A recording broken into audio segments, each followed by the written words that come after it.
få med alle dere i dag. Skapelig stemning. Og jeg vil da introdusere dagens danseinstruktør. Det er... Ja! Når vi danser, så er det først å bli litt kjent. Det er viktig å bli kjent. Kan du holde? Det man gjør når man blir kjent, er at man vinker. Det er først. Vi tar det bak. Nei, vi tar ikke bak. Ok, man vinker. Kan jeg få lov til å gi en beskjed først? Ja. Det er veldig viktig. For vi satt her i går, og så skulle vi egentlig gå her, og så ble det veldig sent.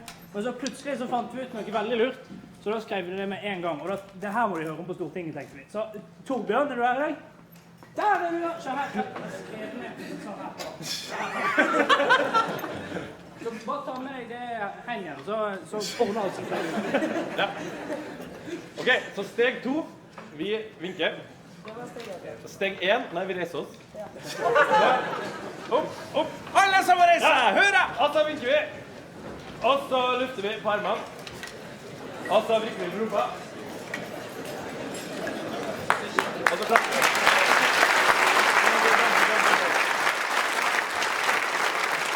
Og når vi danser, så danser dere.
De som ikke våkne nå, de kan ingen av oss skylde på Strindens promenadeorkester, som starter dagene veldig, veldig bra.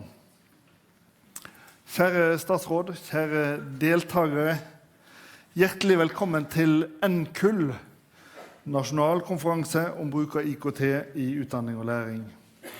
Dette har jo vært arrangert siden 1994. Det lurer vi også på, men det skal vi sikkert høre mer om senere.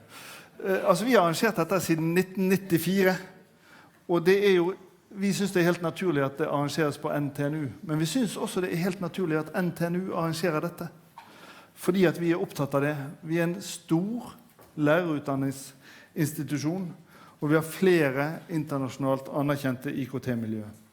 Derfor så jeg glad for å se dere, og derfor jeg også glad for at det enda flere her enn det jeg kan se, for vi fyller flere auditorier, og det jo også en IKT i læring og utfordring.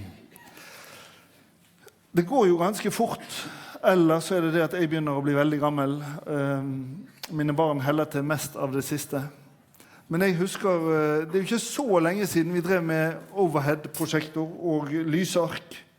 Og jeg husker til og med at det gikk en vind gjennom medisinske fakultet for 15 år siden, for en av professorene våre hadde investert i en overhead som man skulle vise på en disputas, og det var farget. Og det altså sånn at jeg husker at det var det mye snakk om. Det ikke så mye snakk om det i dag. Selv om når jeg har vært på instituttrunde på alle instituttene på NTNU, så lurer jeg på, nesten på alle møterommene så står det fortsatt en overhead-prosjektor. Der tror jeg vi har et miljøprosjekt på gang. I dag så tilbyr NTNU MOOC-basert etterutdanning i IKT for lærere. Vi driver med multimediale, nettbaserte språkkurs for utenlandske studenter og forskere. Og IKT har gjort det mulig for oss på veldig, veldig kort tid å etablere et språkkurs til arabisktalende flyktninger. Kurset rulles ut i august, blir tatt i bruk i flyktningmottak og skoler rundt omkring i landet. Det gir nye muligheter. Det en spennende utvikling, og vi vil som institusjon både være med i den og være med å forme den. Og for 10 år siden så var jo NKUL-konferansen her. Det sikkert noen av dere som var med for 10 år siden også. Den hadde da mobil og trådløs teknologi som tema. Det var mye godt sagt om det, og plutselig så kom sosiale medier sveipende over landet, og mye av det som var tenkt ble helt annerledes. Og det illustrerer jo også et poeng, nemlig at teknologi en interaksjon med menneskene som tar det i bruk. Det blir formet underveis. Det ikke alltid lett å forutsi hva som blir meningsfullt, og hva som ikke blir det. Og hvordan henger vi med? Og vi ser på NTNU, så ser vi at våre studenter de mer pliktoppfyllende enn før. De trener mer, og de drikker mindre, og de gjør fornuftige ting. Men vi ser også at de rapporterer mer psykiske problemer. Særlig ser vi at nesten hver 4. kvinnelige student rapporterer om alvorlige psykiske symptomplager, basert på dårlig kroppsbilde, eller negativt selvbilde, eller andre forhold til sin egen vurdering. Og mye av det knytter de til bruk av sosiale medier, og hvordan det påvirker dem. Det mye positivt med sosiale medier, men det også utfordringer. Og der tenker jeg at her har skolen fått en ny oppgave. Hvordan skal vi utvikle god bruk, gode verdier i bruken av sosiale medier? For vi kan ikke si at sosiale medier det noe som vi ikke adresserer spesifikt. Det en stor del av oppvoksende slekts hverdagsliv. Og hele foreldregenerasjonen jo opplært i dette, ikke innlært med det. Og det en utfordring også for oss som lærerutdanningsinstitusjon og for hele skolen. Vi sånn sett i en overgangsfase, men vi kommer aldri til å komme ut av overgangsfasen. Det kommer bare nye overganger. Dere som lærere har en unikt viktig rolle. Jeg tror det riktig å si at det digitale kompetansekravet i samfunnet øker generelt. Altså, selvangivelse leverer vi på nettet. Taxi bestiller vi på app. Meldeboka på skolen blitt digital, har jeg latt meg fortelle. Mine barn for gamle til å ha meldebok, men jeg har forstått at den nå blitt digital. Det betyr at vi gjør mye av det for å forenkle hverdagen vår. Og vi ser i horisonten førerløse biler. Noen sier at om 10 år så eier vi ikke bilen vår. Nyhetsartikler skrevet av datamaskiner og robotisering i industrien generelt. Det altså en hverdag som de elevene i dagens skole skal ut i. Vi må stille, og vi som driver med skole og utdanning skal ruste dem til det. Og da kan vi spørre, er det noe vits å ruste dem til det, for utviklingen går så fort, og vi vet ikke hva som kommer? Ja, det altså et poeng å ruste dem til å forstå hva som skjer, og ruste dem til å forstå grunnlaget i det som ligger der. Det å lære, det kjempeviktig. Hos oss har vi kommet nærmere praksisfeltet også i lærerutdanningen gjennom for eksempel etablering av universitetsskoler. Vi tror at nærhet mellom der vi utdanner lærerne og der lærerne skal praktisere veldig viktig og kommer til å være enda viktigere fremover. Og derfor så ser vi på universitetsskolene som et viktig grep for å kunne bringe videre hverandres kunnskap, forske på lærerutdanning i skolene og gjøre det beste til elevenes ytterligere læring. Så skal det skje videre utvikling utover det når det skjer ting i universitetsskolene. Vi veldig trygge på det prosjektet, og er sikre på at det kommer til å prege norsk skole fremover. Og det peker jo også på at når det gjelder denne konferansens tema, så dannelse og utdannelse innen IKT et stort ansvar som skolen eier og har et betydelig del av. Her på NTNU så sier vi at studentene våre de skal lære temaet sitt, de skal få kunnskap om faget sitt, men de skal også lære seg nysgjerrighet. Når de kommer ut herfra så skal de være mer nysgjerrige enn da de begynte, og de skal komme ut med gode verdier. Det med kunnskap tror jeg vi ganske gode på. Det enkelt å lære faget sitt, sånn sett. Det å komme ut som mer nysgjerrige tror jeg vi ganske bra på, men jeg usikker på om vi tar oss autoritet til å være modningsarena for studentene våre. Det må vi fortsette å være. Vi skal pirre nysgjerrighetene, de skal pirre oss, og det den krevende læringsarenaen som oftest den beste.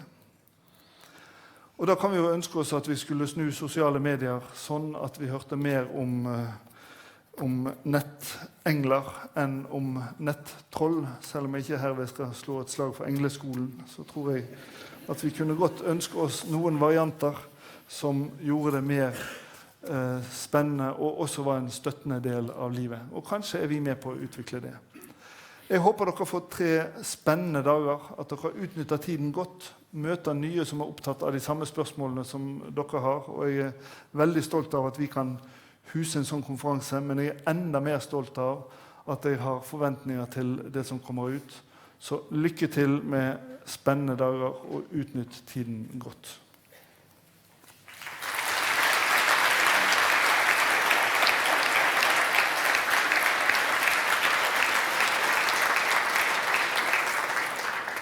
Og da har jeg også fått gleden av å introdusere kunnskapsminister Torbjørn Røe Isaksen. Velkommen til Trondheim. Vi holder alltid godt vær når du kommer. Av og til regner det, og av og til det fint med sol som i dag. Det alltid godt vær. Men nå har du kommet til en arena som du kjent med fra før, og jeg tror at det uttrykk for at du ønsker å prioritere det denne konferansen har som innhold. Det vi glad for, og vi spent til å høre hva du har å komme med i dag. Velkommen.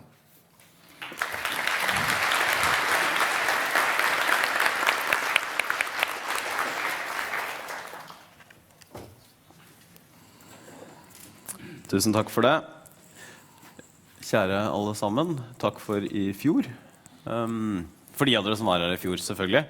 Jeg hadde egentlig øvet meg på å kaste trommestikker, for det var det Strindens promenadeorkester hadde i fjor, at man skulle treffe en tromme med trommestikker. Jeg bommet på alle 4, tror jeg. Og så traff jeg på jeg traff på et eller annet punkt. Men sånn ble det ikke i år, og i år ble det i stedet en utfordring for oss som rytmemessig utfordret. Så får vi se hva de finner på neste år. Noen av dere var kanskje nysgjerrige på hva som kom på dette kaffefilteret. Her står det: Hei Torbjørn, du gjør en super jobb på alle områder, ingen innspill. Neida, det gjør ikke det. Det står: Hei Torbjørn, jeg mener programmering må inn i mattefagene i barneskolen. Andre fremmedspråk bør være frivillig. Hilsen Ola. Da det herved overbrakt. Det er jo alltid sånn at når man skal snakke om teknologisk utvikling, også teknologisk utvikling i skolen, så er man det er nesten tvingende nødvendig å bare reflektere veldig kort over hvor raskt utviklingen har gått. Da Kjell Magne Bondevik var statsminister i 1997, så var det 7% av den norske befolkningen som var på internett. I dag er det 90%. Da Høyre satt i regjering sist gang, det var Bondevik også statsminister, da var ikke mobiltelefonen var kommet til Norge, men smarttelefonen var ikke engang oppfunnet. Vi er jo et samfunn og et land som er i verdensteten når det gjelder bruk av informasjonsteknologi og når det gjelder kommunikasjonsteknologi. Hvis vi skal tro statistikken, så vil halvparten av dere i løpet av mitt innlegg gå inn og sjekke en nettavis, eller Yr, eller Facebook, eller Twitter, eller andre sosiale medier. Noen andre vil kanskje til og med ta en frekk snap og sende til noen andre, hvis foredraget blir litt langdrygt. Så det stiller jo nye krav til oss som foredragsholdere, at vi holder dere i åndeløs spenning gjennom et helt foredrag. Jeg har vært og åpnet NKUL, jeg tror det er nå 3. gangen. Det betyr i hvert fall i familien jeg kommer fra at nå er det tradisjon. Så nå forventer jeg å bli invitert tilbake. Det er en sånn valg mellom og sånn, men det får vi ta når den tid kommer. Det har jo skjedd noe siden jeg var her i fjor. Vi har nylig lagt frem en stortingsmelding om skolens innhold. Der sier vi at vi skal beholde de grunnleggende ferdighetene, de som er i dag, inkludert digitale ferdigheter, men vi skal videreutvikle dem. Jeg skal komme inn på det senere. Vi har tatt noen nye steg, som for eksempel sette i gang et pilotprosjekt med programmering i ungdomsskolen. Og det er jo slik at selvfølgelig så må skolen også speile samfunnet utenfor. Den stortingsmeldingen vi har levert, den peker egentlig på 2 ting som skolen skal gjøre. Og utdanningsinstitusjonene våre også, inkludert høyskole og universitet. På den ene siden så skal jo de representere noe som er kontinuitet. Noen verdier, noen historiske linjer som man tar vare på gjennom de felles institusjonene våre. På den andre siden skal de også følge med, speile, reflektere samfunnet som er utenfor. Og da er det åpenbart at den teknologiske utviklingen er en av de store drivkreftene i vår tid. Og da snakker jeg ikke bare om at for eksempel påskelabyrinten med Viggo Valle aldri blir den samme igjen. Alle har hørt på påskelabyrinten, ikke sant? Ja. Altså ofte så spør jo Viggo Valle, er det noen som har hjulpet deg med dette? Og da svarer de ofte sånn kona eller kjæresten eller sønnen min eller noe sånt. Men egentlig så burde de svare Larry Page og Sergey Brin. Altså folkene bak Google, som jeg hører flere og flere bruke. Barnehagen, skolen, høyere utdanning blir påvirket av teknologiske utviklingen. Så er jo spørsmålet som dere er glødende opptatt av, påvirker det også innholdet i skolen? Påvirker det undervisningen? Og svaret på det er både ja og nei. Og jeg skal si litt om det også senere. Det er jo ikke nytt at teknologiske nyvinninger forsøker å få innpass i skolen, at det kan ta litt tid. Thomas Edison sa i 1913 at det er mulig å lære bort hver eneste bit av vår menneskelige kunnskap med å bruke levende bilder. Han antok at bøker var på vei ut av klasserommene, og at nå var det levende bilder som ville gjelde. Det stemte åpenbart ikke. Jeg har en kamerat som jobber i skolen. Han har bilde av oldefaren sin som var lærer på Skeierstad skole i Østre Toten 1939. Og han har et bilde fra klasseromssituasjonen da, hvor hele klassen sitter og lytter til radioapparatet. Det bidrar nok til en annen type læring, kanskje i hvert fall en variasjon i læringen. Fjernundervisning kom med radioapparatet. Det gjorde også at man fikk den klassiske skoleradioen og etter hvert skolefjernsyn fra NRK. Men det var jo ikke et definitivt brudd med undervisningspraksisen i skolen. Mitt utgangspunkt har egentlig ikke forandret seg på de årene jeg har vært statsråd. Jeg mener både en blind teknologioptimisme og en blind teknologipessimisme er fallgruber. Teknologipessimistene er de som mener at ondskapen oppstår i verden med ny teknologi. Teknologioptimistene er, og nå forenkler jeg selvfølgelig, de som mener at ondskapen vil bli borte med ny teknologi. Snarere så tror jeg et godt utgangspunkt er å si at fremtiden er ganske vanskelig å spå noe om. Vi vet ikke nøyaktig hva som kommer til å komme.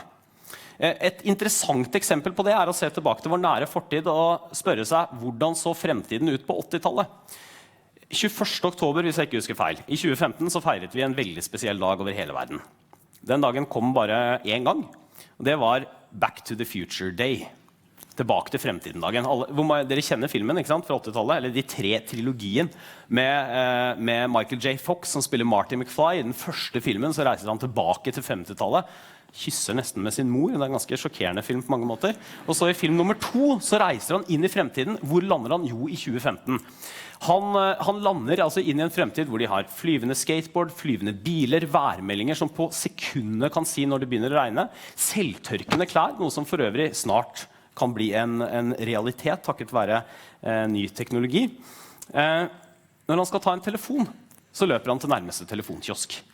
Altså var det på 80-tallet hvor mobiltelefonen jo teknisk sett eksisterte som villedende markedsføring. Det var ikke noe mobilt, de veide 40 kilo, lagde blukk i bilen hvis man hadde dem. Så var det umulig å se for seg den kanskje største teknologiske utviklingen i vår tid. Som ikke bare former arbeidslivet vårt, måten vi samhandler på, men også former skolehverdagen på godt og vondt. Jeg tenker av og til at jeg er den siste generasjonen som kan fortelle min datter hvordan jeg møtte hennes mor på en spennende måte. Jeg kan si vi møttes på Påskefjell, og det var spennende, og søt musikk oppstod også, i hvert fall fra min side. Det tok et halvt år før hun gjengjeldte det, men det var en annen sak. De barna til nåværende ungdomsgenerasjon spør hvordan møtte du mor eller far, så de sier nei, hun dukket opp på skjermen, så sveipet jeg til høyre, og så er resten historie. Altså Tinder, det er sånn ungdommen møter hverandre nå. En rapport fra Norges universitetet viser at digitaliseringen av høyere utdanning er preget av en slags, det kommer på etterskudd. Det tar lengre tid, også i høyere utdanningsinstitusjonene våre, enn forventet. Vi har satt ned en arbeidsgruppe nå som skal lage en felles strategi for hvordan IKT kan brukes både administrativt og for å skape høyere kvalitet i undervisning og forskning i høyere utdanning. Det er ett steg på veien. Et annet steg på veien er jo også at lærerutdanningsinstitusjonene blir flinkere enn i dag til å ha kontakt med det praksisfeltet. Skolen, som det heter. Praksisfelt er som man sier når man har vært statsråd, ikke for lenge, men en stund. Kontakt med skolen og vite hva som skjer der ute, sånn at de er forberedt på det, inkludert da forberedt på å ta i bruk digitale verktøy. Vi vet at IKT kan brukes til å tilrettelegge opplæringen bedre for hver enkelt elev. Vi vet at det har skjedd store endringer i eller teknologifagene. 1994 ble nevnt her. Jeg startet på videregående skole i 1994, og da skjedde også det eneste i verden jeg ønsker å takke Gudmund Hernes for, nemlig at han innførte et nytt fag som blant annet inkluderte EDB og touch. Det lærte jeg takket være Gudmund Hernes, evig takknemlig for det når jeg ser andre politikere og voksne skrive med tommeltottene. Gjennom for eksempel adaptiv læring så kan læreren få muligheten til å gi elevene akkurat det den eleven trenger mest. Man kan bruke data, big data, i hvert fall klasseromsdata, for å tilpasse oppgaver og løsninger, tilbakemeldinger. Programmene kan brukes for å gi en tydelig tilbakemelding både til eleven og en tydelig pekepinn på hva eleven ikke forstår. Så teknologi kan for eksempel brukes til å gi mer tilpasset undervisning, noe som står i loven, men som vi vet har vært en utfordring i skolen i alle år. Teknologi gir mulighet for arbeidsplasser. EdTech er et voksende marked. En rekke store selskaper og en rekke oppstartsselskaper ser muligheter for å bidra til mer effektiv læring. Og som alle gode kapitalistiske selskaper så ønsker de også å ta sin del av kaken i et stadig voksende marked. Her har Norge gode suksesshistorier å vise til. Vi har eksempler på hvordan ny teknologi kan bryte ned de fysiske, geografiske barrierene, og gjøre for eksempel at elever som trenger ekstra tilpasset undervisning i matematikk, men ikke bor i nærheten av et universitet for eksempel, kan få matematikkundervisning på høyere nivå gjennom den virtuelle matematikkskolen. Mer tilpasset opplæring. Vi bruker det nå da flyktning- og asylstrømmen kom i høst, når vi raskt måtte snu oss rundt og se hvordan kan vi så raskt som mulig få på beina et tilbud, sånn at vi i hvert fall kan få en type opplæring og skolegang så raskt som mulig for de som kommer til Norge. Da måtte vi ta i bruk IKT-løsninger. Vi tok i bruk det som heter skolekassa.no, hvor Utdanningsdirektoratet tilbyr norsk undervisning til innvandrerbarn, og vi gjorde det i samarbeid med innholdsleverandører. Vi bruker det på videreutdanningssatsingen vår for lærere, en av de største satsingene våre, hvor vi har et mål om at lærerne i mindre grad skal måtte flytte seg for lengre perioder til en institusjon, og at mer av opplæringen og undervisningen skal komme til lærere. Hvordan gjør vi det? Blant annet gjennom å pionere en matematikk-MUK som et viktig tilbud. Men så ser vi også, til ettertanke, at fortsatt så flere lærere skeptiske til å søke på MUK-tilbudet, sammenlignet med å søke på det vanlige kurstilbudet. Altså med andre ord så kan det tyde på at de kanskje oppfatter det som et mindre godt tilbud, eller i hvert fall suboptimalt, mindre optimalt enn det vanlige tilbudet. Så har jeg fått, det er noen som mener at jeg er negativ, i hvert fall for negativ til å ta i bruk ny teknologi i skolen. Woodrow Wilson han sa den gang at en konservativ er en som helst ikke gjør noe som helst, og hvis han gjør noe så spør han bestemoren sin først. Nå er ikke nok kallenavnet mitt konservativ på Twitter, men så konservativ er jeg ikke. Men mitt poeng, som jeg fastholder og vil fastholde til den dagen jeg blir sparket ut av kontorene, eller slutter frivillig, det er at hvis man skal drive god teknologiutvikling i skolen, så må man starte med spørsmålet hvordan kan lærerne bruke dette? Ikke starte med spørsmålet hvilket hardware må man ha inn. Det er det aller mest avgjørende spørsmålet. Hvilken kompetanse har vi til å bruke digitale verktøy til å gjøre undervisningen mer spennende, mer engasjerende, men også gi bedre læring? De digitale ferdighetene i skolen, som vi nå skal bruke en del tid på å utdype, dreier seg jo om minst to ting. Det ene er å bruke selve verktøyene. Men verktøyene endrer seg jo veldig raskt, så det betyr jo lett at hvis du lærer å beherske et verktøy da du gikk på skolen, så er ikke det gitt at det 10 år senere er i bruk fortsatt. Men det kanskje aller viktigste med digitale ferdigheter er jo også hvordan det kan bidra til mer læring i flere fag. Og da må vi være så ærlige å si at forskningen og evalueringen vi har er blandet. Det er ingen automatisk sammenheng, selv om det tyder på at god bruk av IKT kan gjøre for eksempel undervisningen mer motiverende. Her er det fristende å konkludere som de fleste forskere gjør, altså her trengs det mer forskning, og det er nok også riktig. Så kort oppsummert så mener jeg at skolen skal speile samfunnet utenfor, men jeg mener at det aller viktigste hvis man skal bruke digitale verktøy i flere fag, er at man er opptatt av hvordan læringen skal bli bedre, og da må man ikke glemme læreren. Det er det aller viktigste. Vi har et ekstra problem i vårt land knyttet til realfag. Og realfag er ikke, altså den store sekkebetegnelsen realfag inkluderer også digitale verktøy, digitale ferdigheter. Norske skoleelever er veldig gode på det når vi ser sammenlignet internasjonalt. Samtidig så ser vi at realfagskunnskapene innenfor matematikk og naturfag er, noen vil si at de står på stedet hvil på et relativt nivå midt på treet. Andre ser en synkende tendens, uansett ikke godt nok. Matematikkfaget står i en særklasse i skolen vår, både når det gjelder skepsis hos elevene, stryk og som årsak til frafall. Vi er jo et land tuftet på realfag. Jeg kom fra Telemark fylke, hvor det er et av fylkene hvor det moderne norske industrieventyret startet. Hva var det tuftet på? Jo, det var tuftet på noen naturgitte forutsetninger, arbeidskraft og realfagskunnskap og realfagskompetanse. Så hvis man også skal få full utnyttelse av teknologiske utviklingen, så må vi ha en forsterket opplæring og forsterket innsats for realfag, noe vi gjør blant annet gjennom en ny realfagsstrategi og gjennom flere timer i naturfag. Så må vi få større forståelse blant barn og unge for hvordan teknologien fungerer. Altså ikke bare at man behersker det, at man ikke bare er konsumenter, men også produsenter. Og det er en av grunnene til at vi starter opp dette pilotprosjektet med programmering som valgfag i ungdomsskolen. Og det har vært massiv og stor interesse for dette. Ta koding, spillprogrammering, 3D-design inn i skolen. Det kan gjøre fagene mer relevante og motiverende. Lære grunnleggende programmering kan gi elevene mulighet til å skape eget digitalt innhold og digitale tjenester. Målet er jo ikke bare det, men målet er også å gi elevene større mulighet til å forstå hvordan riktig bruk av IKT kan gi bedre læring. Vi har altså 146 pilotskoler. Dette prosjektet starter vi fordi vi har lyst til å få noen erfaringer, og så har vi et klart siktemål, og det er at vi i hvert fall skal ta sikte på at programmering skal bli et av de faste valgfagene som kan tilbys på alle skoler. Så mener jeg det er på tide også å tenke nytt rundt de digitale ferdighetene i skolen. Vi har lagt fram en stortingsmelding som jeg nevnte innledningsvis, som sier noe om hele skolens innhold, fra generell del og verdigrunnlag i skolen til fagene og fagfornyelse. Vi er i en omstillingsperiode. Vi er i en omstillingsperiode i norsk økonomi, men vi er også inne i en periode hvor endringene kommer til å gå raskere enn tidligere. Endringer er ikke noe nytt, men tempoet i endringene er kanskje raskere enn tidligere. Den teknologiske utviklingen ligger bak mye av dette.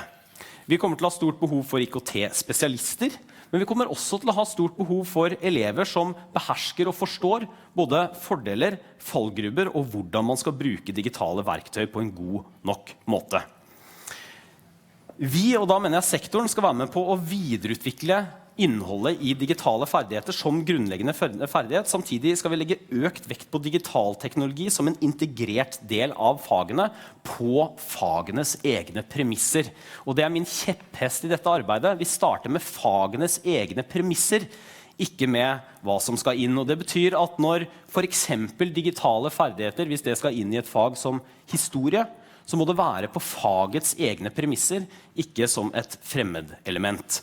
I dag er det også slik at der det oppfattes i hvert fall som om for eksempel lesing har et klart moderfag, selv om det skal gjenspeiles i alle fag, og regning har et klart moderfag, så er det slik at digitale ferdigheter, så er det en ganske stor usikkerhet både rundt hvordan skal dette operasjonaliseres, hva er det, og hvem er det som har ansvaret for det.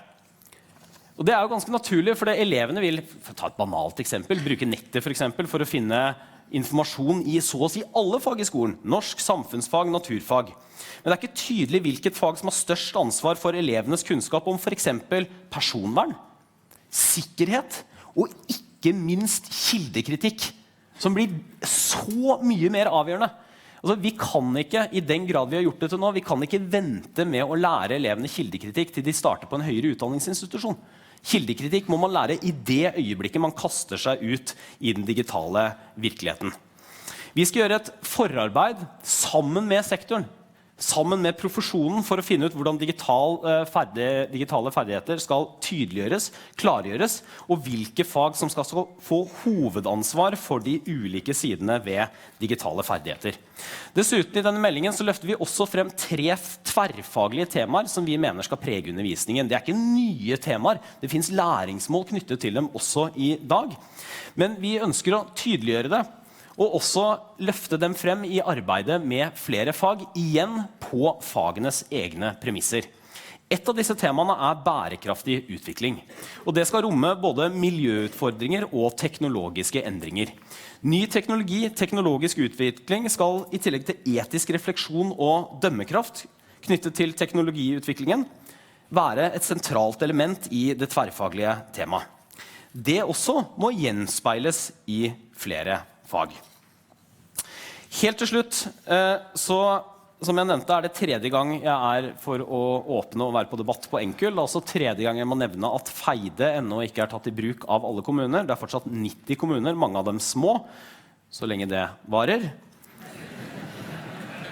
Og mange private skoler som av ulike grunner ikke har kommet seg på denne løsningen. Det betyr at 10% av elevene heller ikke har tilgang til en felles innloggingstjeneste. Det er ingen grunn til å vente på det. Jeg nevnte at bruken av digitale verktøy må ha en læringsverdi. Og da må vi utveksle erfaringer. Vi må lære av dem som får det til, og vi må lære av dem som har forsøkt, men ikke fått det til.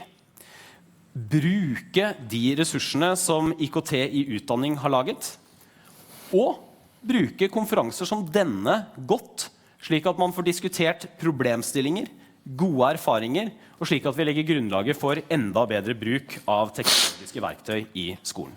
Tusen takk for oppmerksomheten.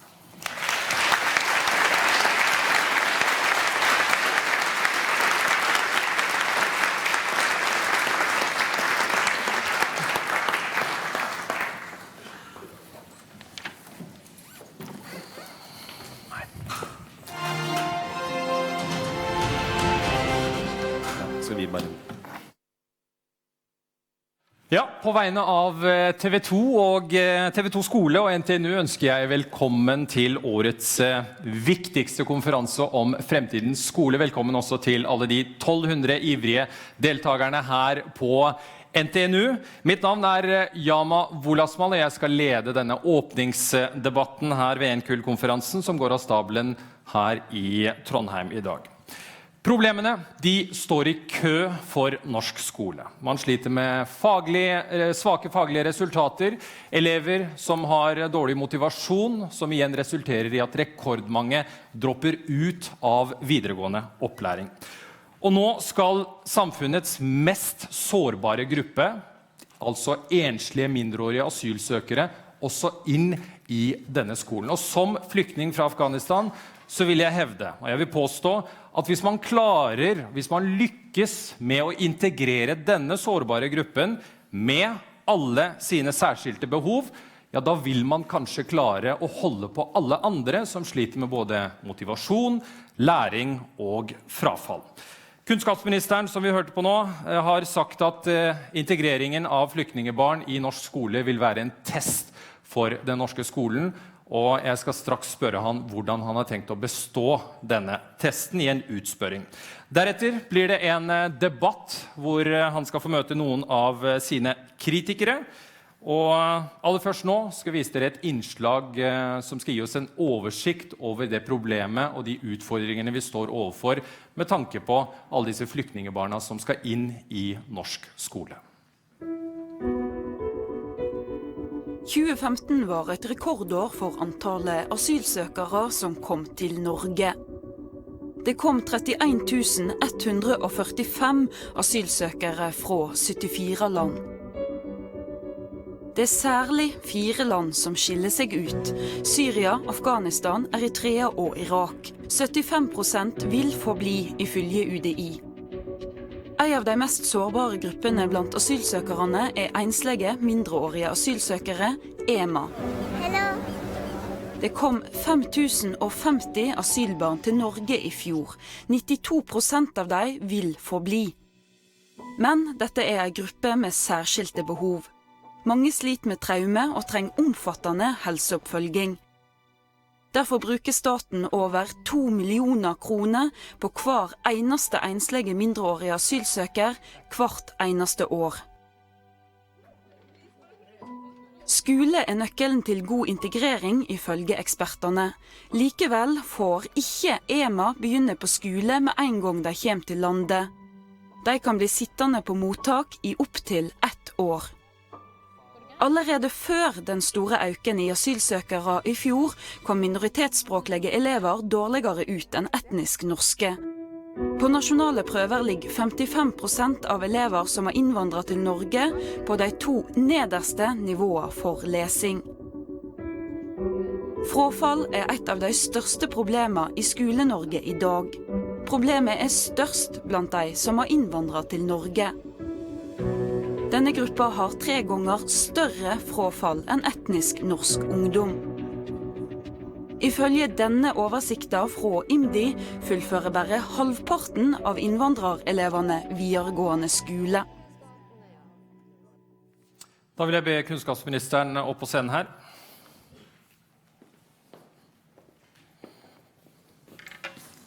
Stå, sitte. Det Takk. til deg. Ja, da sitter jeg.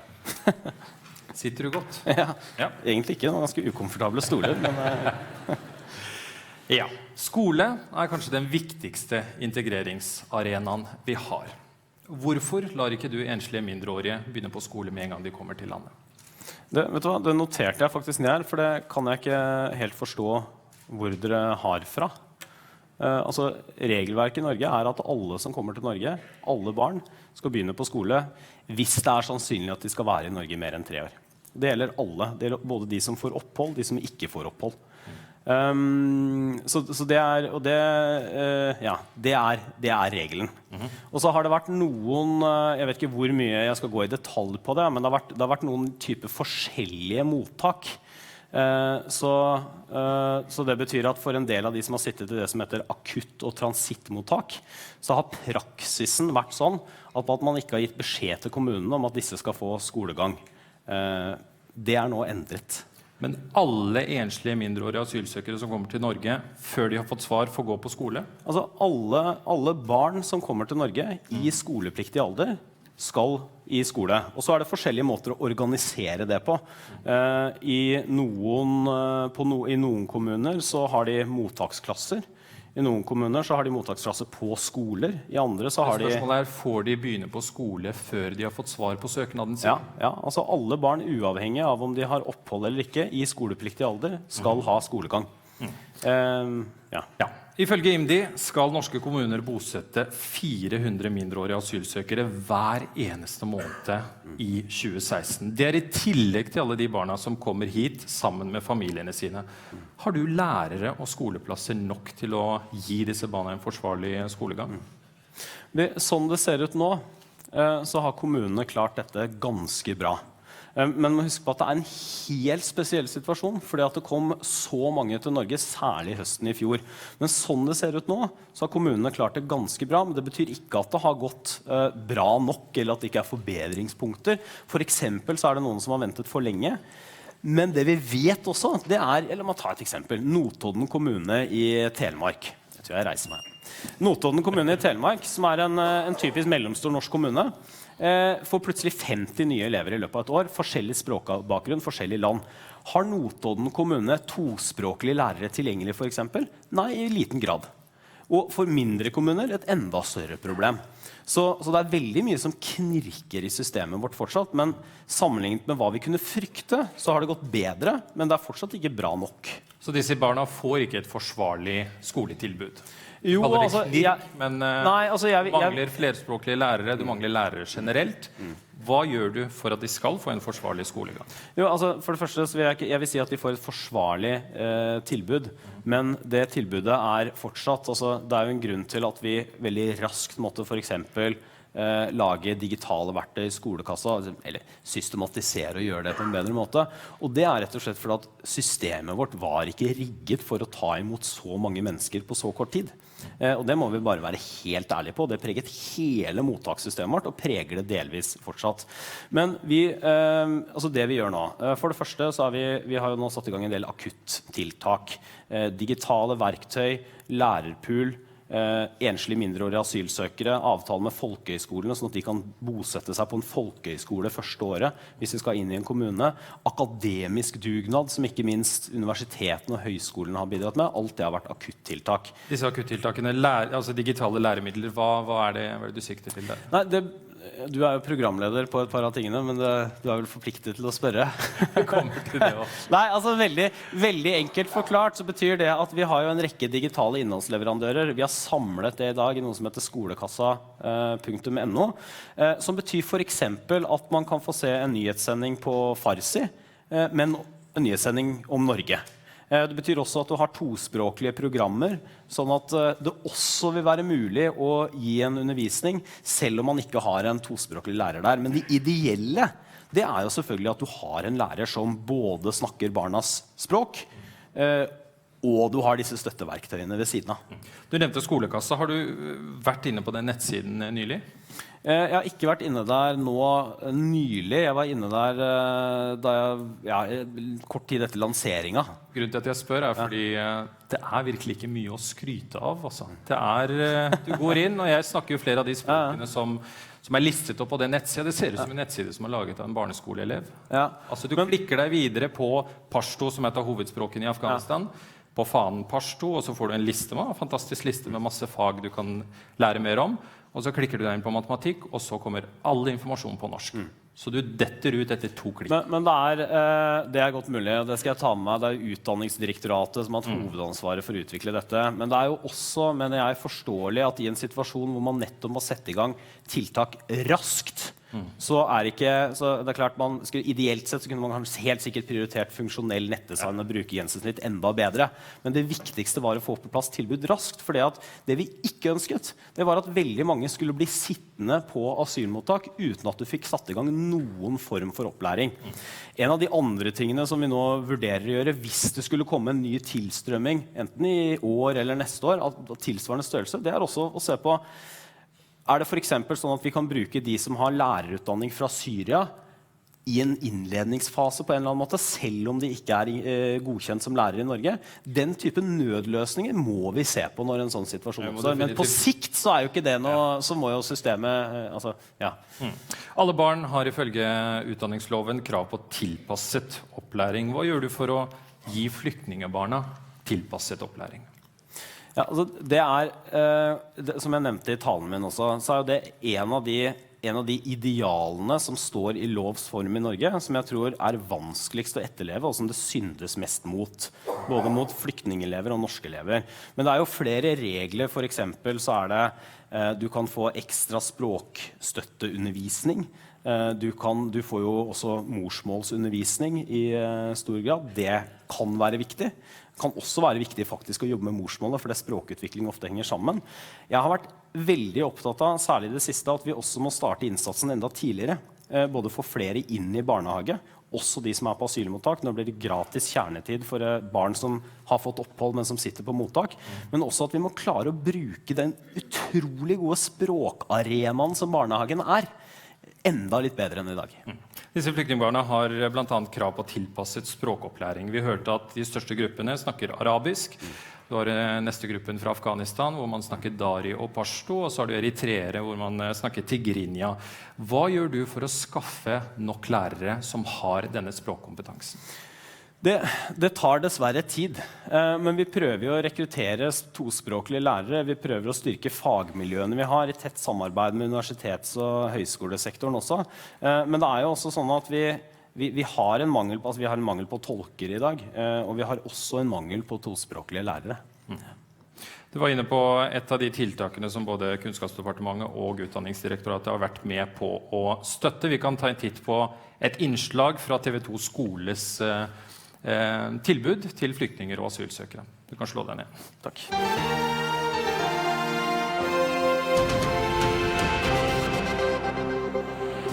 God dag, dette TV2 Skole. مرحبا بكم في TV2 Skole. Hei og velkommen til oss i TV2 Skole. Dette hovedsakene i dag. Norge har vært et fredelig land i over 70 år, men i andre land må fremdeles folk flykte fra krig. 5 år gamle Eileen har aldri opplevd fred. Hva tenker dere om hun jenten vi så da, som bodde i flyktningleir i Jordan? Så lenge hun har levd, så har det vært krig. Hun vet ikke noe annet enn krig og flyktningleir. Kan dere sette dere inn i den situasjonen? Klart at du kan få en filmsnutt med lyd og tale og det multimedia inni, så det klart at ungene oppfatter jo ting mye lettere da. De har jo på en måte lettere for å lære en del av tingene som vi ser og hører det. Det en fantastisk bra måte å jobbe på. Dersom du ny i Norge, kan det virke rart. Plutselig danser og skråler unge mennesker i gatene i mai. TV2 Skole på veldig mange plan bra å jobbe med for innvandrere. Tenker på informasjon, kulturkunnskap om Norge, nyheter, hva som skjer både på det planet og på det språklige planet. Jeg bruker det med oppgaver, og jeg bruker det som ren lytteoppgave. Og nå når Kahoot har kommet, så er det enda bedre, fordi at da det en gøy måte å sjekke om de har forstått lytteoppgaven på. De fremoverlent på pulten og voldsomt med. Det gøy å bruke TV2 Skole, og meget nyttig og godt for en lærer å ha det verktøyet. Det var veldig gøy å se på nyhetene og gjøre oppgavene og spille Kahoot. در تمامی کشور جاده‌ها پر از افراد در شادمانی دیده می‌شوند. 3, 2, 1, vær så god. Pantay-pantay ay nangangahulugan na ang lahat ay dapat pantay ang karapatan. Ito ay karaniwang palabas sa pelikula mula 1,950 at hanggang 1,960 na taon. Det er spennende å se hva som skjer ute i verden. Og om dyr, fordi de er morsomme. Liker dere TV2 Skole? Ja! Da takker vi for denne gang. Vi ses. هذا كل ما كان لدينا لهذا اليوم. انتظرونا والمزيد من الأخبار عبر TV2 Skole. شكرا لحسن متابعتكم وإلى اللقاء. Med det takker vi for denne gang. På gjensyn.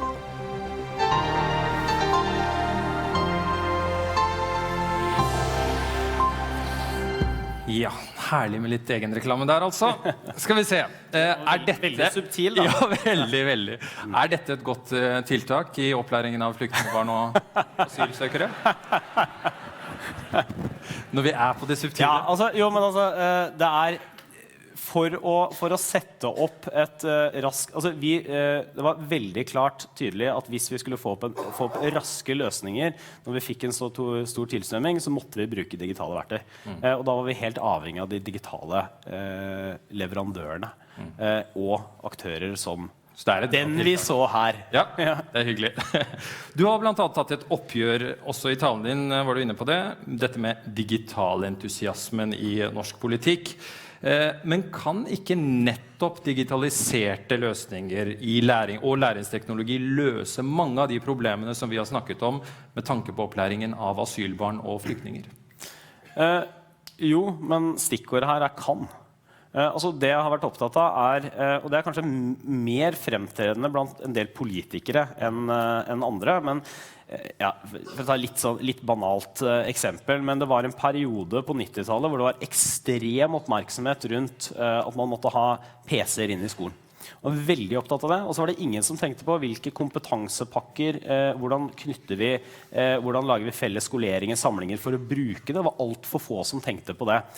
Og det har vært mitt poeng, at hvis du skal klare å bruke digitale verktøy på en god måte, som både gjør at du lærer det digitale verktøy, men også lærer mer, eller får mer variert undervisning eller noe sånt, så krever det kompetanse. Og hvis du bare tenker dings og ikke kompetanse, så bommer du. Og det skal det bli debatt om nå. Nå det klart for debatt her på NTNU. Vi skal snakke om teknologi og bruk av for eksempel iPader kan gi skoleelever bedre resultater. Jeg har hørt at kunnskapsministeren har vært litt skeptisk til dette, for å si det i hvert fall mildt. Nå skal han møte noen av sine kritikere. Jeg ber Frode Sømme, rektor ved Jong skole, komme opp på scenen her, sammen med Heidi Austli, direktør i IKT Norge.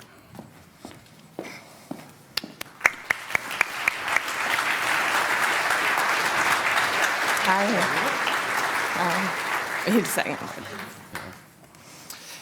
Ja, du kan bare slå ned her. Takk. Se. Statsråd, hvorfor hevder du stadig vekk at iPader og andre digitale hjelpemidler ikke nødvendigvis gjør norske elever bedre på skolen? Fordi at det ikke noe godt forskningsmessig belegg for å si at det i seg selv gjør norske elever bedre, eller elever generelt bedre. Det det enkle svaret på det. Og så det et formelt svar, og det at hvilke digitale verktøy man vil bruke, hvordan man vil gjøre det, det et pedagogisk valg som jeg mener at en statsråd ikke burde legge seg opp i. Det opp til skolene å finne de riktige pedagogiske verktøyene og metodene for å gjøre det. Og så det, som jeg har nevnt flere ganger, at jeg veldig opptatt av kompetanse, og ikke bare tenke hvordan skal vi. Altså det veldig lett å tenke, kanskje la meg bruke politikere, og tenke at nå må vi digitalisere. Hvis man skal gjøre det, så må også kompetansen følge med, og så må man ha klare kjøreregler, sånn at man får utnyttet det beste ved det, ikke havner i noen av fallgruvene. Sømme, for din skole så har dere gitt ut iPader til alle. Dere bruker dem aktivt i alle fag, i all undervisning. Statsråden sier det ikke finnes forskning som viser at IKT gjør elevene bedre. Hva sier du til det? Ja, det skjønner jeg ikke. Fordi at jeg har lest forskningsrapporter som viser dette, og det faktisk veldig mange barneskoler nå som lykkes. Og hvorfor lykkes de? Det fordi at lærerne ikke bare har fått utstyret, og det har jo, du sier at dette din kjepphest. De har fått grundig pedagogisk og metodisk opplæring i bruk av devicen. Og du har helt rett. Det det som må til. Og da mitt spørsmål til deg, hva har du gjort med det? For du sier at det din kjepphest. Men jeg ser ikke at dette skjer i Skole-Norge. Vi får veldig mye... La han svare på det. Ja. Nei, altså, jeg har sagt to ting jeg mener som det viktigste vi skal gjøre med det. Det ene at dette må bli tydeligere og bedre i lærerutdanningene. Og for mange lærerutdanninger ikke koblet på det som faktisk skjer i klasserommet. Det andre at videreutdanningssystemet som vi har nå, som jo til en viss grad i hvert fall også dreier seg om pedagogikk og didaktikk, innenfor de forskjellige fagene, må jo også ruste lærerne til å ta i bruk digitale verktøy.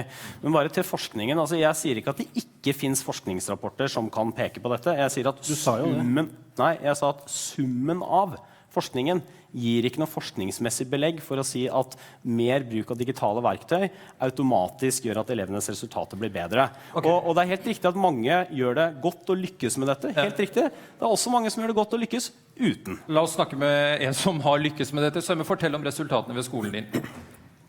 Vi var en helt vanlig barneskole.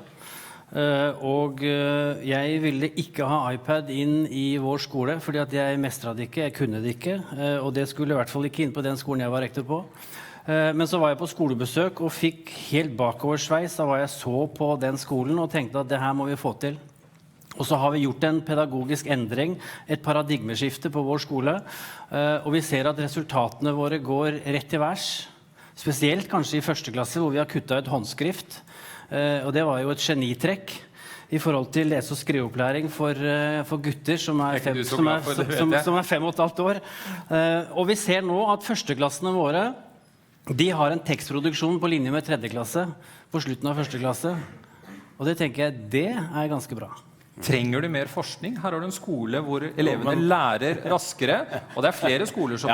Men svaret på det er ja, og det er helt åpenbart at dette må forskes mer på. Og du må ha gode forskningsrigg på det også. For det finnes veldig mange gode anekdoter, og så finnes det anekdoter som peker i motsatte retningen. Men jeg synes jo, altså det er Jung i Bærum, ikke sant? Ja, og så Bærum, nå husker jeg ikke helt hvilket parti som styrer den kommunen. Men Bærum har jo satset veldig offensivt på teknologi i skolen. Akershus fylkeskommune, som jeg heller ikke husker hvilket parti som styrer, har jo også satset veldig offensivt på dette. Og det jeg er skeptisk til, og det mener jeg er både bra og positivt, og hvis de gjør det på en god måte, kjempebra. Det jeg er skeptisk til er at vi skal ha nasjonale initiativer som sier til også de skolene som har valgt andre måter å gjøre det på, jo, men dere må gjøre det på den måten, dere må gjøre det på denne måten. Det er jeg ikke tilhenger av. Så jeg mener at her er det også rom for stor lokal frihet og store lokale satsinger, og da trekke forskjellige, altså høste erfaringer av det. For det er ikke noe vanskelig å finne folk i Skole-Norge, det vet jo alle dere som er her, som også har veldig gode erfaringer med å jobbe med nye undervisningsmetoder, men bruke mer gamle virkemidler, for å si det sånn. Hausli, du er IKT-entusiast. Du sier blant annet at kunnskapsministeren mangler visjon, at han er redd for teknologi. Hva legger du i det? Ja, og så stiller jeg altså med papir her i dag i tillegg. Og det er bare fordi det var noen, også kalt 5 år og 8 måneder, som stjal iPaden min i går kveld, uten at jeg visste det fra Øska. Men uansett, ikke sant? Jeg tenker at du har den viktigste og den vanskeligste jobben fremover. Fordi at du har ansvar for at alle får et likt tilbud om å sko seg for fremtiden. Og det er liksom det overordnede bildet som du er nødt til å svare på. Så har dere gjort noe i regjeringserklæringen, og så kom dere med en digital agenda, og så kom dere med en stortingsmelding 28, som er syltynn på dette. Ikke sant? Dere skal utdanne alle unger i Norge til den fremtiden vi ikke aner noen ting om, og som går ekstremt fort. Og hvis vi skal stikke fingeren i jorda da, så handler jo ikke digitale læremidler eller IKT i skolen om noe annet enn læring av vår tid. Ikke sant? Og så er det med på å svare på noen utfordringer som du har som kunnskapsminister på skyhøyt frafall, dårlige matteresultater, motivasjonstap og manglende tilpasset opplæring. Og der er på en måte teknologien din største hjelper for å få til det. Det kan være det, men dette berører jo også noen spørsmål som går til kjernen av en diskusjon om hvordan skolen skal styres. I alle andre, og jeg prøver å si, ikke bare prøver, jeg sier det samme i forskjellige forsamlinger jeg er i. Når jeg blir spurt om det samme da. Og det for eksempel så er jeg veldig opptatt av at både skolen, læreren, profesjonen skal ha metodefrihet. Det vil si at vi styrer ikke hvilke lærebøker du bruker, vi styrer ikke hvorvidt du bruker lærebøker i det hele tatt, vi styrer ikke hvorvidt du velger å bruke sånn som årets matematikklærer for eksempel. Nå skal ikke jeg ta henne til inntekt på noe som helst måte for det jeg mener, men som sier i flere intervjuer, hun er vel fra Trondheim tror jeg også, sier at hun bruker stor nytte av penn og papir, ikke sant? Det bruker helt sikkert digitale verktøy også. Det et valg som ikke jeg mener nasjonale myndigheter skal ta for alle skoler i Norge. Nei, men det du har et ansvar for å kjøre skolen inn i fremtiden også. Ja, men da må det vi skal gjøre, det å se på de overordnede rammene. De overordnede rammene for eksempel digitale ferdigheter. Forbedre det, fylle med et bedre og tydeligere innhold, og så må skolene svare på det. Så gjør vi noe på valgfag som jeg mener viktig, som kan være en spennende spore også til å se om dette skal få en mer permanent plass i skolen, som valgfag i første runde, tenker jeg, og så kanskje også i andre fag. Det mye av dette i skolen mange steder. Digital kompetanse blant lærerne et hett tema. Sømme, hvordan har dere klart å lære opp lærerne deres til å bruke iPad og andre teknologiske virkemidler aktivt i undervisningen? Vi har gjort dem til mestere på digitale devices. Vi har gitt dem en skikkelig opplæring, grundig med modellering i klasserommet, slik at hun som 65 år, hun sier, jeg kan ikke undervise på en skole hvor det ikke et nettbrett. Nå blir ikke det aktuelt heller, hun har bare 2 år igjen, men det kommer fra en som 65 år, som mestrer dette, som bruker det hver eneste dag i undervisningen. Og da jeg tilbake til dette med lærerutdannere, fordi at lærerutdanningen, for når jeg intervjuer folk som kommer fra lærerskolen, så spør jeg liksom, hva kan dere i forhold til den digitale verden? Så sier de jo, jeg kan Word, jeg kan Excel, jeg kan PowerPoint. Det kan jo faren min på 88 år. Og det blir liksom som å utdanne kjøreskolelærere, tenker jeg. De kommer ut fra studiet, de har god kunnskap om trafikkleger, veiskilt, de er gode til å lese trafikkbildet, men de kan ikke kjøre bil. Og så spør man, ikke sant? Ja, men hvorfor har dere ikke kjørt bil på lærerskolen? Nei, for vi har syklet mest. Og det det jeg opplever litt med liksom, de som kommer ut fra lærerstudiet. De kan ikke digitale verktøy på en god pedagogisk måte i klasserommet. Du enig i det? Ja, det gjelder nok ikke alle, men for alt for mange så tror jeg det helt riktig. Hva gjør du med det? Nei, altså det igjen. Der mener jeg at La meg ikke for å skyve ansvaret bort, men et godt prinsipp i Norge også at universitetene ikke detaljstyrt i alle bauger og kanter, men at de har et stort ansvar selv. NTNU Norges teknisk-vitenskapelig universitet. Det en høyborg for teknologi i Norge. Det også nå Norges største lærerutdanning. Hvis ikke NTNU som institusjon klarer å ta den utfordringen her, må også la teknologiutvikling i større grad prege lærerutdanningen, sånn at lærere klar over både hvordan det kan brukes, behersker verktøy, kan også bidra til å spre den kunnskapen på skolene de kommer ut i, så får vi det i hvert fall ikke til, for å si det. Du sa du ikke skulle skyve det over, men du gjorde på en måte akkurat ja, altså, fordi at det hva igjen, gjør ikke sant? du som ansvarlig statsråd for å heve lærernes digitale kompetanse? Ja, det vi gjør at vi nå legger vi om til en 5-årig masterutdanning for alle lærere. Og i den rammeplanen som følger med, den relativt detaljert, men den ikke så detaljert at vi sier at alle lærere som utdannes i Norge skal få opplæring i iPad, for eksempel. Men den skal jo da klart og tydelig gi en beskjed til institusjonene om at lærerne skal utdannes for den skolen som der ute. Men så mener jeg også at dette et ansvar som institusjonene må ta selv. Og det kanskje et av mine hovedpoenger, og det at jeg forstår hver gang jeg møter for eksempel folk som jobber på skoler sånn som du gjør, eller rektor på sånne skoler, så de veldig entusiastiske for det, og så mener de virker det som de mener at jeg skal da bestemme at alle andre skoler skal gjøre det samme. Nei. Jeg synes ikke det en god idé. Så det spennende å diskutere hva du tenker vi kan gjøre. Ja. Men det vi vet jo at det de yngste lærerne og de eldste lærerne som har lavest digital pedagogisk trygghet. Ikke sant? Det betyr at man nødt til å gi dem et etter- og videreutdanningstilbud, de som der. Nå det 5.500 lærere eller noe sånt som skal inn i et nytt etter- og videreutdanningstilbud nå. Jeg har store forventninger til at det også gir de lærerne digital pedagogisk trygghet. Og så har du alle de lærerne som kommer ut i skolen. Ja, de digitalt innfødte, ikke sant? De vet ikke, skjønner ikke de der svære mobiltelefonene og alt det der, men de har ikke den pedagogiske tryggheten til å bruke teknologi og digital læring som verktøy for å få alle unger til å lykkes i skolen. Og de nasjonale rammene for det du nødt til å sette. Det handler også om at du har et ansvar for å ikke skape forskjellsskoler. For alle bør være sånn som på Jong, eller på Teglverket, hvor samtlige, eller 85% av ungene knakk lesekoden etter 11 uker av førsteklassingene. Det skal norske førsteklassinger egentlig ikke gjøre før til påske, ikke sant?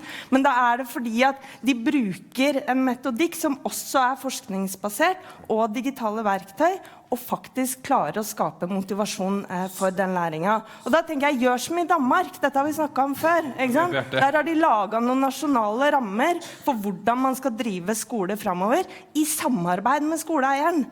Fordi at etter 20 år hvor vi har jobbet med dette feltet, så ser vi at skoleeierne ikke klarer å ta det ansvaret alene. Skoler som bruker iPader aktivt i undervisningen bør være den nasjonale standarden, mener Austli. Hva sier du til det?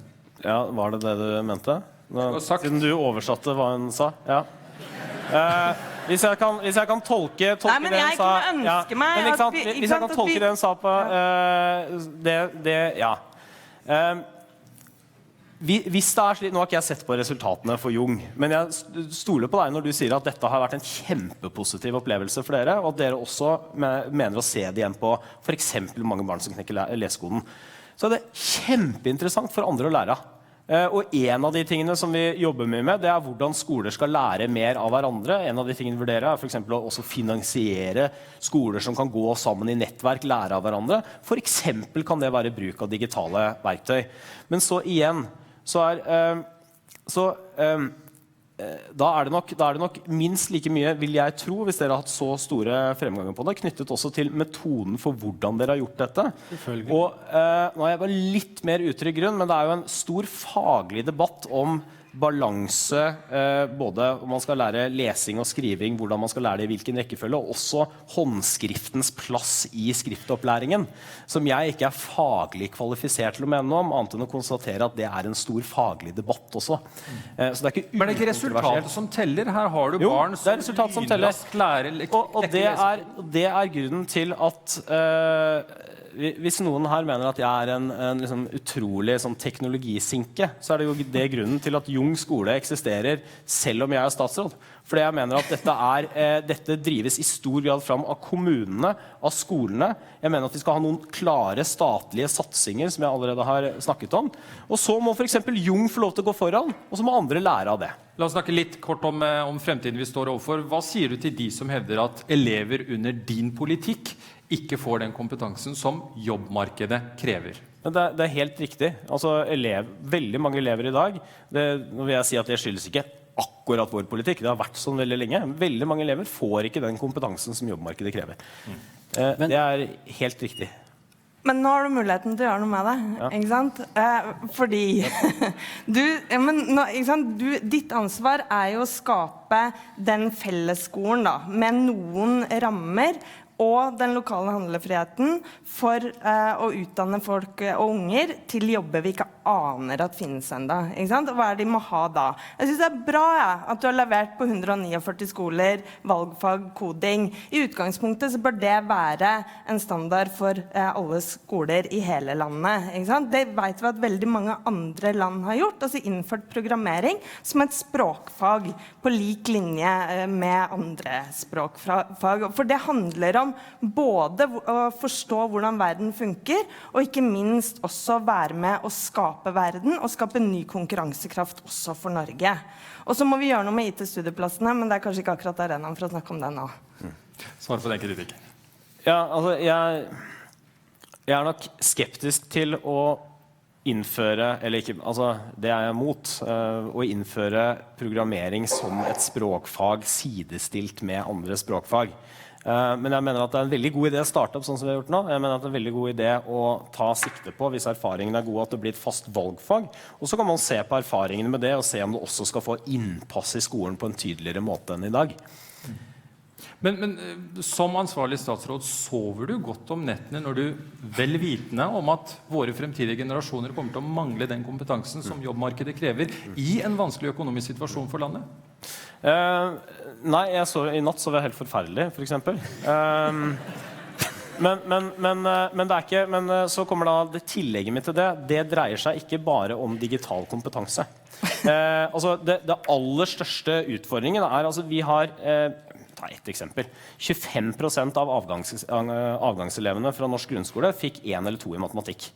Hvis vi ser på eksamensresultatene i fjor, så var de enda verre, over 40% som fikk 1 eller 2 i matematikk. Vi vet at mellom 15 til 20% sliter så mye med lesing og skriving, altså så svake i det, at de vil ha problemer med sannsynligvis å fullføre videre utdannelse, for eksempel.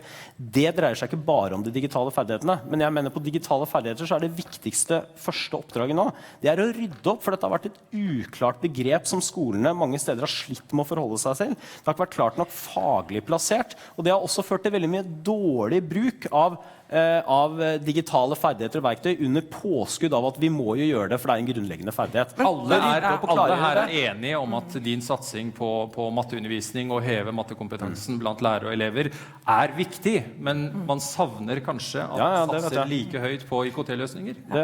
Men vi gjorde kanondårlig i norske 10.-klassinger i fjor, 2,9% eller noe sånt, eller karakteren 2,9 var vel snittet, tror jeg, i matte i fjor, ikke sant? Og så vet vi samtidig fra den ark- og app-forskningen nå, at mattefaget også et av de mest papirstyrte fagene. Og så vet vi, denne måneden her, så det 5 millioner oppgaver som regnet gjennom mattemaraton. Ikke fordi de ungene må, men fordi at de innmari lyst, ikke sant? Det skaper en motivasjon, fordi at de får middelbar tilbakemelding. Og da tenker jeg, det en gavepakke til det. Hvis vi kan bruke adaptiv læring og maskinlesbar læring for å gjøre hver enkelt unge bedre. Hvis jeg dødsdårlig i algebra, så kan den maskinen faktisk klare å lese at jeg det, og så kan lærerens tid frigjøres til å sette inn ressursene der de faktisk trenger, og gjøre den jobben som læreren skal gjøre. Men jeg mener at det viktig, det mitt ansvar med de overordnede rammebetingelsene, men like viktig det jo at dere skal ikke bare overbevise meg, dere skal også overbevise de som ute i skolen. Og det man vet for eksempel på læremidler, så vet man at veldig mye av dette styres enten i kommunen eller styres på skolen selv. Så det viktig. Og så har det også vært forskning på, og dette en interessant problemstilling, så vidt jeg husker så var det forsket på, det Dragonbox og den andre? Ja, det var et case-studie. Ja, det var case-studie, Nei, for poenget at det jo også formelt så mener jeg at det ikke min oppgave å bestemme om lærerne skal bruke bestemte typer verktøy. Men så det også interessant når man gjør det, og mange velger å bruke det. Hvordan bruker man det? Og da jeg opptatt av for eksempel, det kan bidra til mer variert undervisning. Kjempebra. Kan gi elevene høyere motivasjon. Veldig bra hvis de gjør det. Jeg synes det veldig spennende å tenke på hvilke muligheter de digitale verktøyene vi har allerede, videreutvikling av dem gir for identifisere for eksempel konkrete ting som en elev ikke ser. Veldig, veldig bra. Jeg har lyst til å si at teknologi i seg selv skaper ikke magi, ikke sant, for læring, men det hvordan den brukes som gjør det. Og jeg vil hevde at digital læring den eneste måten du kan fikse tilpasset opplæring til hver enkelt elev på, og frigjøre tid for læreren. Jeg vil hevde at det feil. Det veldig mange skoler som også får dette til ved å velge andre løsninger. Men i et klasserom med 30 unger så det en umulig oppgave for en lærer. Og det 30 individer som kan ulike ting, som gode i forskjellige greier og sliter med forskjellige greier. Det aller viktigste, jeg helt enig, digitale verktøy kan bidra til det, og vil gjøre det enda mer etter hvert som man får de utvikles og blir bedre kompetanse å bruke dem. Jeg tror det aller viktigste, det noe litt annet, men det aller viktigste at mange av pensumene man har, for eksempel i matematikk, så stappet at det gir ingen mulighet til å reelt sett hverken gå i dybden, og da for eksempel kunne bruke digitale verktøy eller utforske digitale problemstillinger i forskjellige fag, eller hjelpe dem som blir hengende etter. Så det å for eksempel kutte ned pensum, mener jeg et veldig viktig bidrag for dette. Samme. Det heter ikke pensum lenger, da? Nei, altså læreplanen. Kompetansemålene i læreplanen. Men jeg tror du bommer en del i noe av det du sier her, fordi at du sier at da må Young skole gå foran og vise de andre. Det jo ikke vi som skal gjøre det. Det jo du som skal gjøre det. Det du som skal legge disse føringene i lærerutdanningen. Du skal gi kompetanse til lærerne. Hvem i all verden det som har fortalt deg at det lærerne trenger nå, det mer realfag? Vi trenger mer kunnskap på det digitale for å kunne bruke dette i realfagundervisningen, i matematikkundervisningen.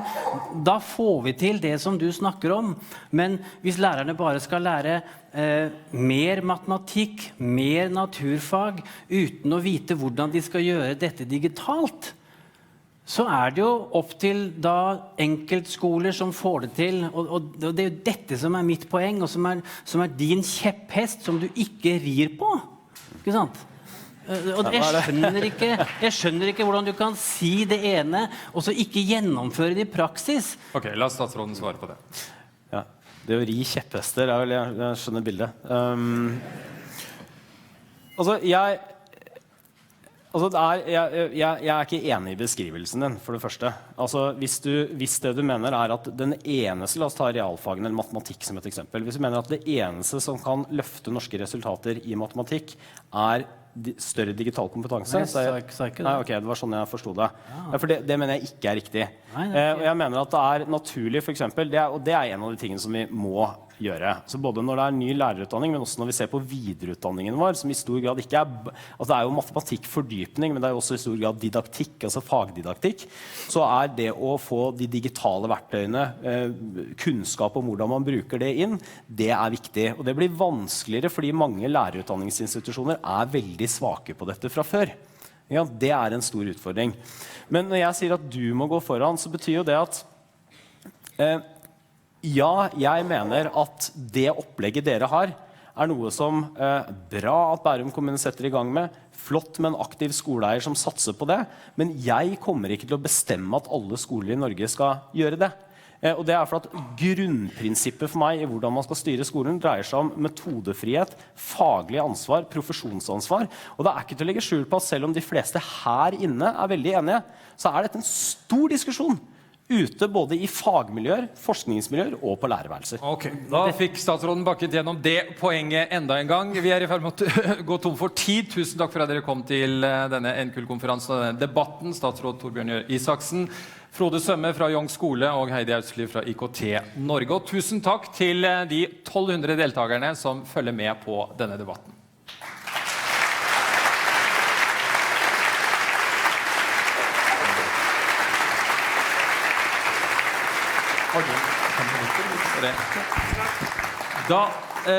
Hvis du har 5 minutter, så kan vi åpne for noen spørsmål fra salen.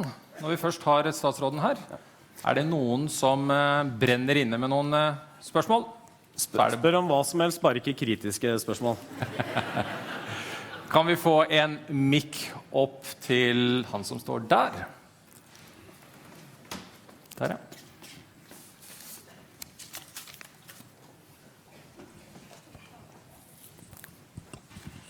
Takk skal du ha. En av de største teknologiske skiftene som kommer de neste par årene fremveksten av delingsøkonomien. Airbnb har utfordret hotellnæringen, Nabobil og Uber de utfordrer taxinæringen. Nå oppstår det også nettportaler som teachmenow.com, der folk kan ta og gi privatundervisning på nett seg imellom. Hva tror du om delingsøkonomien i utdanningssektoren, og tror du vi bedre eller dårligere forberedt enn andre sektorer? Jeg bodde selv i en Airbnb-leilighet i dag. Nei, det et veldig godt spørsmål, og det fristende å svare. Jeg må innrømme at jeg på litt tynn grunn, fordi at det fristende å svare at jeg tror utdanningssektoren kanskje like lite forberedt på dette som alle andre sektorer. Og delingsøkonomien reiser en del helt sikkert at vi kommer til å få mer av det. Det kommer til å endre forbruksmonster, og det kommer til å endre delvis også arbeidsmarkedet. Det reiser en del ganske store problemstillinger knyttet til vår samfunnsmodell. Hvorav en av kjernepunktene at man har en middelklasse som har grei lønn, stabil arbeidsgiver, og veldig mange sosiale rettigheter knyttet til nettopp det at man skattyter og betaler inn skatt og med på å finansiere felles velferd på den måten. Men akkurat akkurat hvordan det vil påvirke utdanningssektoren, det må jeg innrømme at jeg ikke har tenkt sånn direkte igjennom.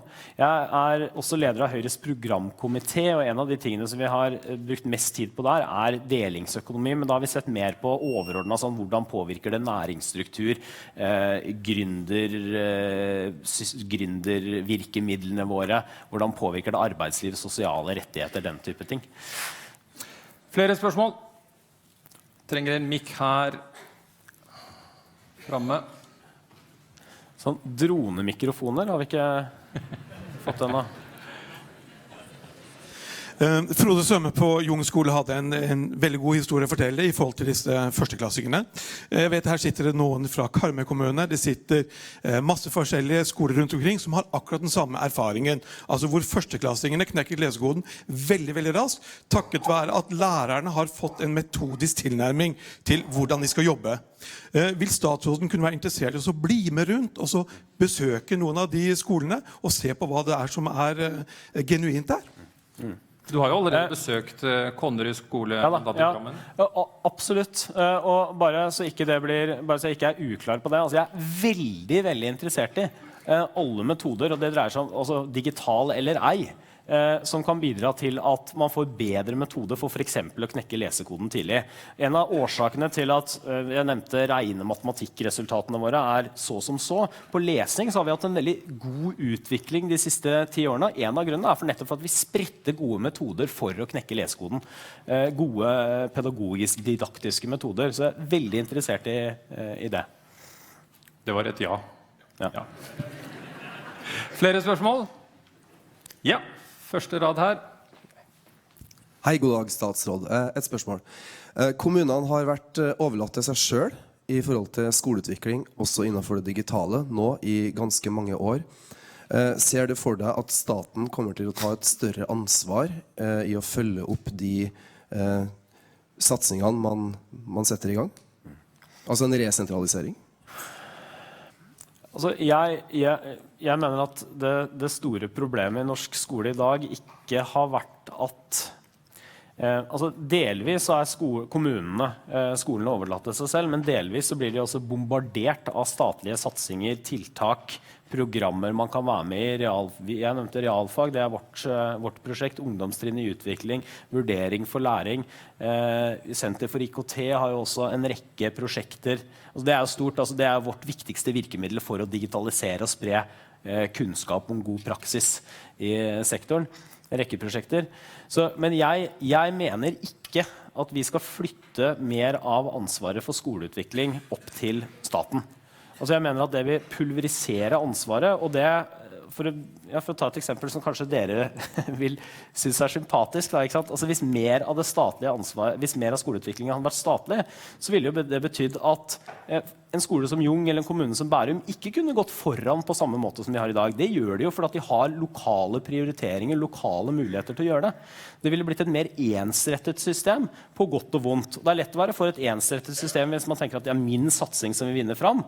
Det kan like godt bety at andre satsinger vil vinne fram. Vi rekker ett siste spørsmål før statsråden må gå. For øvrig så tror jeg større kommuner vil ha større sjanse til å satse også på digitale ferdigheter og verktøy, bare så jeg har sagt.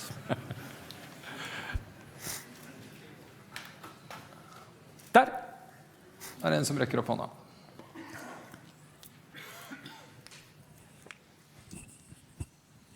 Ja, hallo statsråd. Jeg Dag Rune Kvitten fra Markerplassen skole, og jeg kan fortsette på det spørsmålet som Øystein startet med. I skole så viser det seg at vi har masse ansvar som ligger på oss. Og jeg vet at det finnes mange ildsjeler rundt omkring på skolene som trenger faktisk da muligheten til å få satt av tid til å kunne kurse sine egne. Jeg selv en sånn ildsjel, og en rektor tidligere har påpekt at det ildsjelene som driver norsk skole fremover på IKT. Kan de gjøre noe grep sånn at kommunene, det vil si skoleleder, kan sette av tid til oss? Fordi at jeg deltar på masse fellesmøter der de forpliktet til å gjennomgå ting som har null relevans. Jeg får ikke holde kurs på grunn av de møtene. Altså, det jo fristende, altså det du egentlig spør om jo arbeidstid. Og det har vært en diskusjon om bundet arbeidstid. Da vil jeg si at altså vi kan ikke pålegge norske rektorer å sette av tid til bestemte kurs. Det mener jeg vi ikke kan gjøre. Men det en mulighet innenfor dagens tariffavtale til at hvis man blir enig på skolen, så kan man binde litt mer noe av lærernes frie tid til felles prosjekter på skolen. Det kan man bli enige om. Det var litt sånn kompromisset mellom KS og Utdanningsforbundet, da man ikke fikk bundet mer av arbeidstiden generelt. Det var at det en mulighet for å gjøre det lokalt på den enkelte skole. Og det kan jo brukes da til satsinger. Så det jo for øvrig et godt poeng du har, for at hvis man spør lærerne hva den største tidstyven i skolen, så det desidert flest lærere svarer unyttige møter. Så jeg tror det godt rom i skolen for å fylle en del unyttige møter med nyttig innhold.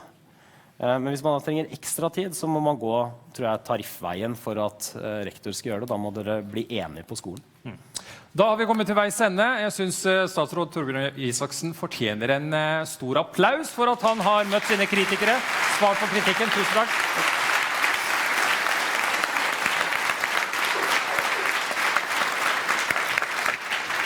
Og tusen takk for meg også.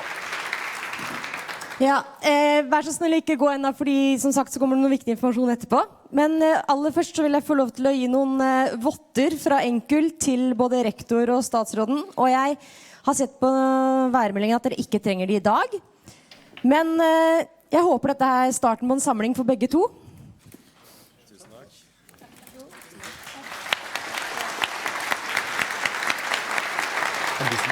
Og så kommer det som sagt noe viktig informasjon som dere alle trenger nå, like før dere skal få lov til å gå og spise. Så hvis vi snurrer filmen til Andreas.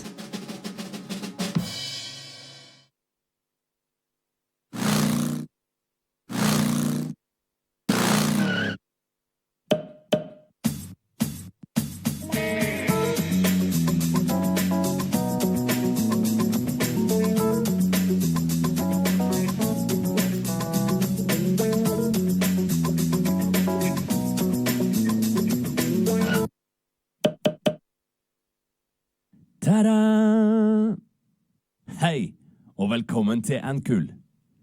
Mitt navn Andreas, og jeg skal gi dere litt praktisk informasjon. Wow! Dere ser jo enormt klar ut. Ja, spesielt du på andre rekke. Veldig bra. Topp! Da setter vi i gang.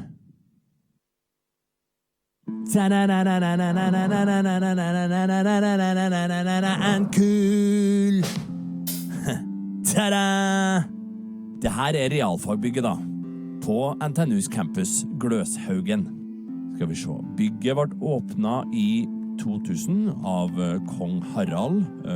Den har vunnet æresprisen Betongtavla. Ja, da vet dere det. Hva mer?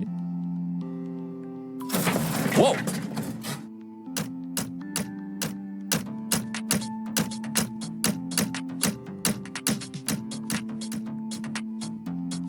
Ja.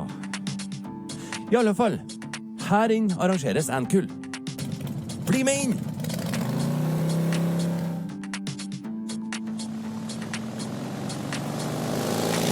Ta-da!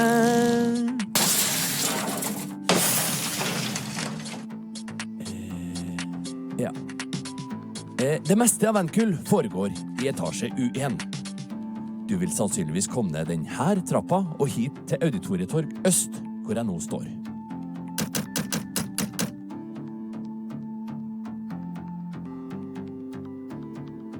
Du, kan du ta så ro deg ned litt? Ja. Uansett, her en plantegning over U1, så vi kan forklare litt nærmere. Hva det du holder på med? Realfagbyggets storstue heter R1. Det markert i grønt her.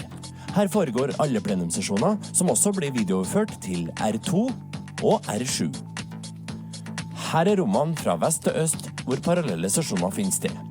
R9, R8, R7, R6 og R5, R1, R4 og R2, og R10, som i 5. etasje. For å komme til R10 anbefaler vi bruk av heisene, som vi har markert her. Sekretariatet har rom i R3, og det merket her. Rommene R1 til R4 ligger altså i Auditorietorg øst, mens R5 til R9 i Auditorietorg vest.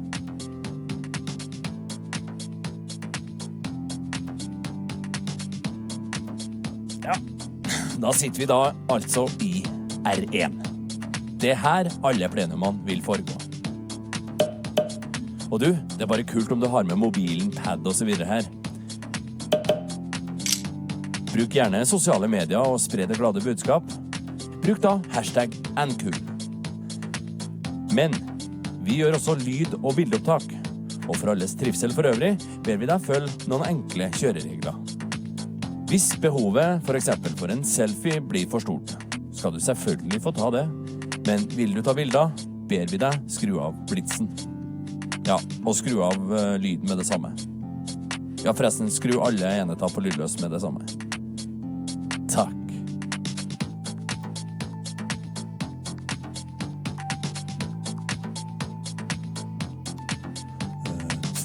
Hallo? Ja, jeg sa at når foreleseren er ferdig, vil du sikkert stille en masse kloke spørsmål.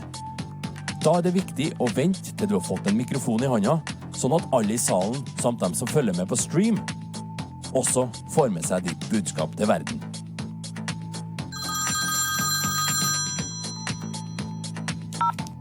Hallo? Jeg trodde du sa at alt skulle stå på lydløse. Takk. Altså, lydløs, blitsløs, bruk mikrofon, og en ting til.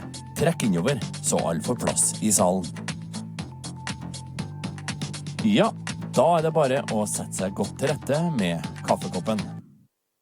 Ja, og apropos kaffe. Alle festivaler med respekt for seg selv har jo kaffe. NKUL også. Til og med gratis. Kaffe finnes på det her kaffestasjonene, merket i kartet her. Jeg nevnte at det var gratis.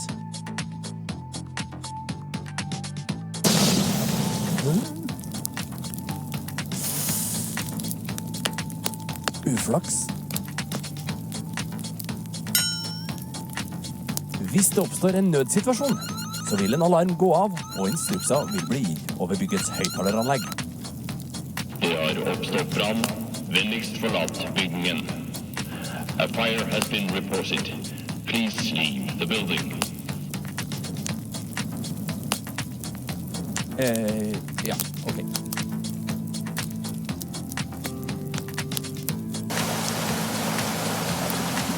Nødutganger er merket med grønne lysskilt, og oppstillingsplasser er ved utgang øst og utgang nord.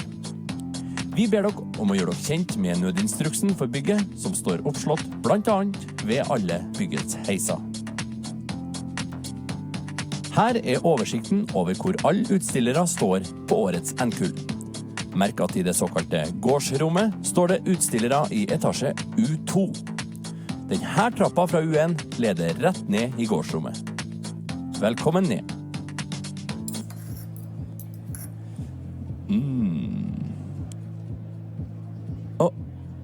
Ja, men jeg må jo ha litt mat iblant også.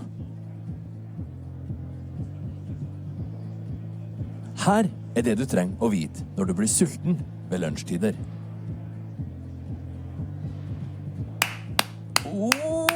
Yes! På deltakerbeviset som du har fått utdelt, har du enten fått et grønt, blått, rødt eller kanskje gult merke. Fargen på merket indikerer hvor du skal spise lunsj. Har du et blått merke, skal du spise i realfagkantina, som er i første etasje i Realfagbygget. Opp denne trappa, og rett til venstre. Har du et grønt merke, skal du spise i det vi kaller hangaren. Et rødt merke betyr at du skal spise i kjelehuset, og et gult betyr at du skal spise i Café Elektro. For å finne frem til dette lunsjstedene, går du opp den samme trappa til første etasje, men i dette tilfellet går du rett frem i toppen av trappa og ut av bygget.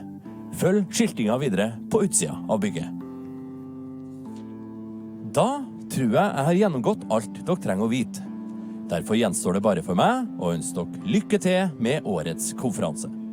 Vi håper NKUL blir en hyggelig opplevelse med stort faglig utbytte. Takk for oppmerksomheten. Andreas, ut.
Ja, da vi vel alle sammen klar til neste seanse.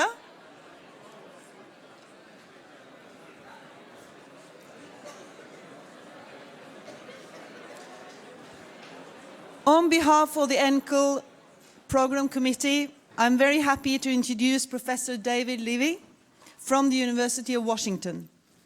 Levy is famous for his research on information overload. In his research, he argues that there could be a problem with the mountain of information and distractions that are available to us in a constantly connected digital world. He believes that the key is to find the proper balance between new technologies and human experiences. We have invited Professor Levy to give us a deeper insight or understanding of how to deal with information and social media in order to help students take control over their own digital lives. And I assume, to some extent, that also involves us. David Levy holds a PhD from Stanford University in computer science from 1979. He holds a diploma in calligraphy and bookbinding from the Roehampton Institute in London in 1982. For 15 years, until December 1999, he was a member of the Xerox Palo Alto Research Center, PARC, where his research focused on the nature of documents and on the tools and practices through which they are created and used. His current research focuses on information and the quality of life. He is the author of Scrolling Forward, Making Sense of Documents in the Digital Age from 2001, and there's a new edition this year. And his book, Mindful Tech, was just published in January, and I believe it's on sale upstairs if somebody is interested. He has taught at the Information School in Seattle since 2001, and he is a renowned lecturer. In his work, he is particularly interested in how, as individuals and as a society, we might live healthy, reflective, and productive lives, while participating in an accelerating, information-saturated culture. The question we are posing ourselves is, how can we, as educators, help our students to focus on the right things at the right time, to get the job done without being too distracted? That's the question, right? Schools have tried to cope with multitasking by introducing restrictions like banning Facebook, introducing mobile hotels, and so on. But are we on the right track? We're looking for some answers, David. And the title of your lecture is Mindful Tech, and the floor is yours.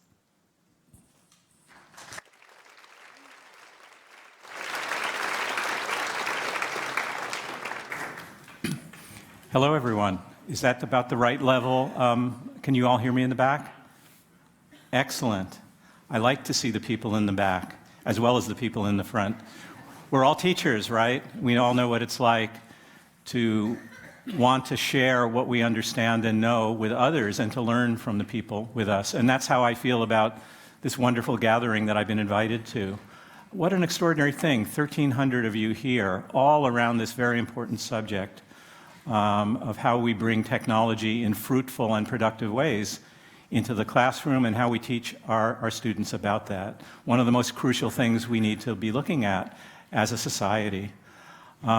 So what I'm going to do is in the next hour is I'm going to give you a little bit of insight into the way that I've been thinking about the challenge, the exciting challenge of bringing technologies in fruitful and productive ways into our lives, both professionally and personally. To start with a little bit more about me, I say here that I've lived a life in the fast world and the slow world. And so already you're going to hear a talk about how I try to balance different dimensions of contemporary life. On the left side of the slide, you see the credentials that show that I'm basically been a techie. Actually, I realized as I was walking over here from the hotel that I first learned to program 50 years ago at a time when it wasn't so easy to get access to a mainframe. So I've had a lot of experience. I've had a lot to do with the development, digital developments, PhD in computer science and artificial intelligence from Stanford. A researcher actually closer to 20 years at Xerox PARC, which is the place that some of you probably know was where most of the tools of the personal computer revolution were either invented or integrated, the place that Steve Jobs went into and saw the technologies and walked out with his ideas for Apple. So I spent a lot of years at Xerox PARC, and for the past 15 years I've been a professor in the information school, teaching future information professionals. So I have a very strong track record in the world of tech. I also was I was part of an early Silicon Valley startup, and I did consulting work at various times. So I know the tech world very well and have really loved the technology side of it. But then you go to this other side of my life, and I say that I've been involved in the slow world of craft and contemplation, which doesn't seem to fit so naturally with the left side. But it was even while I was still a graduate student at Stanford studying computer science and AI, that I began to feel that I needed something more in my life that I couldn't quite figure out. I felt I needed greater quiet. I needed what I would now say was a certain quality of slow time. And I began to study calligraphy in the San Francisco area. And then when I was finished with my PhD, I did something that seemed crazy at the time, which was to leave all of that behind and to spend 2 years in London learning how to write with a quill pen and to do gilding and learning the history of writing. It was only much later, actually, it was only a few years later that it began to become clear, by the way, that the computer was turning into the writing tool of the future. And so my very experiments and explorations of, if you like, low tech were directly relevant to the things that were happening in the digital world. Calligraphy, I'd like to say, was my first contemplative practice, although I wouldn't have called it that. It was a practice that allowed me to quiet down inside, that allowed me and encouraged me to bring my body and movement into my life in ways that sitting in front of the computer and programming had never really done. Today, of course, we have the mindfulness movement, and I'll say a little bit more about that in a moment. But 30 years ago, I didn't have words like contemplative or mindful. I just knew that in addition to the fast world life of tech in Silicon Valley, I needed something else. I began a meditation practice, what we would now call a mindfulness meditation practice 30 years ago, and that has been very important to me in continuing to cultivate a sense of balance, of the intellect and the body and the mind, all of it coming together in ways that I think are actually very important for the 21st century. I've also trained in Aikido, which is one of the more contemplative martial arts. By the way, the phrase, when I say I've lived in the fast world and the slow world, I'm actually borrowing that from a very well-known New York Times journalist who years ago wrote a book called The Lexus and the Olive Tree. And he said, "Today there is no more first world, second world, or third world. There's just the fast world, the world of the wide open plain, and the slow world, the world of those who either fall by the wayside or choose to live away from the plain in some artificially walled-off valley of their own because they find the fast world to be too fast, too scary, too homogenizing, or too demanding." Now, I don't actually agree with that quote, and I think it's a valuable quote because I'm a person who doesn't end up at the extremes. I think that the fast world has its place and is important. But I think the slow world matters too. And I think the challenge we face, and I have faced as a person, is how to blend the best of the fast world with the best of the slow world. What balance could actually look like? As it happens, a Norwegian anthropologist, some of you may have heard of, named Thomas Eriksson, wrote a book in 2001 called Tyranny of the Moment, where he talked about fast and slow time. And he said, when fast and slow time meet, fast time wins. This is why one never gets the important things done, because there's always something else one has to do first. Naturally, we'll always tend to do the most urgent things first. In this way, the slow and long-term activities lose out.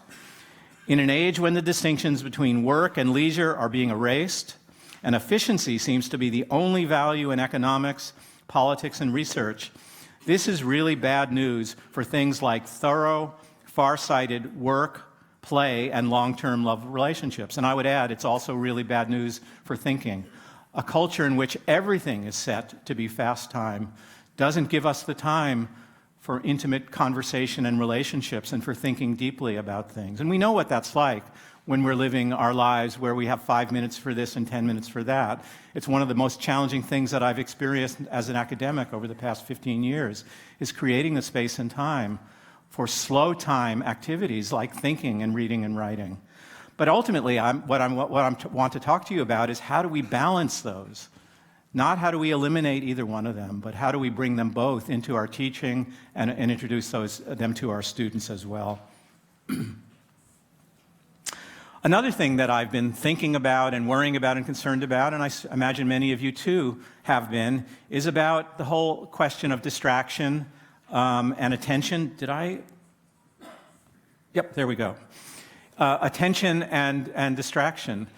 We all know that as powerful as our digital tools are, that they also are tools powerfully distracting as well, right? And so we're at a time when we're having a cultural conversation about what is the place of attention in a world where there is distraction, and how do we even begin to think about it?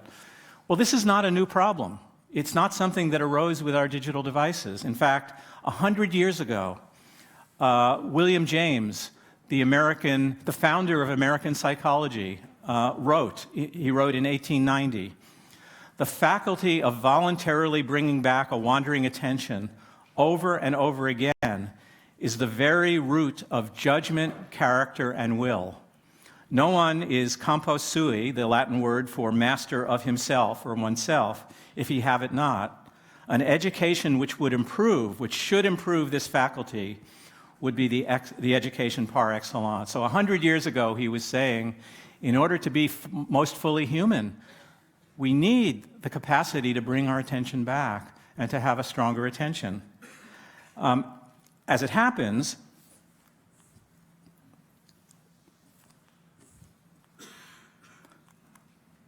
there is an education that can improve the faculty of attention. We're lucky enough to be living through a time not only of tremendous technology explosion and innovation, but we're living through a time, especially in places like the United States, where there is a kind of mindfulness movement, where people are beginning to bring mindfulness techniques that strengthen attention and improve emotion regulation into all the grades, beginning in kindergarten through 12th grade, and even into higher education, which is the work that I'm doing now. So 100 years ago, William James could say, if only we knew how to help people become more attentive, that would be an incredible education. And the answer is we're learning how to do it now through this kind of work. And what's more, there's a growing body of neuroscience and cognitive science showing that it really works. The piece of the work that I've been doing and that I'm here to talk to you about is to add one more bubble into this. My work is about the intersection of mindfulness, education, and technology. Because I believe that in order to use the tools to their best advantage and to ours, which is presumably what we all want to do in this room, we have more to learn about how to use them in healthy and productive ways for ourselves, and also how to teach our students about that. So what I'm talking about is balance.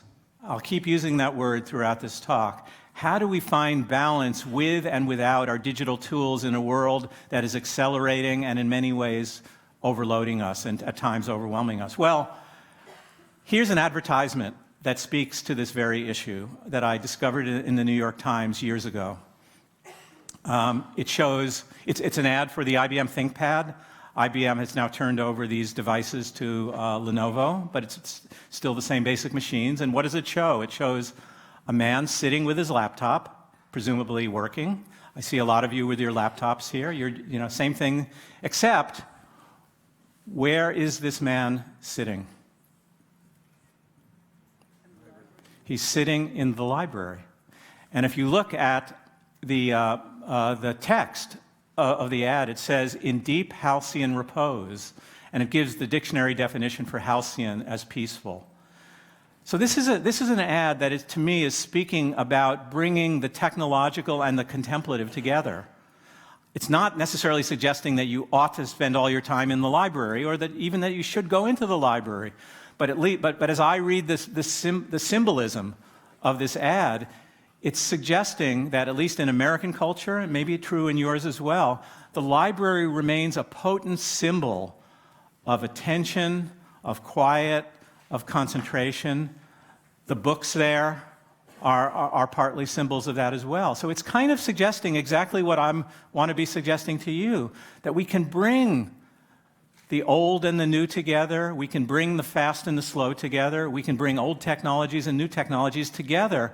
But that part of what I believe needs to motivate us in that is figuring out how we bring our full selves to the forms of study that we're trying to bring, how we can be attentive and engaged and not distracted, as we are, many of us, and I think especially our students, so often when we have the technologies in front of us.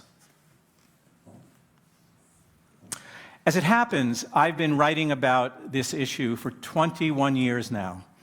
And there's a relationship to Norway, because the very first article that I ever wrote on this subject was for a conference, in a workshop that was here in Norway. It was a workshop of computer scientists and social scientists meeting on a little island, whose name I can't really pronounce correctly, Oksnoen, which is a little island in a lake about, 50 miles south of Oslo. Has anyone ever been to the island? A few people, right. So I've been there twice. And it was an international workshop where we'd go for a week, we'd write position papers, and we would talk about it and drink good wine and eat good salmon and the things that are so wonderful about being in Norway. And the very first article that I ever wrote was this one. It was called, "I'm Not Here Right Now to Take Your Call, Technology and the Politics of Absence," in which I was, for the first time, was beginning to reflect on the possibility that our digital tools, which at the time included cell phones and the beginnings of email and call waiting, just the very beginning of all of that, I began to wonder whether the tools that were being promoted as tools to connect us could also be disconnecting us. And if that was right, how could we begin to understand this interplay between connection and disconnection? 21 years ago.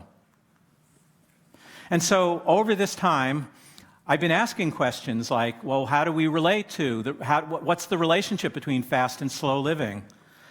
How do we deal with attention in a world of distraction?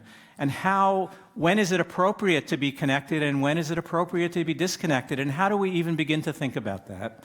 That's what I've been thinking about for the past 20 years.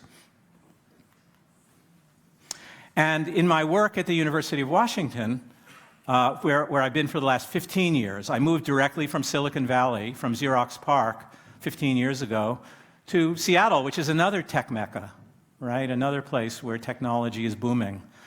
And what I started doing in my search for balance was, first, I started organizing conferences with titles like Information, Silence, and Sanctuary, or Mindful Work in Technology, where I started bringing technologists and academics and artists together to ask exactly these kinds of questions. How do we find balance? How do we make sense out of this? I've done my own research. Some of my research, if you want to Google it at some point, if you look up David Levy, No Time to Think, you'll see that part of what I've been doing is exploring the political, social, and economic conditions that have led to our speed up. I have a talk at Google that's been viewed a lot. I have a couple of academic papers, and I'm finishing a book with a working title, No Time to Think. I've also done some empirical research, including research on mindfulness, meditation, and multitasking, showing that actually by training the attention, you can become better at multitasking. And of course, that's a whole conversation. What does it mean to be better at multitasking? I've also been in dialogue with students, undergraduates across the United States for the past 10 years, asking them directly how they feel about the technologies and learning a lot about it. These are all things that I don't have time to talk about today, but if you go to my website, you'll find more of this stuff. What I am going to talk about in the remaining time is a course that I created 10 years ago at the University of Washington called Information and Contemplation. and the learning that's been coming out of that, which then led to the book that I've just published called Mindful Tech. This is a course in which undergraduates, masters, and PhD students are all invited to come in together. I love, as a teacher, being able to bring students together at different ages. So I've taught students in this course who are 18 and 19 years old, in their 20s, in their 30s, and 40s and 50s, all together in the same room. And the basic idea of this course, and here's a very nice article about this course that appeared in the Chronicle of Higher Education 3 or 4 years ago. The Chronicle of Higher Education is the main newspaper, national newspaper in the United States. They actually sent a journalist to Seattle from Washington who spent 2 whole days with me, came to my course, and wrote what for journalism today was quite a long piece about my course.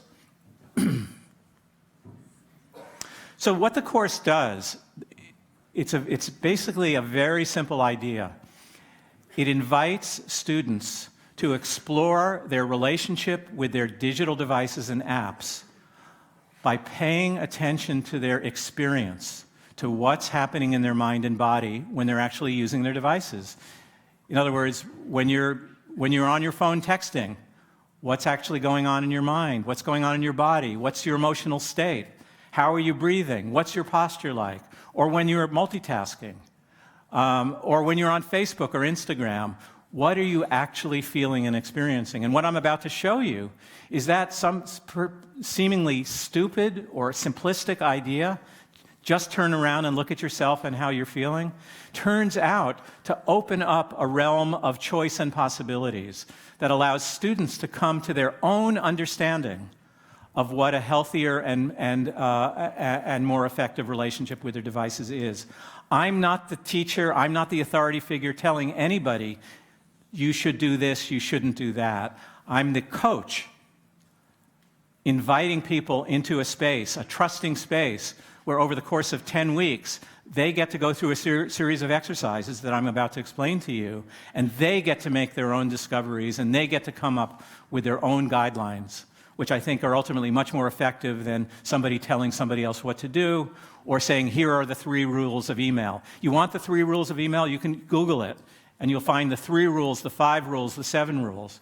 Why are there so many rules? Because they don't all work for everybody the same way. We all have different cognitive and emotional makeup and experience. So out of respect for my students, I encourage them to become the experts.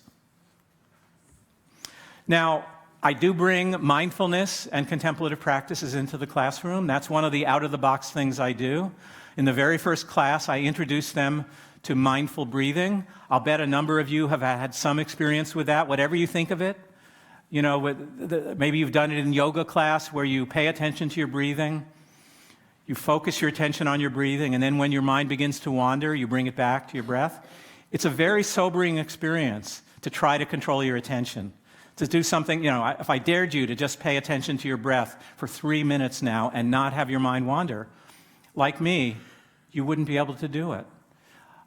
Powerful as attention is, as the attention muscle is, it needs to be trained in order to be more available to us, because basically our minds are jumping around all the time, distracted, and that has nothing to do with our devices. That's just in the nature of the way the untrained mind works. So from the very first class, I introduce students to mindful breathing. I also introduce a practice that I call the mindful check-in, where I ask them to turn their attention around and to ask, what's going on with my breathing right now? Is it fast or slow?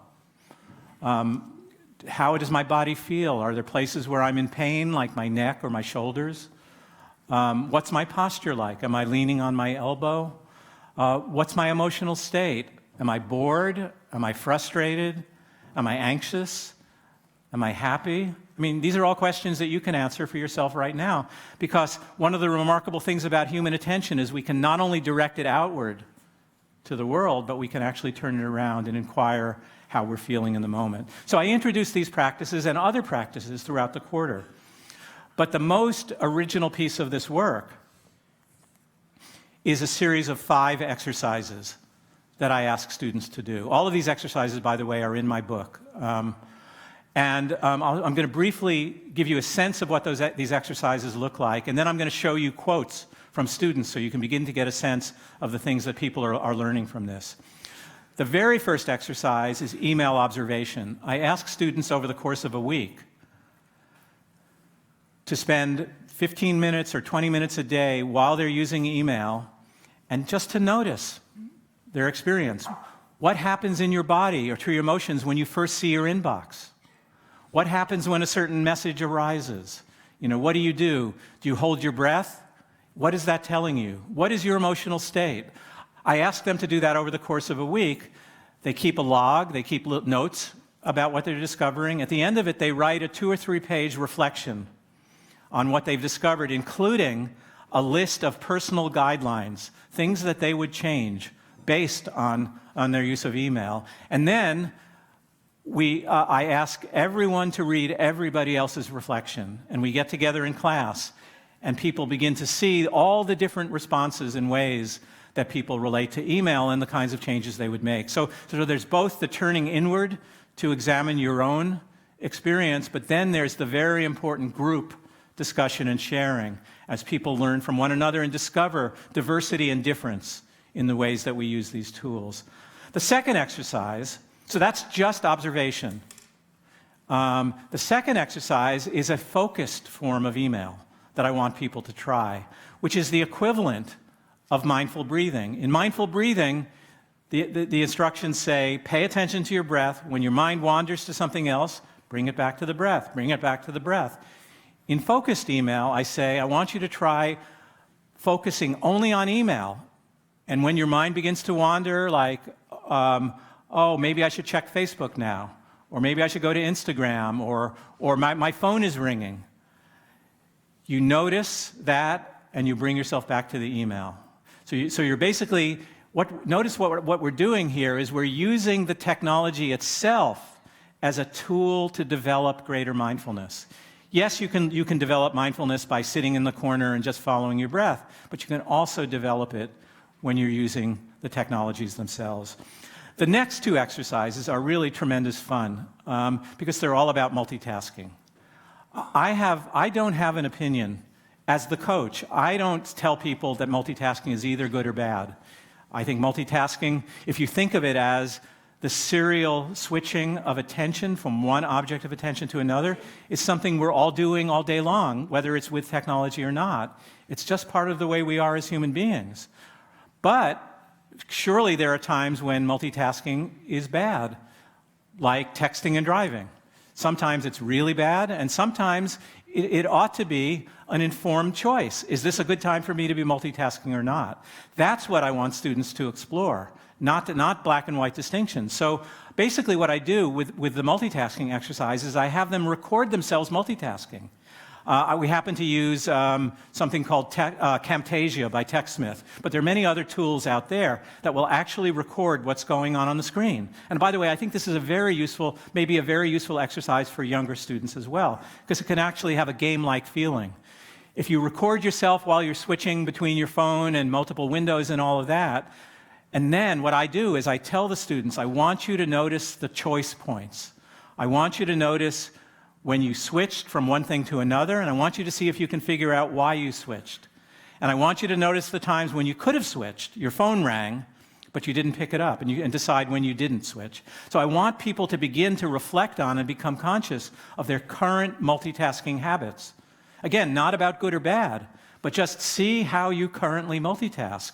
And then what happens, this is the amazing thing, that when you bring mindfulness and awareness to it, students will essentially automatically begin to notice things that they could do differently and better. So in fact, again, they write guidelines, and then we share those with everyone.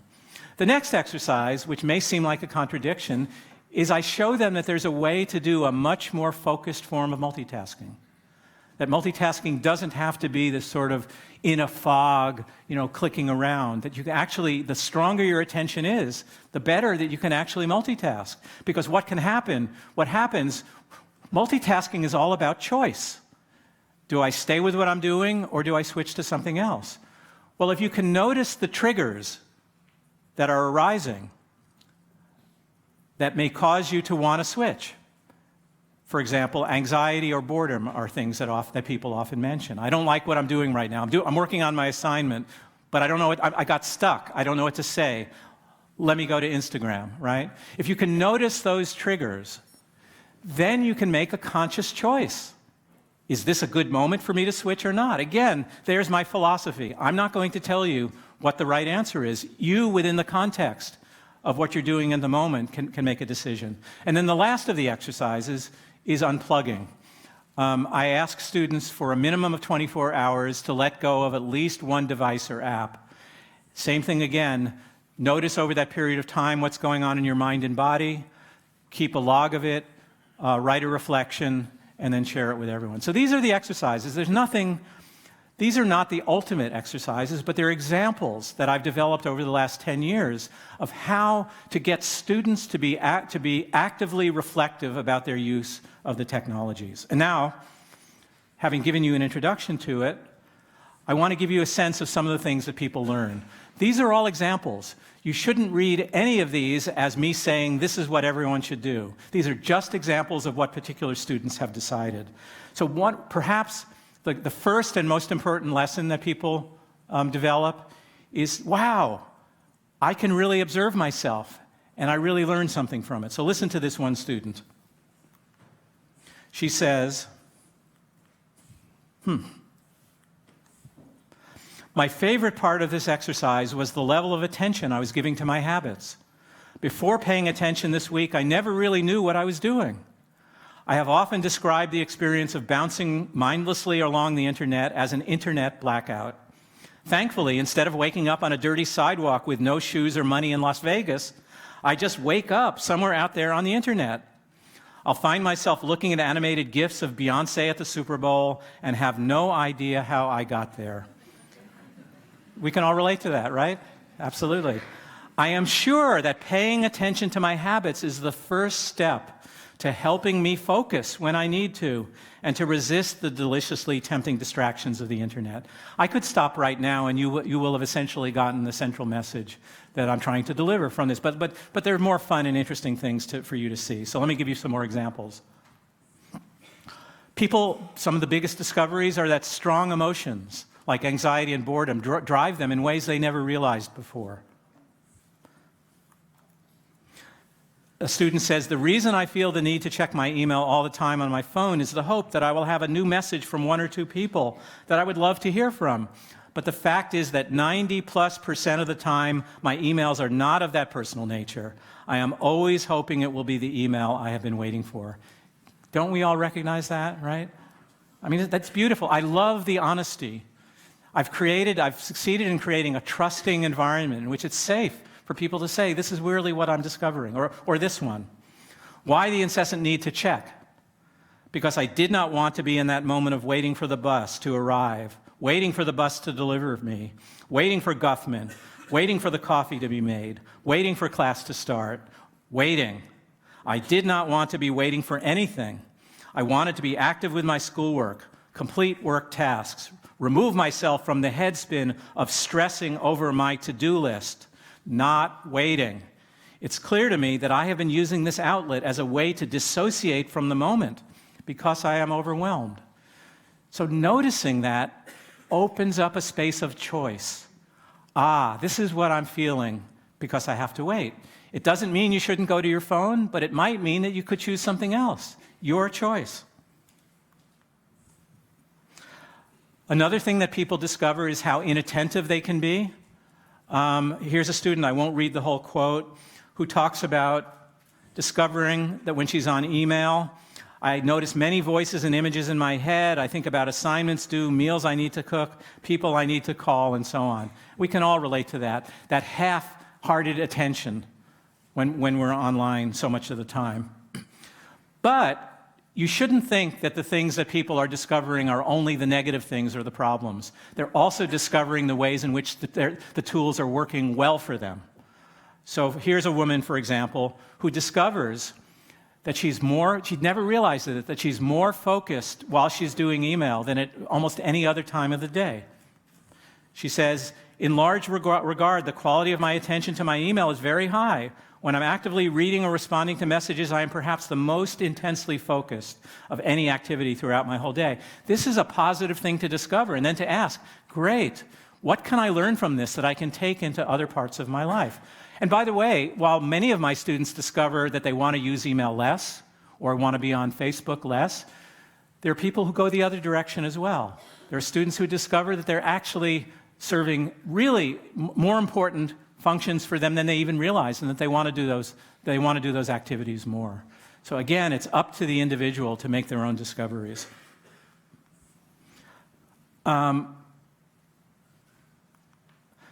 Another thing that people discover is that, wow, focused attention can be a really positive thing.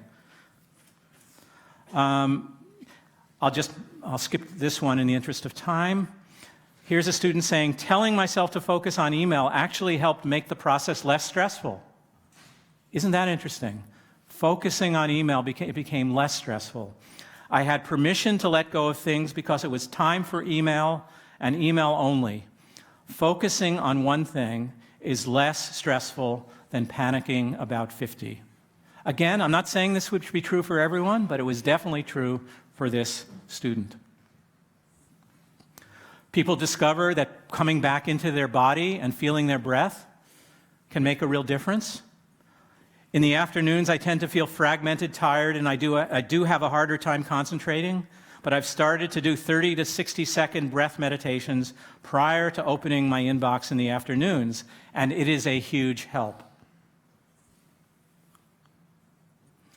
Overall, then, the big takeaway is we can learn to be more attentive, and we can learn to make wiser attentional choices. And I think it's part of our job as educators to figure out how to help our students do this, even as we ourselves are trying to figure it out for ourselves.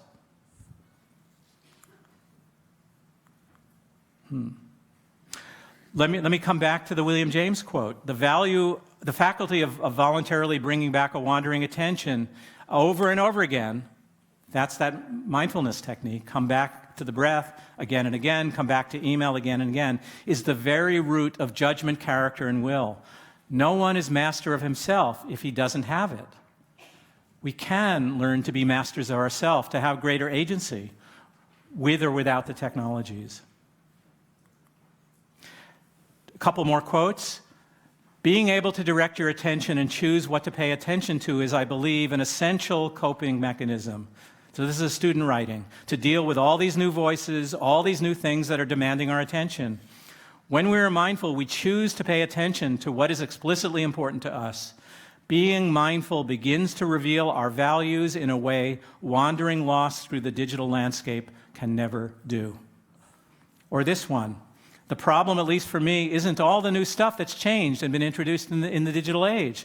The problem has always been one of awareness and balance. It's easy to get swept up, but mindfulness shows us that we still have agency, that we still have control. We can adjust our attention and make choices if we are aware of what we're doing and our emotional response. How am I doing on time? So I have a few more slides. I've been telling you that basically students develop their own guidelines. And of course, I have hundreds, if not thousands, of these guidelines. I'm just going to show you a few of them so you can see the kinds of things that people decide to do. Here, a student says to herself, avoid the impulse to check email numerous times a day. When I feel the urge to check email out of the blue, engage in a healthy activity like reading, taking a walk, biking, etc. Or this one. When I notice the internal tug to engage with email or Facebook and there is not a real need, I will be mindful of it and ask myself, why? There's the pause, there's the question. Why am I feeling this? I might still engage with these technologies, even if a real need does not exist, but it will be with a more mindful interaction. There's where control lies, in awareness and making conscious choices. And I love this one. This is an undergraduate. Do not check email on phone while walking. That's something we could all learn from, even me. Okay, so I'm basically done. I'm almost done with my remarks. The pedagogical principles that I have been following in the development of this course is, first of all, I'm bringing mindfulness of contemplative awareness into the classroom. I'm suggesting to people that being able to be present in the moment is a very important and valuable skill. I give priority to students' own discoveries and not to general rules or principles. And as I've said already, I don't set myself up as the expert who's going to tell them what the right answer is, because I don't know what the right answer is for them. Group sharing and reflection is very important on these individual discoveries, so that the individual and the group, we're all working together. And I'm learning as much from them as they're learning from one another, and I hope occasionally they're learning something from me. A very important point that I haven't discussed is people are discovering that their own relationship to the technologies is much more complex than they realized before, and possibly even contradictory. You can love Facebook and hate Facebook. You can love Instagram and hate Instagram. You can feel good about what you're doing at times, and other times you can want to throw your device down the toilet. I mean, people begin to see that the simplistic views that say the technologies are God's gift to the world or the technologies are the destruction of the world, that those two simplistic views don't actually correspond to the ways we experience them when we actually pay attention. And then, of course, all of this really only works because I've been able to create a safe and trusting environment in which people are willing to say these beautiful, honest things about what they're discovering. So the conclusion is, yes, our digital tools are powerful and they can be empowering, and we wouldn't be sitting here in this room. We wouldn't be having this conference if we didn't believe that the tools were powerful and useful and meaningful in education and in other sectors. But the truth is, they can be very distracting. They are very distracting. There are questions about how to use them well in the classroom. And in certain cases, like texting and driving, they can be very dangerous. So we need a balanced view of this. And the best news of all, for me at least, is we can educate ourselves to use them in healthier and more effective ways. I've just given you one example of from my course of 10 years, which is only meant as an example, an illustration of what it could be like to bring students into active reflection, observation, and conversation about the place of the technologies in their lives. In the United States, at least, I'm amazed that there is almost none of this work being done.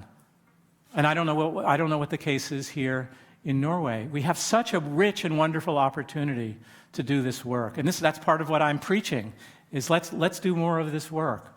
And let's actually help all of us to use these remarkable tools better. Okay.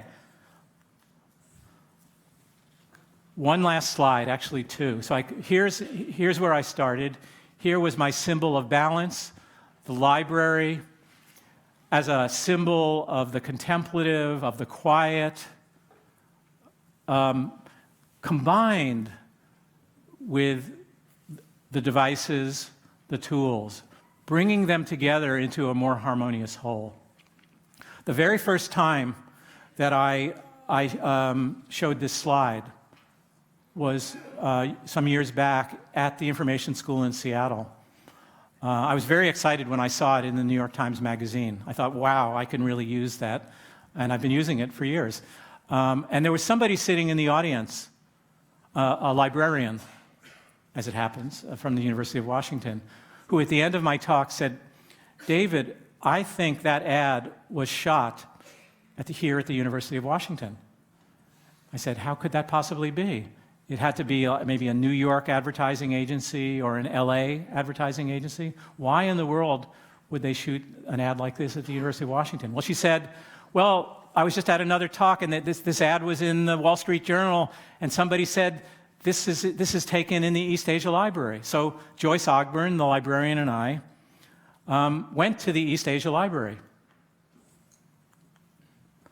And what we found was the chair was still in the same place where it had been used for this advertisement. And I promise you, this is not a Photoshop job. This is actually me sitting in the same chair, which is amazing, right? I thought, wow, this is cosmic, this is spooky, this is weird, this is funny. But in the end, what I've really concluded is it's just a reminder that all the things that I'm talking about today and that you're talking about, the vital concerns that we all have for the future and for education and for how the technologies fit and should fit into our lives, that all of this is really close to home. It's right here, and we have the opportunity to work on it together. Thank you very much.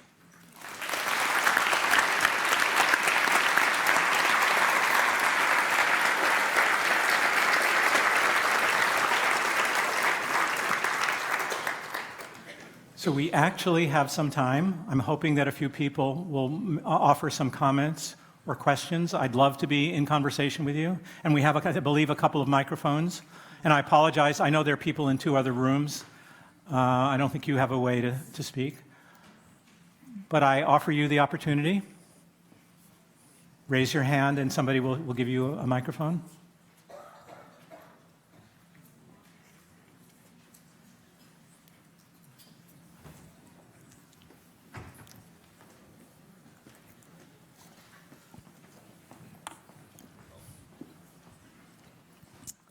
Hello, thank you for your really fantastic talk.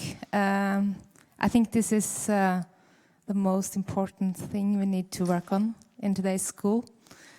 I would like to hear some more about how can this be implemented in school, in everyday school? How can teachers and how can students work with this? Thank you. That's a wonderful question.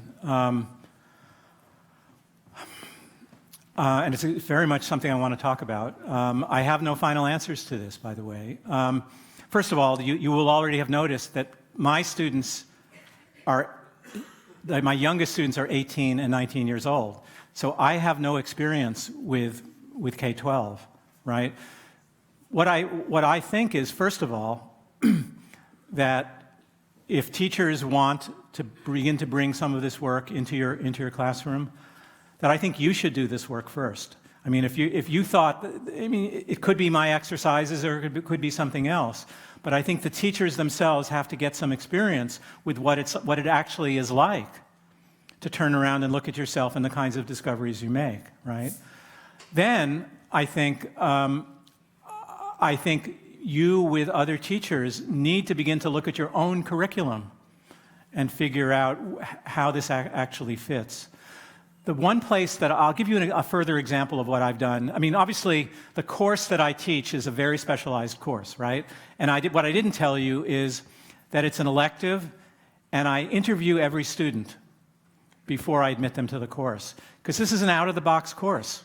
And I don't assume that every student is going to want to do mindfulness meditation, right? And I don't assume that all of your students or even all of you are going to want to do that. But what I have done in other classes, for example, the whole question of how do we deal with the use of devices in the classroom, right? I'm not somebody who wants to simply set a rule, put your devices away, nor do I want to say anything goes. If you want to watch YouTube, that's okay in my classroom. I don't think that that's acceptable. So what I think has to happen is we have to find ways in the classroom to get students to begin to understand what's happening in the classroom when they're on their devices. So I'll give you, here's an experiment that I've already done. But again, this is with older students. It's not with 12-year-olds or 15-year-olds. I told a class of students, 40 students, I said we're going to have 3 different sessions with a different technology policy. One class is going to be no tech, one class is going to be medium tech, and one class is going to be you do whatever you want. If you want to watch YouTube, you can do whatever you want.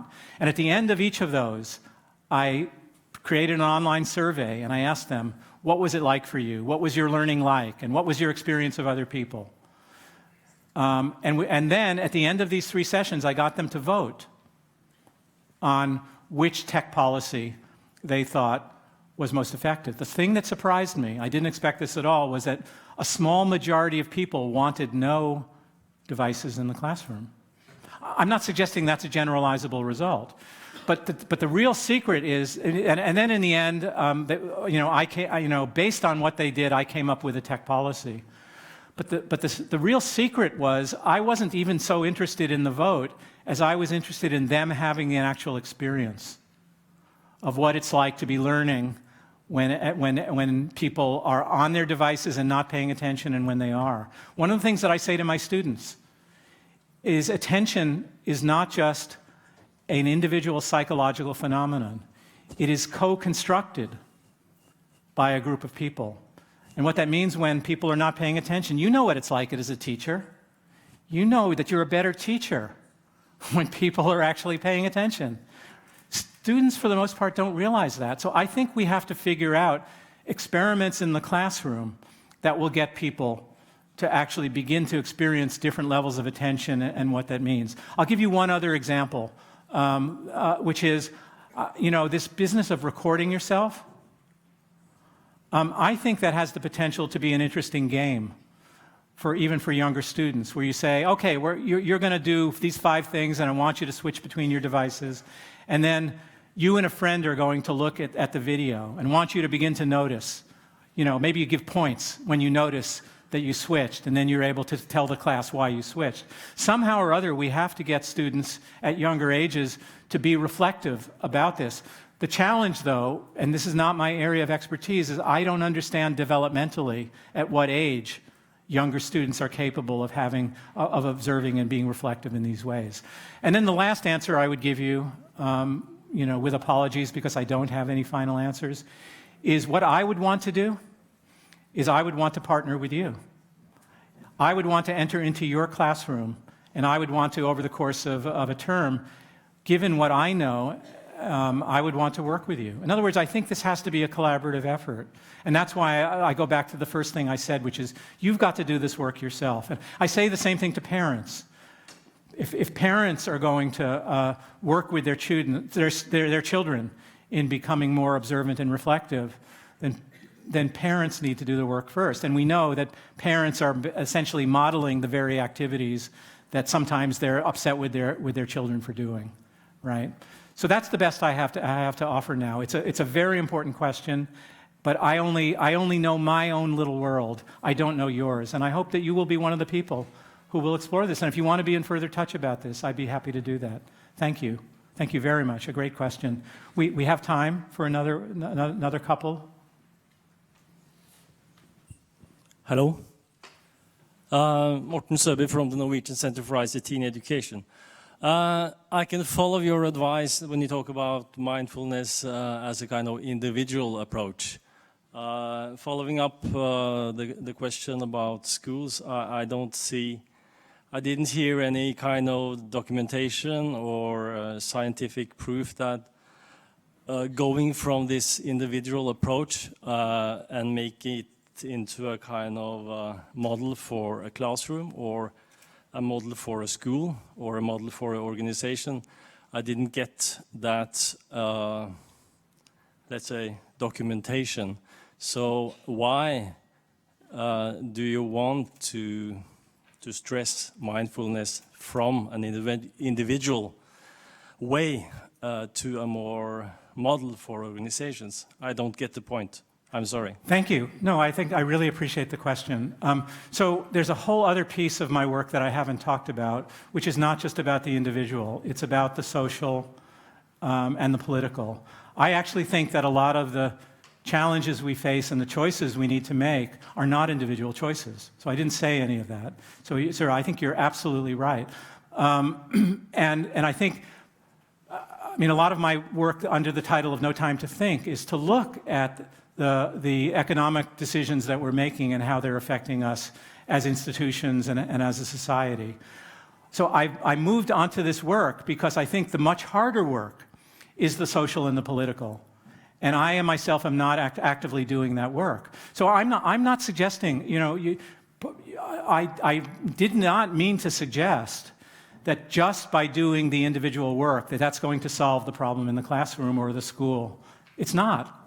So you're absolutely right. There is a whole dimension of that is the social and the political that I do write about, but I don't have a program, if you like, to get us there. My hope, it may not be a strong enough hope, but my hope is that the more of us that come to do this work individually, the more that we will have to contribute to the broad societal conversation that we need to have. In fact, the title of my last chapter is A Broader and Deeper Conversation. Wrong direction.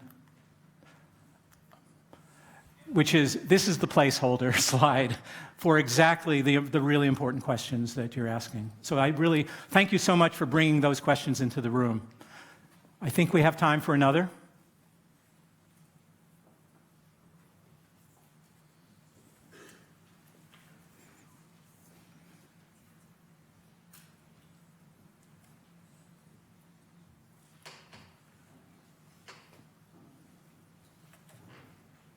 All right.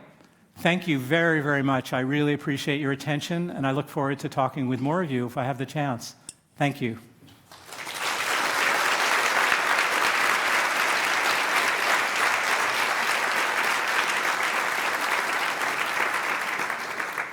Thank you very much. And this is a present from Selbu. It's from the countryside, and that's what we're wearing when it's cold. And in Seattle, maybe you'll get used to it. Yes, I will. Yeah.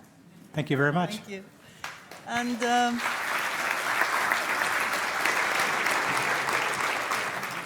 one more thing, I would like you to direct your attention. Ja, da kan jeg snakke norsk da.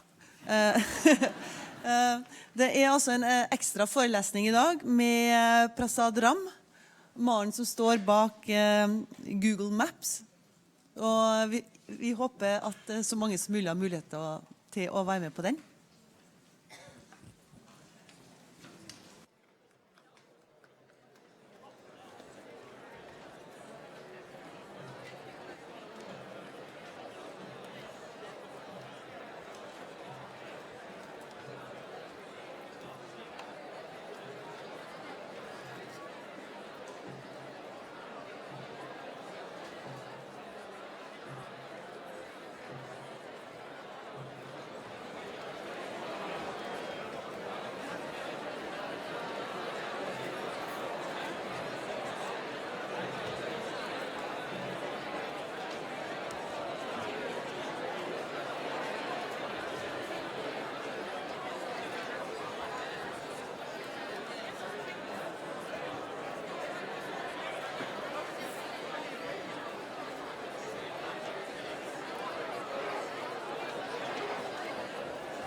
Velkommen til sesjonen Velkommen til sesjon om fremtidens læring, innovativ skole. Mitt navn Vibeke Kløvstad, og jeg jobber ved Senter for IKT i utdanningen, som Kunnskapsdepartementets rådgivende forvaltningsorgan, som jobber med å øke kvaliteten i norsk utdanning fra barnehage til lærerutdanning. Denne sesjonen har vi i dag sydd sammen, der vi har invitert Jung skole spesielt inn som vinner av innovasjonsprisen til Senter for IKT i utdanningen. Og vi skal også få en lyngjennomgang fra 4 av våre fagpersoner i senteret på innovasjon, hvordan lykkes med innovasjon i norsk skole. Vi vet at digitalisering av utdanning med på å endre læring og undervisning. Og vi vet at teknologien har viktige bidrag til innholdet i skolen og i fagene. Og vi vet at teknologien utfordrer måten utdanning organiseres på. For eksempel vil flytte læring fra klasserom til mobile flater. Og det finnes også allerede en del forskning og erfaringer, og som kunnskapsministeren var inne på tidligere i dag, vi trenger mer, og vi trenger det for å få veiledning i forhold til hvordan bruke teknologien best mulig. Men det jo også noe vi har lært gjennom den tiden vi har jobbet med å innføre og bruke ulike teknologier i skolen. Vi har lært at helheten, det å implementere og bruke teknologi, krever at man tenker på alle nivåer i skolen for å få det til. Og med den bakgrunnen så har vi da invitert inn rektor Frode Sømme og Anne Kirsti Ovevåg fra Jung skole.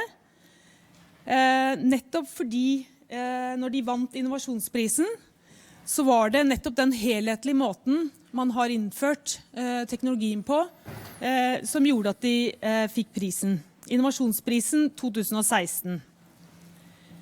Og i sin vurdering da fra juryen, så var det nettopp det å innføre teknologi, hvordan det har gått hånd i hånd med ny pedagogisk tankegang, som igjen har gitt dokumenterte erfaringer i lese- og skriveopplæring, som var grunnlaget for å vinne prisen.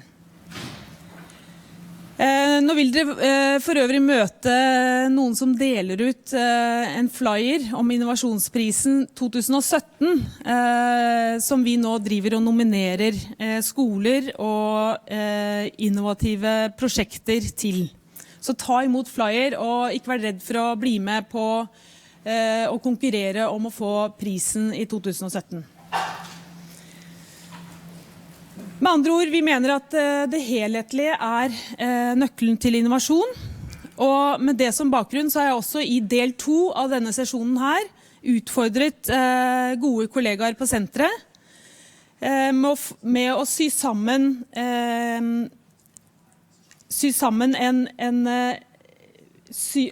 det 4 av mine kollegaer som har sydd sammen 7 minutter hver til en 28 minutters sesjon, som handler om hvordan få til forutsetningene for IKT i skolen, innføre IKT og bruke det. Alt fra sikkerhet, personvern, få infrastrukturen til å virke godt, til hvordan satse på lærerne, på kompetansen, på elevene, bygge kompetanse, til mer fokus på lærerne. Hva skal til for at lærerne tør å bruke spill i undervisning eller programmering? Men da skal jeg gi ordet først til Frode og Anne Kirsti. Og så vil vi få noen spørsmål, mulighet til å stille noen spørsmål når dere ferdig med deres første del. Og antageligvis også noen spørsmål helt til slutt. Vær så god. Tusen takk. Jeg skal da fortelle dere litt om det som vi kaller for et paradigmeskifte i skolen. Fordi vi mener nok at det et paradigmeskifte. Det ikke bare en liten justering i pedagogikk og metodikk, men det altså en annen måte å drive undervisning på når du går 1-til-1. Si litt om Young skole, så vi 430 elever. Vi bygd ut til å ta imot ca. 550, men vi blir nok ikke noe mer enn 500 elever etter hvert. Det en 1-til-7-skole. Vi har 2 avdelingsledere. Det 38 lærere og 7 assistenter. Det liksom hard facts når det gjelder vår skole. Da jeg kom til Bærum for snart 3 år siden, så hadde Bærum kommune 3 satsingsområder. Det ene var relasjonsledelse, eller klasseledelse, og så var det vurdering for læring, og så var det IKT. Og jeg var jo litt spent på for så vidt alle 3 områdene, hvordan skolen jobbet i forhold til det, men begynte å se litt på dette med IKT. Hva var status der? Jeg helt sikker på at dere ikke kjenner dere igjen i forhold til dette, men jeg gjorde en liten sånn diagnose da, på hvordan så det ut på vår skole. Og der var det 3 datarom som var stappet fulle av stasjonære datamaskiner. Og så var det i klasserommene 2 maskiner i hvert klasserom. Jeg tror ikke lærerne helt hadde skjønt pedagogikken rundt de 2 maskinene i hvert klasserom, for de stod oppå hverandre uten strøm. Og det var mye støv på de maskinene, så jeg tenkte at her det noen som ikke har knekt en kode. Men det tror jeg ikke det veldig mange som har når det gjelder 2 maskiner i hvert klasserom. Så hadde vi noen klassesett med laptops, og da sa jo kunnskapsministeren, han har sagt det flere ganger, det nok utstyr i norsk skole. Ja, det jo det, men når det tar 40 minutter for sistemann å logge seg på, dette her kjenner ikke dere til, men det var status altså på Young skole i Bærum kommune, og vi hadde veldig ivrige IKT-pedagoger som gjerne ville, vi holdt på med It's Learning og jobbet med planleggeren der og skulle gjøre veldig mye, og så videre og så videre. Men saken var jo egentlig den at IKT var altså ikke i bruk på vår skole. Og hva løsningen på det? Ja, det var I hvert fall ikke å kjøpe iPad til alle. det var å kjøpe 100 nye laptops. Så jeg som rektor bestilte da i september 2013 100 nye laptops. Og når vi kom til jul, så var det ingen som hadde levert og kunne levere de 100 laptopsene. Og da hadde jeg vært så frimodig som rektor og kastet alle datamaskinene på de 3 datarommene, pluss at jeg hadde tatt alle de 2 maskinene som stod i hvert klasserom. Alt var nå samlet i en svær haug nede i kjelleren, klar til å bli sendt til en annen skole. Så vi var jo uten utstyr. Det vil si vi hadde noen laptops da, som vi kunne bruke, som gikk på rundgang. Og jeg tenkte ikke på iPad. Og det handlet om at jeg kunne ikke iPad, eller nettbrett generelt sett. Jeg ville ikke ha Apple-produkter. Jeg hadde ikke en iPhone engang. Og jeg hadde faktisk aldri holdt et nettbrett i hendene mine. Men jeg tenkte at det skal i hvert fall ikke inn på vår skole, for det mestrer ikke jeg, og da er det ingen andre som skal mestre det heller. Men vi fikk jo ikke disse tingene på plass, og vi fikk jo ikke laptops, slik at når vi da kom til våren 2014, så hadde vi fremdeles ikke fått laptops. Og det var litt krise. Og så var jeg da her oppe på NKUL, snakket med folk her, og hørte blant annet et foredrag om sånn flipped classroom. Så tenkte jeg sånn flipover skal vi ikke ha, tenkte jeg, for det har ikke noe med IKT å gjøre. Det var mitt ståsted. Men så dro jeg på skolebesøk. Og var inne i et klasserom som hadde da iPads. Dette var i juni 2014. Og fikk fullstendig bakoversveis av det jeg fikk se. Det var Apple TV, det var elever som jobbet selvstendig. Jeg snakket med elever, ja, karakterene deres hadde gått opp. Spesped-elevene syntes det var mye morsommere å være på skolen. De var mye mer inne i klasserommet. Elevene skrev mer, var mer motivert. Det var mye morsommere å være på skolen. Og alle de tingene som en rektor egentlig er interessert i, fikk jeg se på den skolen her, og dro tilbake til Young skole, og sa vi må utarbeide en plan for dette. Og i samarbeid med Rikt, så utarbeidet skolen da en visjon, økt læring med iPad 1-1. Og jeg kan bare love dere, jeg visste ikke hva jeg gikk meg ut på. Men vi bestilte dette etter hvert, og gjorde en prosjektbeskrivelse sammen med plangruppa på skolen.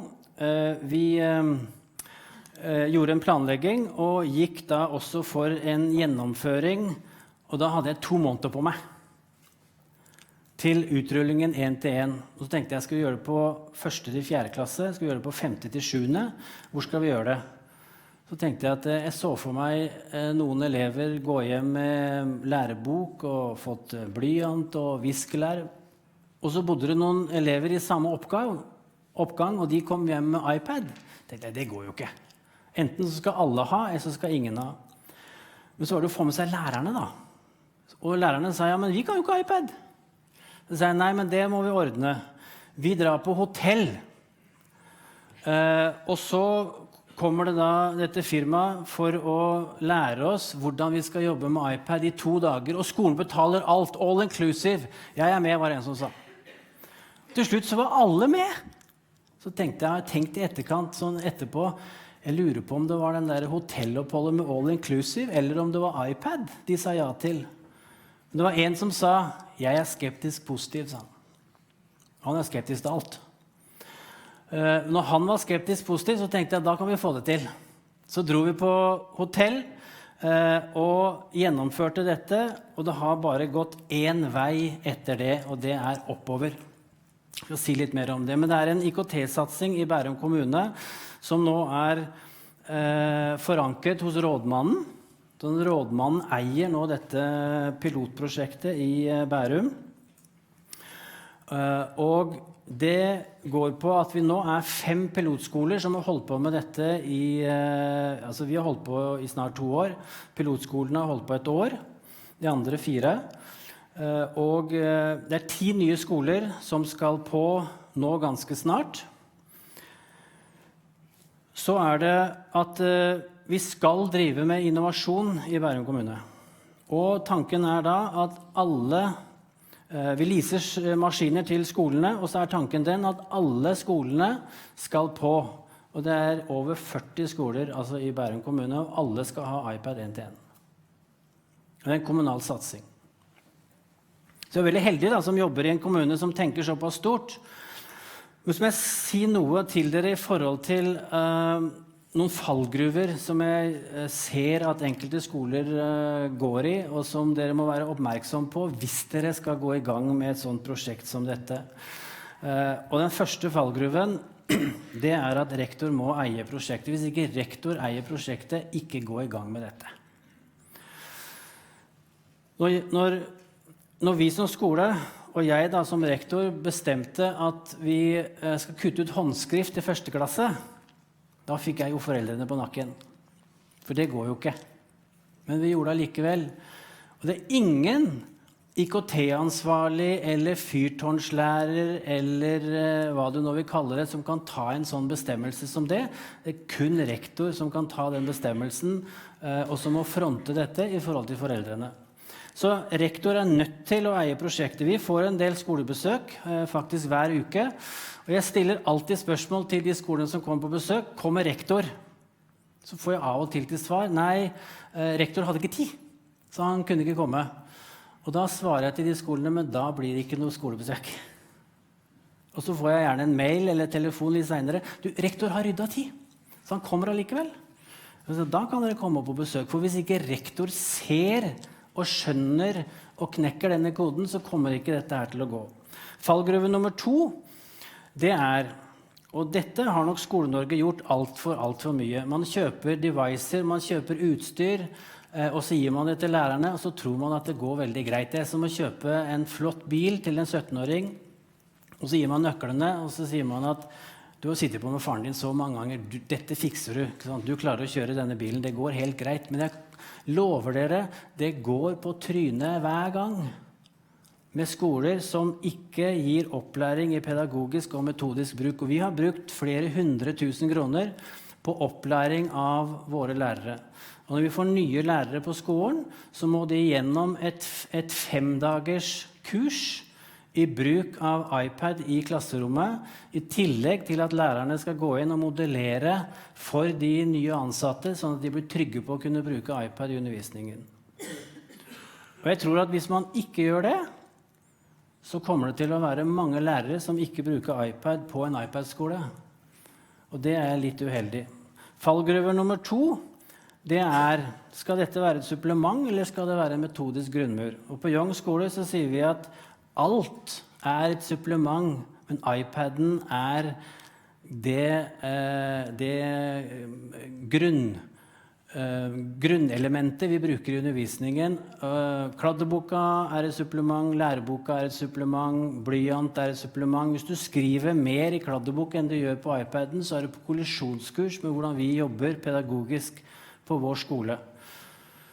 Så iPaden ikke et supplement, men alt annet et supplement. Og det en sånn bestemmelse som vi som skole og som rektor sammen med sine ledere, plangruppe, hva dere nå har, må på en måte bestemme, og så det en ufravikelig arbeidsmetode på skolen. Da får du det til. Så kan jeg si noe om infrastruktur, men jeg skal ikke gjøre det. Men det greit å ha infrastruktur på plass. Vi hadde jo ikke det på plass på vår skole, men vi fikk det til allikevel. Men det en litt annen historie. Så hvorfor iPad? Ja, det var jo ganske hyggelig for oss at det virker hver gang, og ikke at det begynner å virke etter 40 minutter. Det jo en forutsetning for at du skal få det til. Men dette her handler ikke egentlig om iPad, men det handler om nettbrett, for det fungerer hver gang. Vi ser at det gir oss mye bedre klasseledelse. Når vi får besøk, så får vi en del tilbakemeldinger på at du verden så stille det i klassene deres. Og det var en dame som sa, vet du hva, det dere brukte et kvarter på å få til, det hadde vi brukt en hel time på. Så den tar bort masse tidstyver i skolen. Den kombinasjonen av lyd, bilde, tekst og video, som Anne Kirsti skal vise dere litt mer om, det er helt fantastisk i forhold til lese- og skriveopplæring, for eksempel. Og så er det, elevene driver jo da support på sin egen device, og man trenger for så vidt ikke den supporten som vi var vant til på datamaskiner, og så får du aldri den meldingen, ikke skru av datamaskinen mens den oppdaterer seg, nå oppdaterer den seg, og så teller den ned, ikke sant? Og så skjer det under nasjonale prøver, og så er det kjempespennende. Det skjer ikke på denne her, og så er det en helt annen pris. I hvert fall hvis du leaser, for da slipper du å betale alt på en gang. Så er spørsmålet på din skole, du skal fra A til Å. Vil du reise sånn, eller vil du reise sånn? Vil du undervise sånn, eller vil du undervise sånn? Vil du at elevene skal levere det der, eller vil du at elevene skal levere noe tilsvarende det der? Og la meg da få lov til å lese sammen med dere en fortelling som en jente skrev i første klasse før jul, som hun brukte en time på å skrive. Hun har ikke brukt hjelpemidler i det hele tatt. Dette er helt fri tekst med en del skrivefeil underveis, men hun har også gått på skolen i 4 måneder da dette ble skrevet. Matteo har vondt i håret. Pappaen hans vil at han skal gå til frisøren, for mammaen vil ikke klippe håret hans. Pappaen sier at han gikk til frisøren når han også var liten. De går til frisøren. Matteo er spent, han går inn. Frisørsalongen heter Snip Hair Saloon. De vasker håret. Pappaen liker ikke det. Jeg tror at frisøren hans er ikke så god til det. Matteo er glad. Anne heter frisøren som klipper håret til Matteo. Anne har en kam. Hun bruker den, men mannen har ikke en sånn kam. Pappaen er misfornøyd. Frisøren hans heter Adrian. Mammaen er forskrekket. Mammaen heter Elvira. Hun sier dere er så fine. Jeg gikk til frisøren, sa Matteo. De smilte. Dere har fått veldig kort hår, vet du hva? Det ser ut som dere er overkjørt av en traktor som klippet håret deres.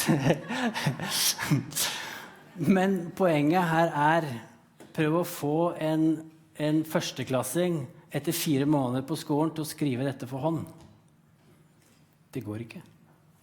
Og det vi ser er at gutter som er 5,5 år, som ikke har motorikken for å skrive, de liker norsk, de liker å skrive, de produserer tekst, fordi de får det til. Det er ingen motorikk som hindrer dem, og det de leverer er like bra som jentene.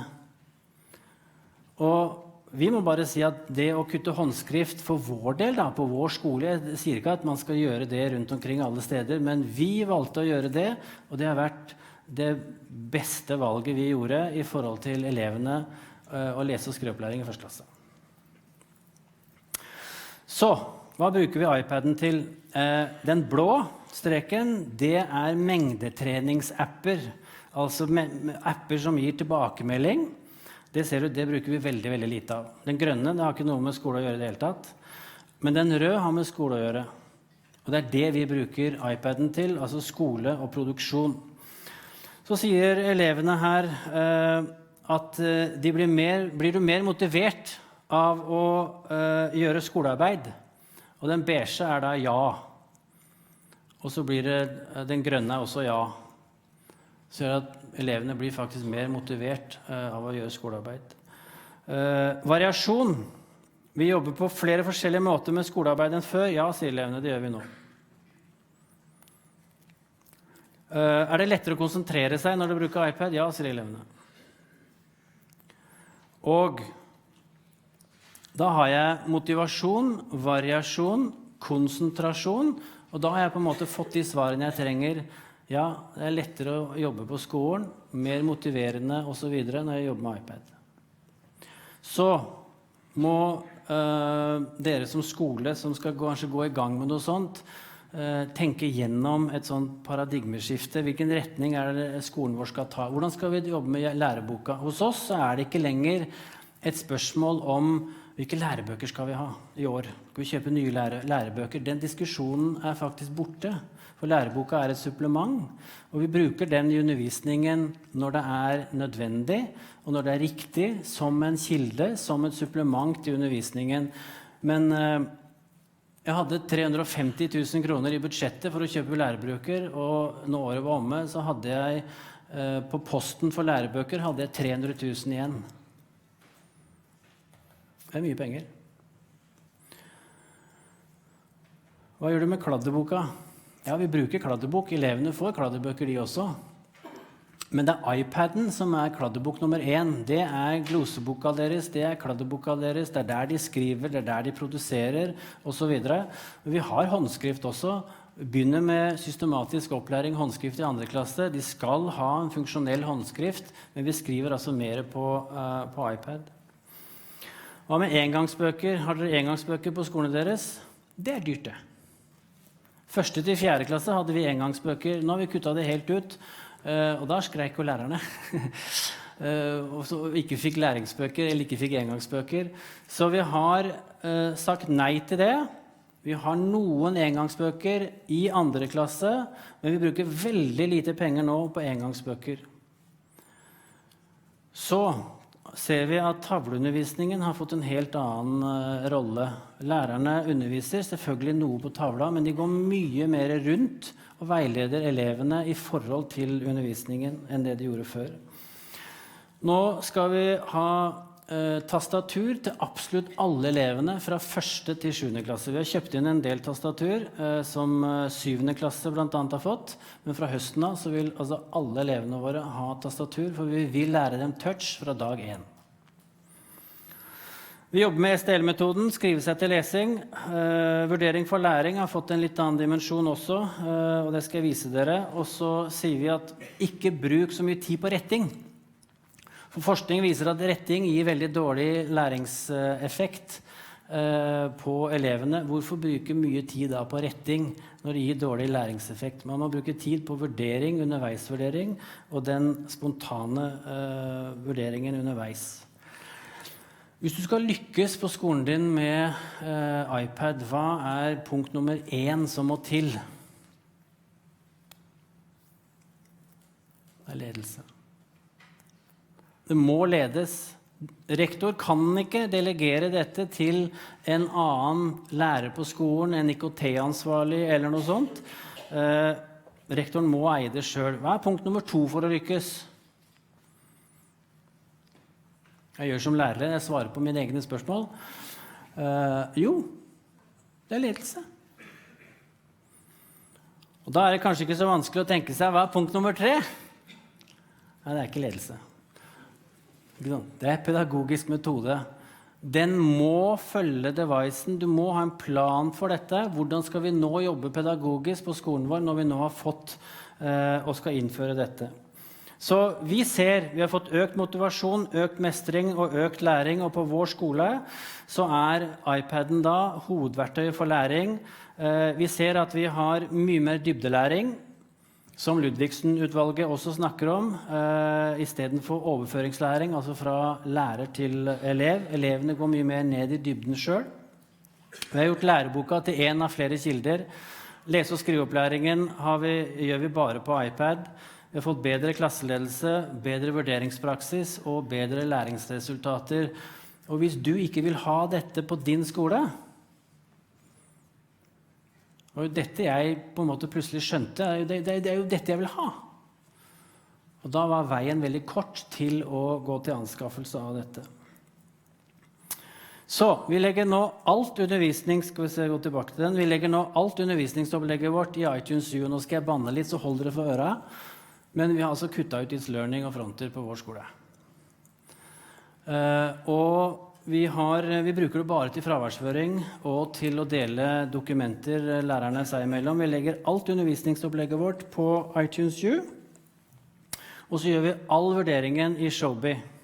Når jeg går inn i iTunes U, så ser det sånn ut. Jeg medlem av veldig mange forskjellige fag. Vi lager, for hver eneste uke, så lager vi da planer, fag, alt hva elevene skal gjøre med læringsmål og så videre. Nå skal jeg gå inn i den engelsk på 7. trinn, for jeg underviser i engelsk på 7. trinn. Og når jeg da går inn i den, så står det litt grann her. Du ser en oversikt på venstre side. Og så står det her litt om fagets egenart, innholdet i faget. Litt lenger ned, litt om vurdering for læring I faget, litt om læringsstrategier, og så går jeg inn på selve kursplanen på venstre siden. Når jeg går inn I den, så dette det vi skal jobbe med I løpet av året når det gjelder engelsk I 7. klasse. Akkurat nå så har vi gjort oss ferdig med et prosjekt om Zimbabwe, og da går jeg inn I det. Så står det her da hva elevene skal gjøre, hva som læringsmålet, hva som kriteriene. De skal lage en presentasjon hvor de sammenligner oppvekst og levevilkår I Zimbabwe og Norge. Gå litt lenger ned, så har jeg da gått inn på nettet og lenket opp oppgaver eller tekster som elevene skal lese. De bare trykker på denne her, så åpner det seg opp en ny side med en internettside. Så leser vi gjennom den, så lager vi gloser I gloseboka deres og så videre. Og så står det litt om at de skal levere en lydfil, de skal lage et tankekart, og de skal lage en presentasjon. Og så har de gjort dette, og så går jeg da til Showby når de har levert dette. Og da skulle de laste inn et talenotat, og så ser du at han har lastet inn et talenotat. Og så får han en tilbakemelding på selve denne presentasjonen. Så leser jeg presentasjonen hans, ser gjennom den, og den har han da holdt foran klassen. Og så gir han en egenvurdering på dette, eller hun gir en egenvurdering på dette. Og så har hun også lastet opp tankekartet sitt, og så får hun da til slutt en muntlig tilbakemelding av meg. Her har jeg en annen elev, får da også en tilbakemelding fra meg på dette. Du snakker veldig bra engelsk, med fin uttale, god flyt, og så sier hun jeg veldig fornøyd med innholdet på presentasjonen, også fornøyd I forhold til uttale og så videre. Jeg godt fornøyd, sier hun. Og så hører jeg på denne lydfilen, enten jeg sitter på flyplassen eller hjemme eller et eller annet sånt, og så får hun da en muntlig tilbakemelding fra meg. Veldig, veldig godt fornøyd med det, og veldig bra. Og jeg har et sitat som jeg har lyst til å ta med dere til slutt. Og det et sitat som vi har hengt opp veldig stort på vår skole. Change will not come if we wait for some other person or some other time. We are the change we have been waiting for. We are the change that we seek. Så ikke vent på noen andre på din skole. Det du som endringen på skolen, enten du rektor eller lærer, så skap den forandringen på din skole. Og når vi på Young har fått det til, så kan dere også få det til. Og da skal Anne Kirsti overta litt grann av dette kurset, og fortelle dere hvordan hun helt praktisk jobber med lese- og skriveopplæringen I 1. og 2. klasse.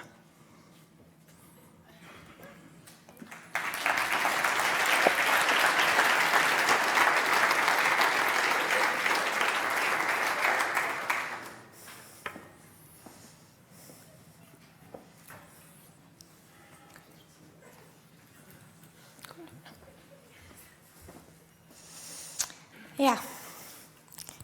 Jeg var så heldig at jeg fikk begynne på Young skole høsten 2014, når vi startet med det prosjektet her, så jeg rakk å få med meg all opplæring av rikt. Og jeg fikk lov å starte I 1. klasse, som første gjengen ut med skolebegynnere, med bokstav og lese- og skriveopplæring på iPad. Jeg skal starte med en elev som skal lese litt for oss. Du noe her? Sa klatremøs, for han ville vite om det var noen tyver der. Men det var ingen. Det var I grunn sørgelig, tenkte han. Da det altså ingenting for meg å gjøre her. Men når jeg først her I nøttekjelleren, så kunne jeg kanskje smake på en nøtt, bare for å smake om det virkelig nøtter alt sammen. Så smakte han på en nøtt, og det var nøtt. Så smakte han på en nøtt til, og det var også nøtt. Det her Frida, og hun 7 år. Og jeg synes at hun blitt veldig flink til å lese. Og det har jeg også kommentert her I Showby, at hun leser godt og med god innlevelse. Skal vi se.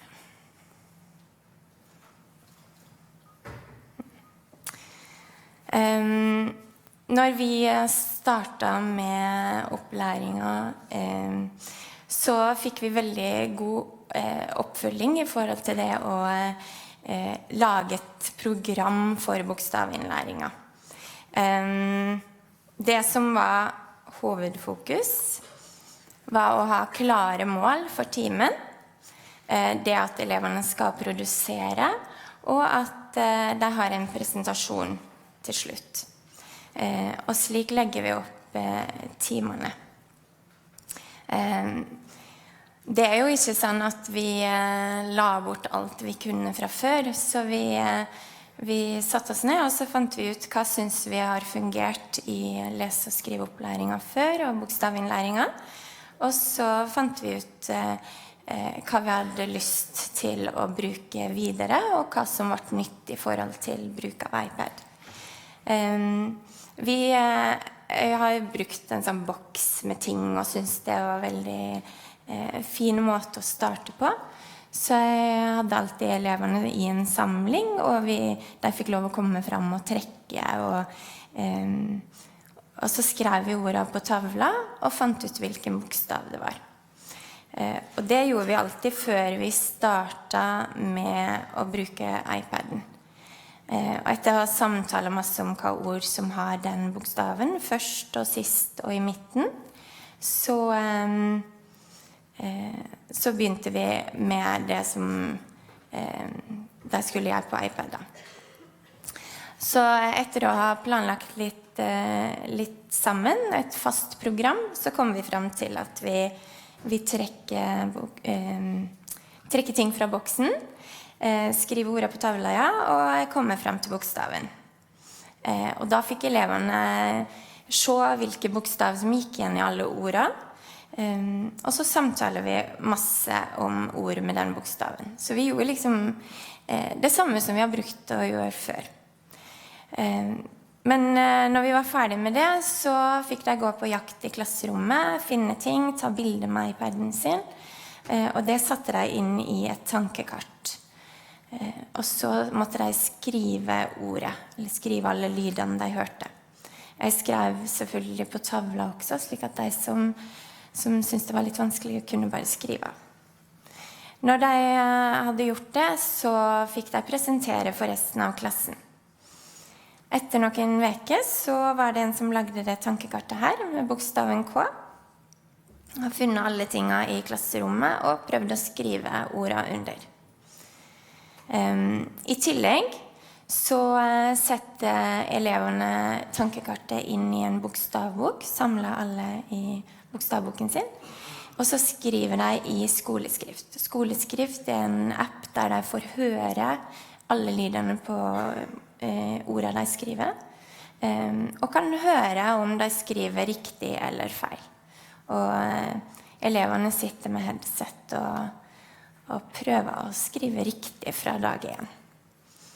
Så leser de inn lyd, leser opp det de har skrevet selv, og I tillegg så har de I år satt inn bokstavbilder I boka og skriver til det. Det bokstavbildet her fra LML. Her et eksempel fra min skrivebok, som en som går I første klasse nå har skrevet. Det her skrev hun ganske tidlig I første klasse, om blåmeisen, og de har ofte tatt med ting som eleverne får beskrive og skrive om. Etter noen måneder så skrev hun sånn, og både små og store bokstaver ble innført helt fra starten, men eleverne fikk velge litt om de ville skrive store eller små. Men blir oppfordret etter hvert til å gå over til små bokstaver. Det her det ganske en av de siste sidene I boka hennes. Her har hun lært seg å beskrive, og komme med beskrivelser. For eksempel så står det jo det at det et menneske I traktoren, og den rød. Det et fuglehus på bildet, det grønt. Så her har de jobbet med beskrivelser. Vi har også jobbet masse i en app som heter Kidspiration, og her det kan man jobbe med på veldig mange forskjellige måter, og vi har jobbet med rim på den måten her, og vi har jobbet med å lære nye begreper, som vi da har satt inn i en begrepsbok. Og da gjorde vi det på akkurat samme måte med alle begreper, med innhold, form og bruk, og en fargekode. Det har vi fortsatt med i andre klasse. Så når det er begrep som vi synes er vanskelig, så jobber vi med det på den måten her. I første klasse så har de leselekse og skrivelekse hver uke. Det her er en skrivelekse, en som har skrevet om uka si i skoleskrift. Og da har han levert det i Showby. Og der er det også at man leverer disse leseleksene, sånn som Frida hadde gjort. På andre trinn så har jo vi videreført veldig masse av det vi jobber med i første klasse. Vi jobber med veilederlesing. Vi har gitt elevene leseoppdrag til alle leselekser. Både veilederlesingbøkene og andre bøker som vi har. Nå bruker vi masse tekst også på iPaden. Så har vi jobbet masse med gjenfortelling. Det å lage presentasjoner i Keynote. De skriver bøker. Det kan være bøker som vi har laget på forhånd, som de skal skrive i og fylle ut. Eller de lager bøker selv. Så har vi jo skriveoppgave. Det er jo det samme som man gjør når man ikke har iPad.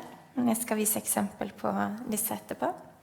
Det å skrive til bilde, beskrivelser, skrive om egne opplevelser og lignende. Så har jo vi leselos i Bærum kommune, så vi har egne lesemål som vi jobber etter. Den metoden som Frode også nevnte, vi bruker jo STL, eller skrive seg til lesing.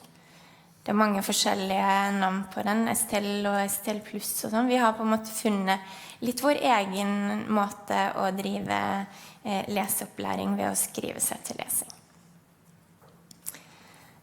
Her er et eksempel fra veilederlesing, for da er jo det den lærerstasjonen som på en måte er det viktigste, at elevene er fremme og snakker om boka og sånn.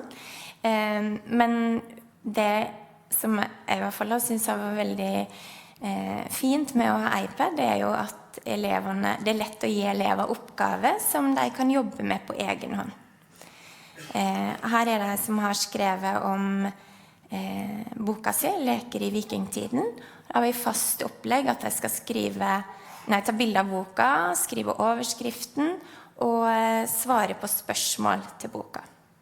Vi har også hatt sånn at jeg skal skrive hva handler boka om, og hva synes du om boka. I tillegg så kan jo man under veilederlesing ha stasjoner der man jobber med disse mengdetreningsapper, eller ting som er veldig selvgående for elevene. Litt om skriving. Det å lage bøker i Book Creator. Her er en bok som vi har jobbet med nå nylig. Vi har jobbet med vårfugler, eller trekkfugler. Og da lagde jeg en mal som heter Min bok om fugler, og så har jeg satt inn 4 fugler som de skulle skrive om. Da har vi fast oppsett, der vi først gjennomgår, snakker om fuglen og prøver å lære litt info om den, og så skal de skrive selv. I tillegg, jeg skal vise et eksempel på det, i tillegg så lager vi masse presentasjoner i Keynote, for eksempel ved gjenfortelling, eller at de får lage selv. Og så jobber vi med ukas ord og begreper. Her er det en elev som har skrevet om svarttrosten. Og noen av målene med det her er jo for det første at jeg skal få skrivetrening og skrive masse, og lære seg litt info. Han har også tegnet den i kunst og håndverk og tatt bilde av den. Og så hadde vi litt fokus på det å huske å ha stor bokstav i navn.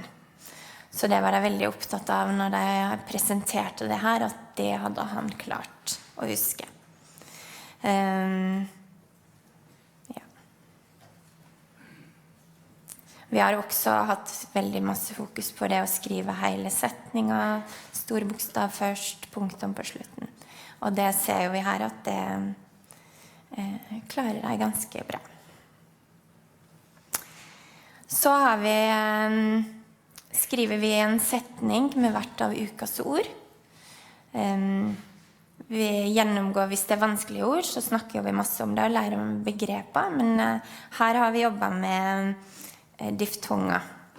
Vi ser igjen au og maur og øye, og det å prøve å skrive hele setninger. Og det som er fint med når man lytter i skoleskrift, er jo at man hører om man har skrevet, har glemt punktum, så leser jo den det i ett.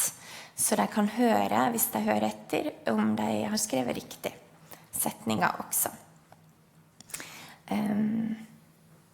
Ja. Og så er den skoleskrift veldig fin i forhold til Showby, og man leverer det direkte som et dokument der. Så vi bruker veldig ofte det i lekse og i disse leseoppdragene som dere har i lekse. Så har vi hatt en del fokus på skriveregler. Her har vi brukt et tankekart i Inspiration med stum D. Det her lagde vi sammen der elevene fikk komme med ord som de kom på som hadde stum D. Jobber masse med stor bokstav punktum, stor bokstav i navn, dobbel konsonant, og diftonger og ulike lyder. Når det gjelder lesing, så er jo det, vi jobber jo med det samme som man gjør uten iPad, med høytlesning. Det å øve seg med å lese med flyt, lese med innlevelse har vi begynt med, og leseforståelse. Så på iPaden så leser jeg ofte inn tekst som de skriver. Han som hadde skrevet om fuglene, han hadde lest den inn etterpå. Og det er jo fordi at vi ser at når de står fremme og skal presentere det de har gjort, så ser de veldig ofte de skrivefeilene de har. Det er litt morsomt når de står og presenterer, så bare, oi, ja, men der har de skrevet feil, og så begynner de å rette mens de står og presenterer. Og så leser de inn leksa si i Showby. Det gjør de nesten hver veke.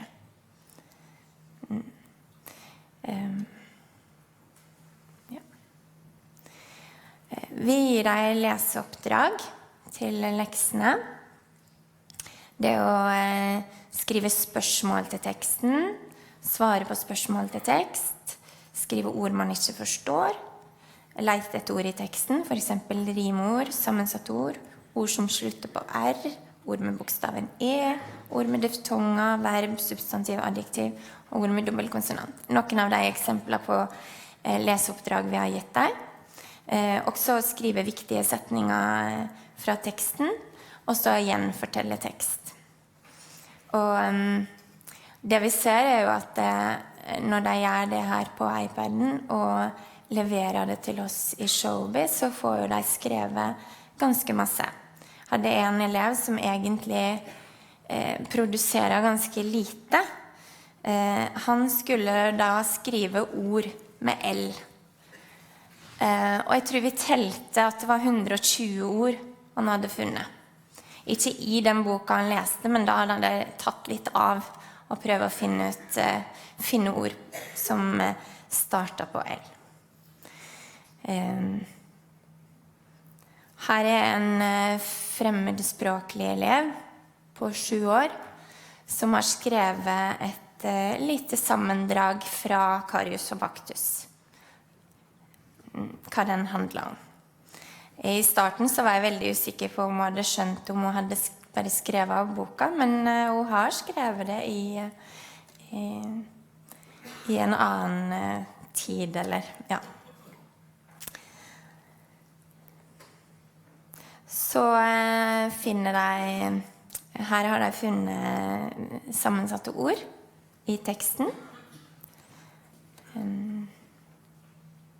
vi har funnet rimord. Det jo ikke alltid at disse leseoppdragene fører til så veldig masse skriving, men poenget jo at de skal lese teksten grundig, at de skal drive og lete litt i teksten. Her har jeg skrevet spørsmål til en bok, og da har vi gjennomgått dem i veiledet lesing og prøvd å finne svar på deres spørsmål i stedet for mine. Viktige setninger i teksten, det fortsatt litt vanskelig, men vi har ikke jobbet så masse med sånn viktige ord for handlinger enda. Nøkkelord. Her det en som har letet etter ord som slutter på r, og klart å finne 41 ord i boka si.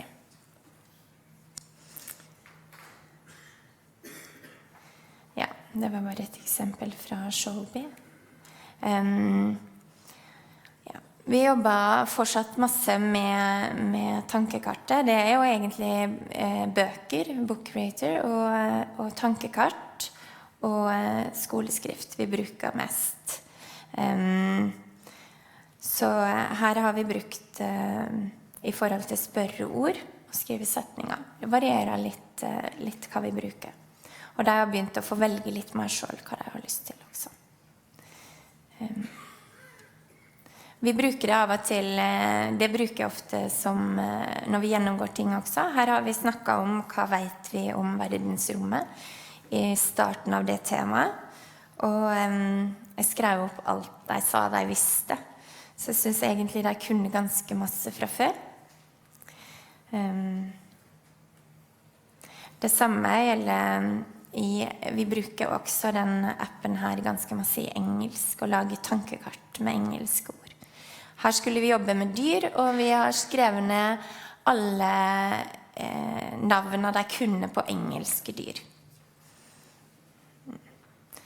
Jeg har en sånn fargekode her, og det fordi vi skulle jobbe litt med farm animals, og de i brune. Og så var det et av ordene de skulle lære denne uka var bird. Det rødt. Så litt om gevinstene vi har sett ved å bruke nettbrett i undervisningen. Vi ser jo det at elevene veldig motiverte. De skriver masse, de ivrige. Det alltid gøy når vi for eksempel har skrevet om fuglene, så bare sånn, skal vi skrive om en fugl? Yes, liksom. Når jeg sier at vi skal gjøre det. Så det mange som synes det gøy å skrive. Så de produserer masse. Jeg ser veldig stor forskjell hvis det en dag noen ikke har iPad med seg, så får de gjort veldig, veldig lite i forhold. Så blir jo det pent og ordentlig for alle. Noen skriver jo, sånn som ene her som skriver et sammendrag som på en hel side, og noen skriver bare noen få setninger, men det blir pent og ordentlig uansett. Så ønsker de å presentere. Det veldig mange som har lyst til å presentere hver gang. De kommer gjerne fram, de står og leser høyt for klassen. Så jo det mindre å holde styr på for elevene. Det synes jeg veldig godt. De gangene de skal skrive, vi skriver jo stavskrift hver dag, og det jo fram og låne blyant, og det finner ikke ting og sånn. Og det ganske masse frustrasjon man slipper når de har alt på ett sted. Så det en fordel for læreren, det at vi kan sjekke lekser og sånne ting hjemme. Vi kan høre dem. Det ikke alltid man rekker å høre alle elevene i løpet av en uke. Når de leser inn, så får man hørt dem hver uke. Og så synes jeg i alle fall det lettere å tilpasse undervisningen.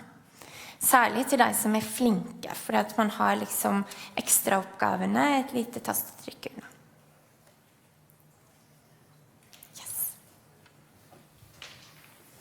Nå du ferdig? Ja. Yes.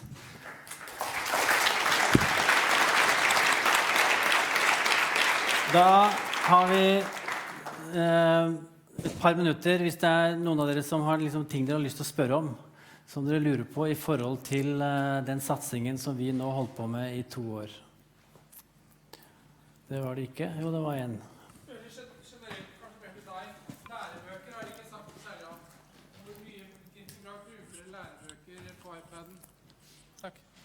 Hvor mye vi bruker lærebøker kontra på iPaden? Ja. Jeg kan si litt generelt. Jeg underviser i engelsk i 7. klasse. Jeg har brukt læreboka 1 time. Jeg tenkte på digitale lærebøker, altså på iPad, ja, som apper. Det finnes jo flere leverandører som... Ja, vi sa opp alle lisensene våre. For tanken var ikke å putte strøm på læreboka. Så vi sa opp lisensene, bortsett fra Salaby. Vi bruker ikke Kora, vi bruker Salaby, og så har vi fått noen sånne prøveabonnement på noen bøker, og så har vi fått blant annet brettboka, som vi ikke betaler for, men som vi har da en sånn prøve på for å se. Så vi bruker en del av det. Vi bruker lite penger på lisenser.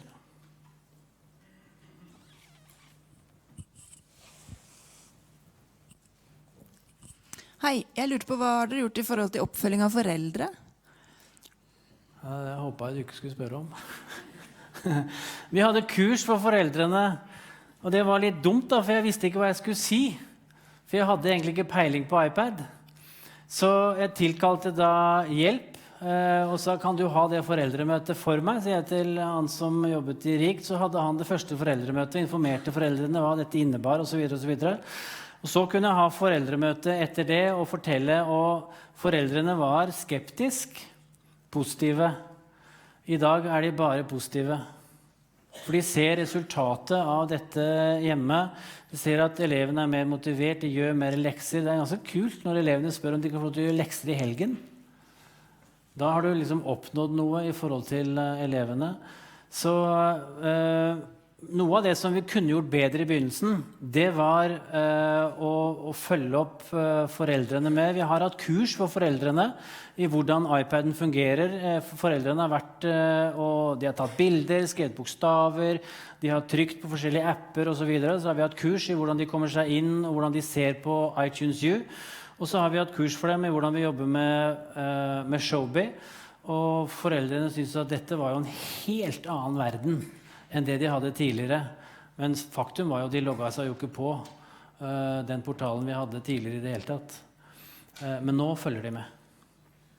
Og det er en stor endring i akkurat det. Andre spørsmål?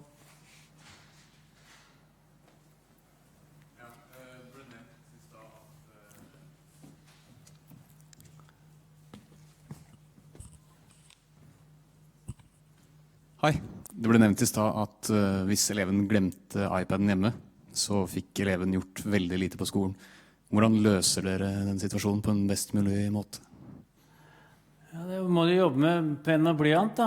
Av og til så sender jeg dem faktisk hjem. Hvor langt unna bor du? 5 minutter. Og da løper du hjem, og så henter du iPaden din, og så styrter du hjem og henter den. Ellers så er det jo litt kjipt å glemme iPaden hjemme. Det er som å glemme sekken sin. Da blir det litt vanskeligere. Jeg har lyst til å si til dere også det, at vi har grunnen til at jeg hadde bildet av han Jong her, var jo litt fordi at vi har veldig sånn diktatorisk forhold til dette å misbruke iPaden. Hvis den misbrukes på noen som helst måte i forhold til det som er reglene på skolen, så inndrar vi iPaden uten advarsel, og foreldrene må komme og hente den på mitt kontor. Og det er ganske strengt. Og i begynnelsen så prøvde de seg, og vi tok iPaden, og så gikk det rykter. De mente alvor. De tar den. Jeg får av og til iPad inn på kontoret mitt nå også, men det er veldig lite av det. Fordi vi er så strenge på akkurat det, så elevene etterfølger det som lærerne gjør. Og dette handler om klasseledelse, og det er god klasseledelse hos lærerne på akkurat dette. Vi er knallstrenge på det. Andre ting?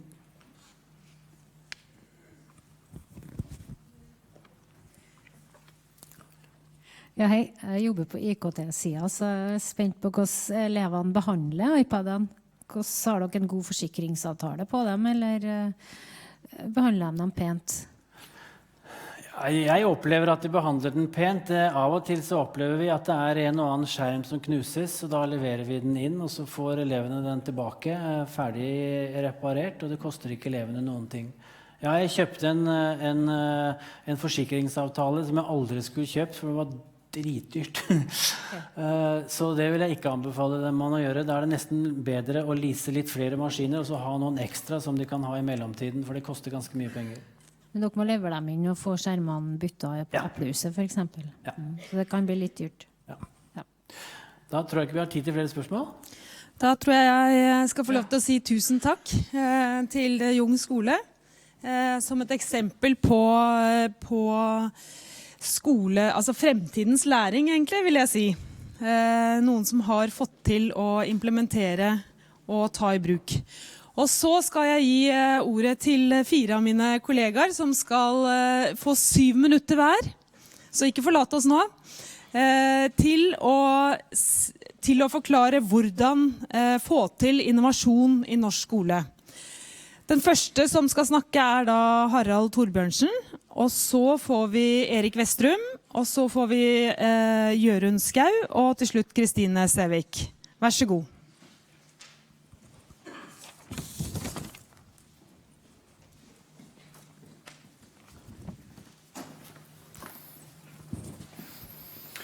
Ja, god dag. Harald Torbjørnsen heter jeg. Digitalisering i skolen. Å være en innovativ skole, det handler om å drive skoleledelse, som har blitt sagt her. Digitalisering handler om innovasjon. Innovasjon handler om utvikling. Og i skolen heter det skoleutvikling. Så uten skoleledelse, for å legge grunnlaget for at du kan skape innovasjon, at det kan skje innovasjon, det som har blitt sagt før her, veldig vanskelig. Så skoleutvikling, putte digitaliseringen inn i et skoleutviklingsperspektiv, det en forutsetning. Da må du vite hvor du hen. Det sånn at du har PC som ikke brukes, og du har datarom som ikke funker? Får du dette til metodisk, eller får du det ikke til?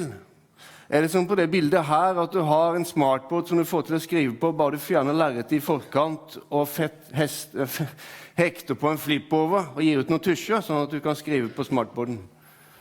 Da har du et stykke å gå. Det finnes gode verktøy som mange av dere kjenner til. Direktoratet har verktøy for skoleutvikling som også kan anvendes i forhold til digitalisering, for digitalisering skoleutvikling. Og vi har alt for mange år kjørt digitaliseringen som et eget tog på siden av skoleutvikling. Og det funker veldig dårlig, gir dårlige resultater i forhold til hva det kunne gjort. Du må vite hvor du vil hen. Du må ha de strategiske målene. Vi har fått eksempler her tidligere på at man driver vurdering for læring. Det tidlig innsats. Man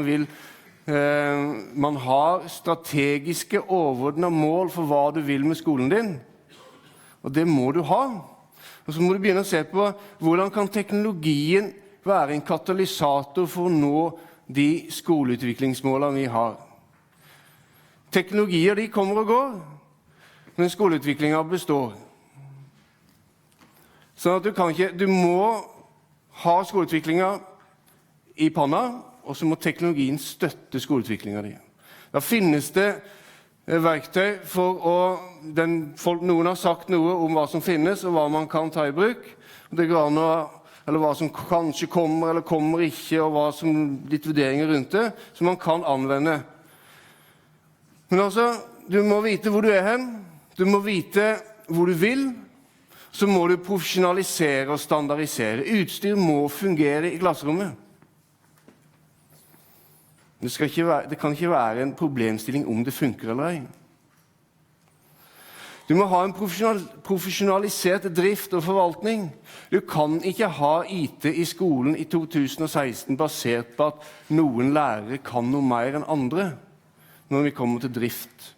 Det såpass komplisert og komplekst etter hvert at det må, og forvaltningen rundt det, koblingen skole-IT, Det skolen som eier utfordringsbildet på hvilken skoleutvikling du vil ha.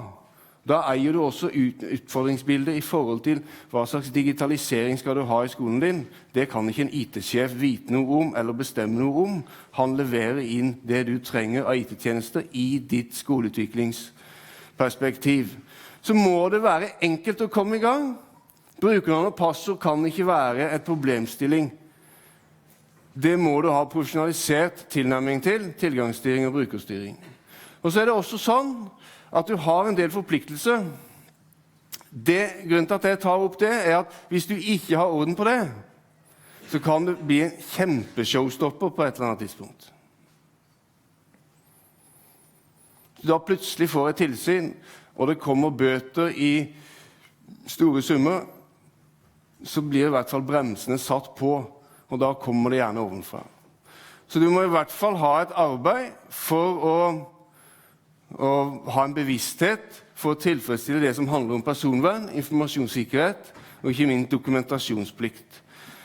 Veldig mange skoleeiere sliter med å kunne dokumentere at man har gitt den undervisningen man skal, spesielt etter at man begynte å ta i bruk digitale verktøy. Norsk Arkiv var det ganske klare på det. En annen ting, Norges hadde en rapport for 14 dager siden om tilstanden i Norge, hvor de trekker fram at IT-kriminalitet den tredje største kriminaliteten i Norge.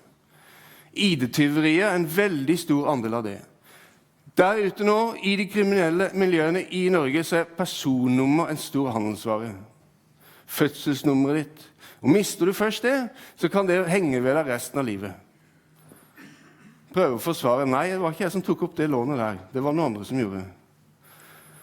Så for å legge grunnlaget for at du skal kunne ha lærere som ser på IT som en muliggjøre, informasjonssikkerheten som en muliggjøre, profesjonaliseringen som en muliggjøre, så må du ha skoleledelsen, må være drivkraften. Du må også vite hvor du hen, vite hvor du vil. Du må profesjonalisere og standardisere, sånn at ting faktisk funker og ruller og går. Og du må ivareta de forpliktelsene du har.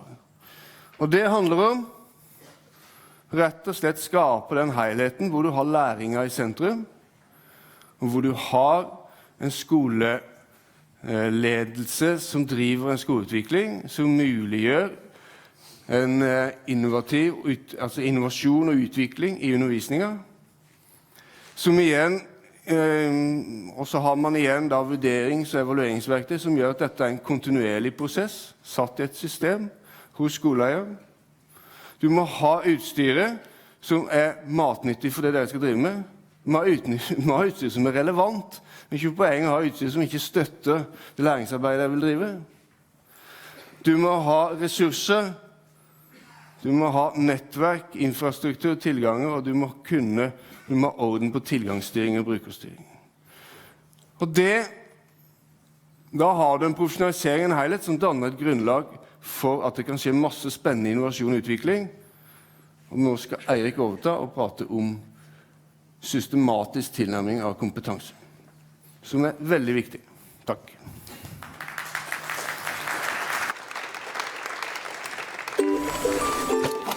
De 5 grunnleggende ferdighetene nødvendige redskaper for elevenes videre læring. Den digitale ferdigheten blir bare viktigere og viktigere, både på skolen og senere i livet. Vi utdanner elever til morgendagens samfunn. Jobb, nyheter, spill, kontakt med venner, bank og ferieturer. Mye gjøres digitalt, og det blir stadig mer. Internett og bruk av digitale ressurser gir skolen muligheter for læring og samhandling som vi ikke hadde tidligere. Vår jobb å lære elevene å benytte disse mulighetene. Hvordan jobber dere med digitale ferdigheter på din skole? Det en fordel eller en utfordring at elevene har lang erfaring med internett før de begynner på skolen? Dataspill, bruk av søkemotorer og skylagring? Det allerede en del av undervisningen? Hvor stor vekt legger dere på digital dømmekraft? Har dere en plan? Hva med en plan som hjelper dere i arbeidet med digitale ferdigheter? IKT-plan hjelper lærere å gi elevene de viktige ferdighetene de trenger. I arbeidet med å søke og finne informasjon, produsere og bearbeide, kommunisere og samhandle, og utøve digital dømmekraft. IKTplan.no åpen og fritt tilgjengelig for alle skoler. Innholdet tilpasset hele utdanningsløpet, fra barnehage via grunnskole til videregående opplæring. IKT-plan sørger for at du kan konsentrere deg om undervisningen og elevene. Med en god plan får du også mer tid til hver enkelt elev. Du kan lese mer på iktplan.no.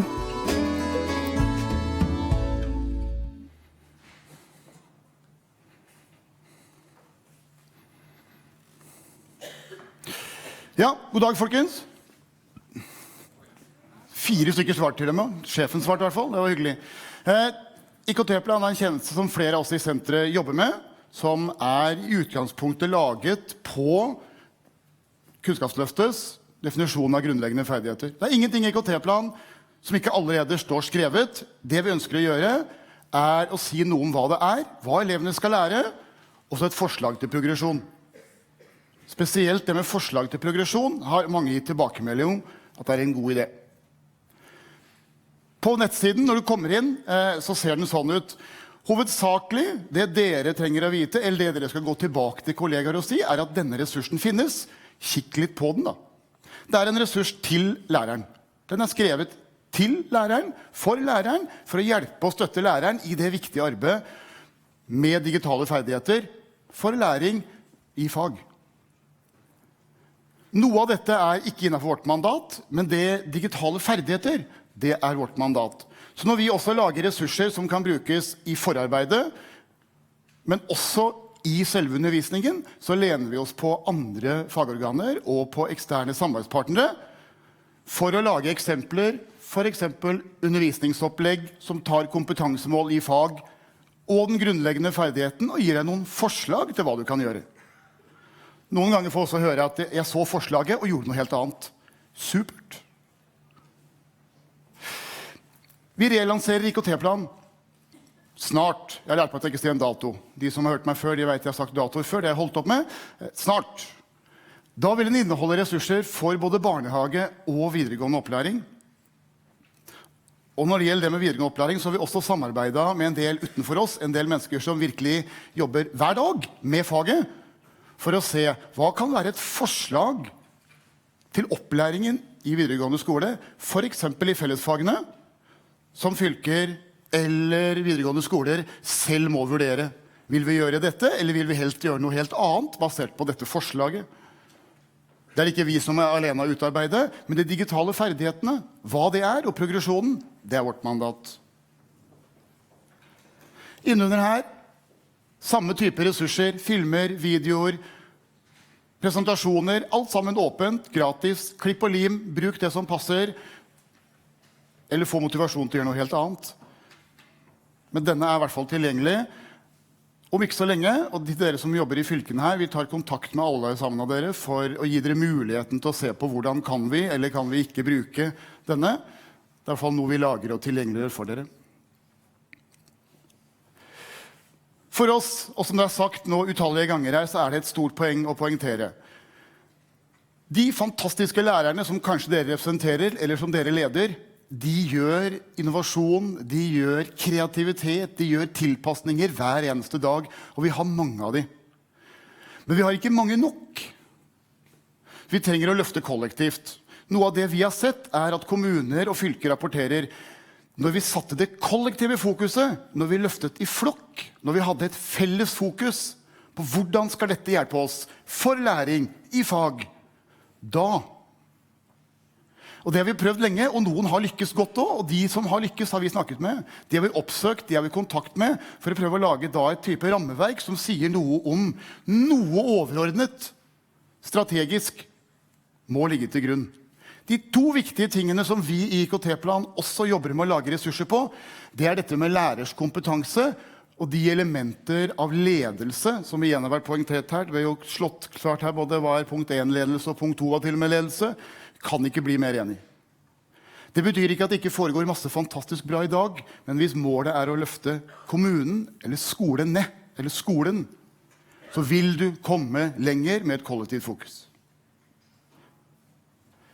Vi mener at IKT-plan kan være den tjenesten som kan hjelpe dere da med å si noe om hva skal elevene lære, og gi et forslag som dere kan tilpasse akkurat sånn det passer. Da kommer vi med 2 helt nye sider på IKT-plan.no etter hvert år. Den ene handler om implementering, som lener seg på en del erfaringer vi har gjort siste tiden, og en del erfaringer i fylker og kommuner, ikke minst det Utdanningsdirektoratet oppsummerer når de sier hvordan drive skoleutvikling kollektivt for å nå kollektive mål.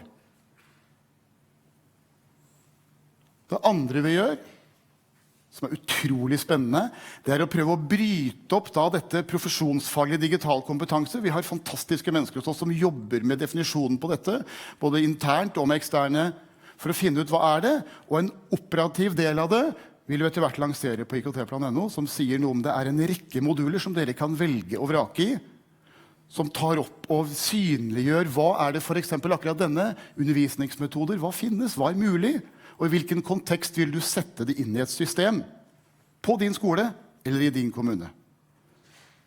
Masse valgmuligheter, masse mulighet for tilpasning. Vi kommer til å lage det uansett. Ta gjerne kontakt med oss hvis dere vil vite mer om dette. Vi står på stand og vi løper rundt her med disse fantastiske skjortene også. Bare spør hvis det noe. Det masse muligheter. Og vi skal høre om en av de tingene som vi allerede nesten har ferdig nå. Når Jørund har trykket på knappen og klar. Takk for meg.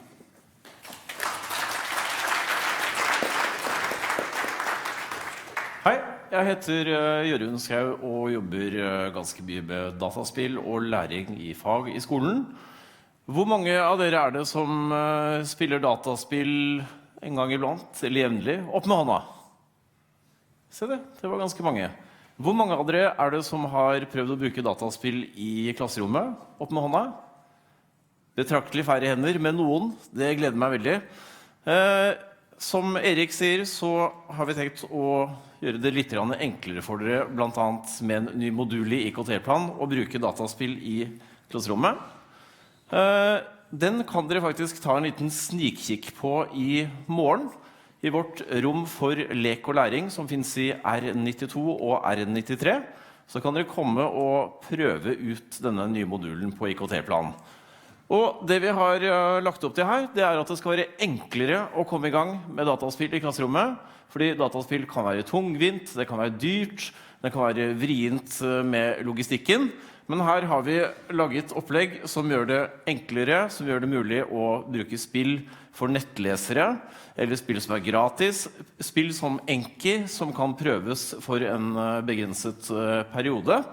Og så har vi koblet dette her til fag og til læringsopplegg på vår delingsside IKT i praksis. Så kom gjerne innom R92 og R93 i morgen på rom for lek og læring. Prøv dette, og prøv masse av våre andre innovative IKT-aktiviteter. Der har vi det gøy, skal jeg love dere. Så det beste sitatet som jeg vet om, som forteller noe helt essensielt om å legge til rette for innovasjon i skolen. Det kommer fra tidligere rektor på Nordahl Grieg videregående skole, Linn Marie Holvik. Hun sa følgende på vår konferanse om dataspill og koding i Bergen i fjor, at slipp energien løs. Skal man få til innovasjon i skolen, så det totalt tillitsbasert. Det ikke mulig å få til innovasjon gjennom kontrolltenkning. Det lar seg ikke måle, det lar seg ikke kontrollere. Det lar seg ikke planlegge. Du må slippe energien løs.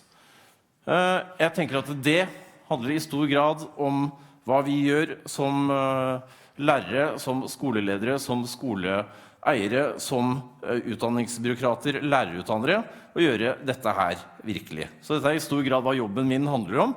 Speide etter denne energien som finnes ute i Skole-Norge. Så da ligger det også i kortene at man kan ikke alltid planlegge nøyaktig hva som skal skje.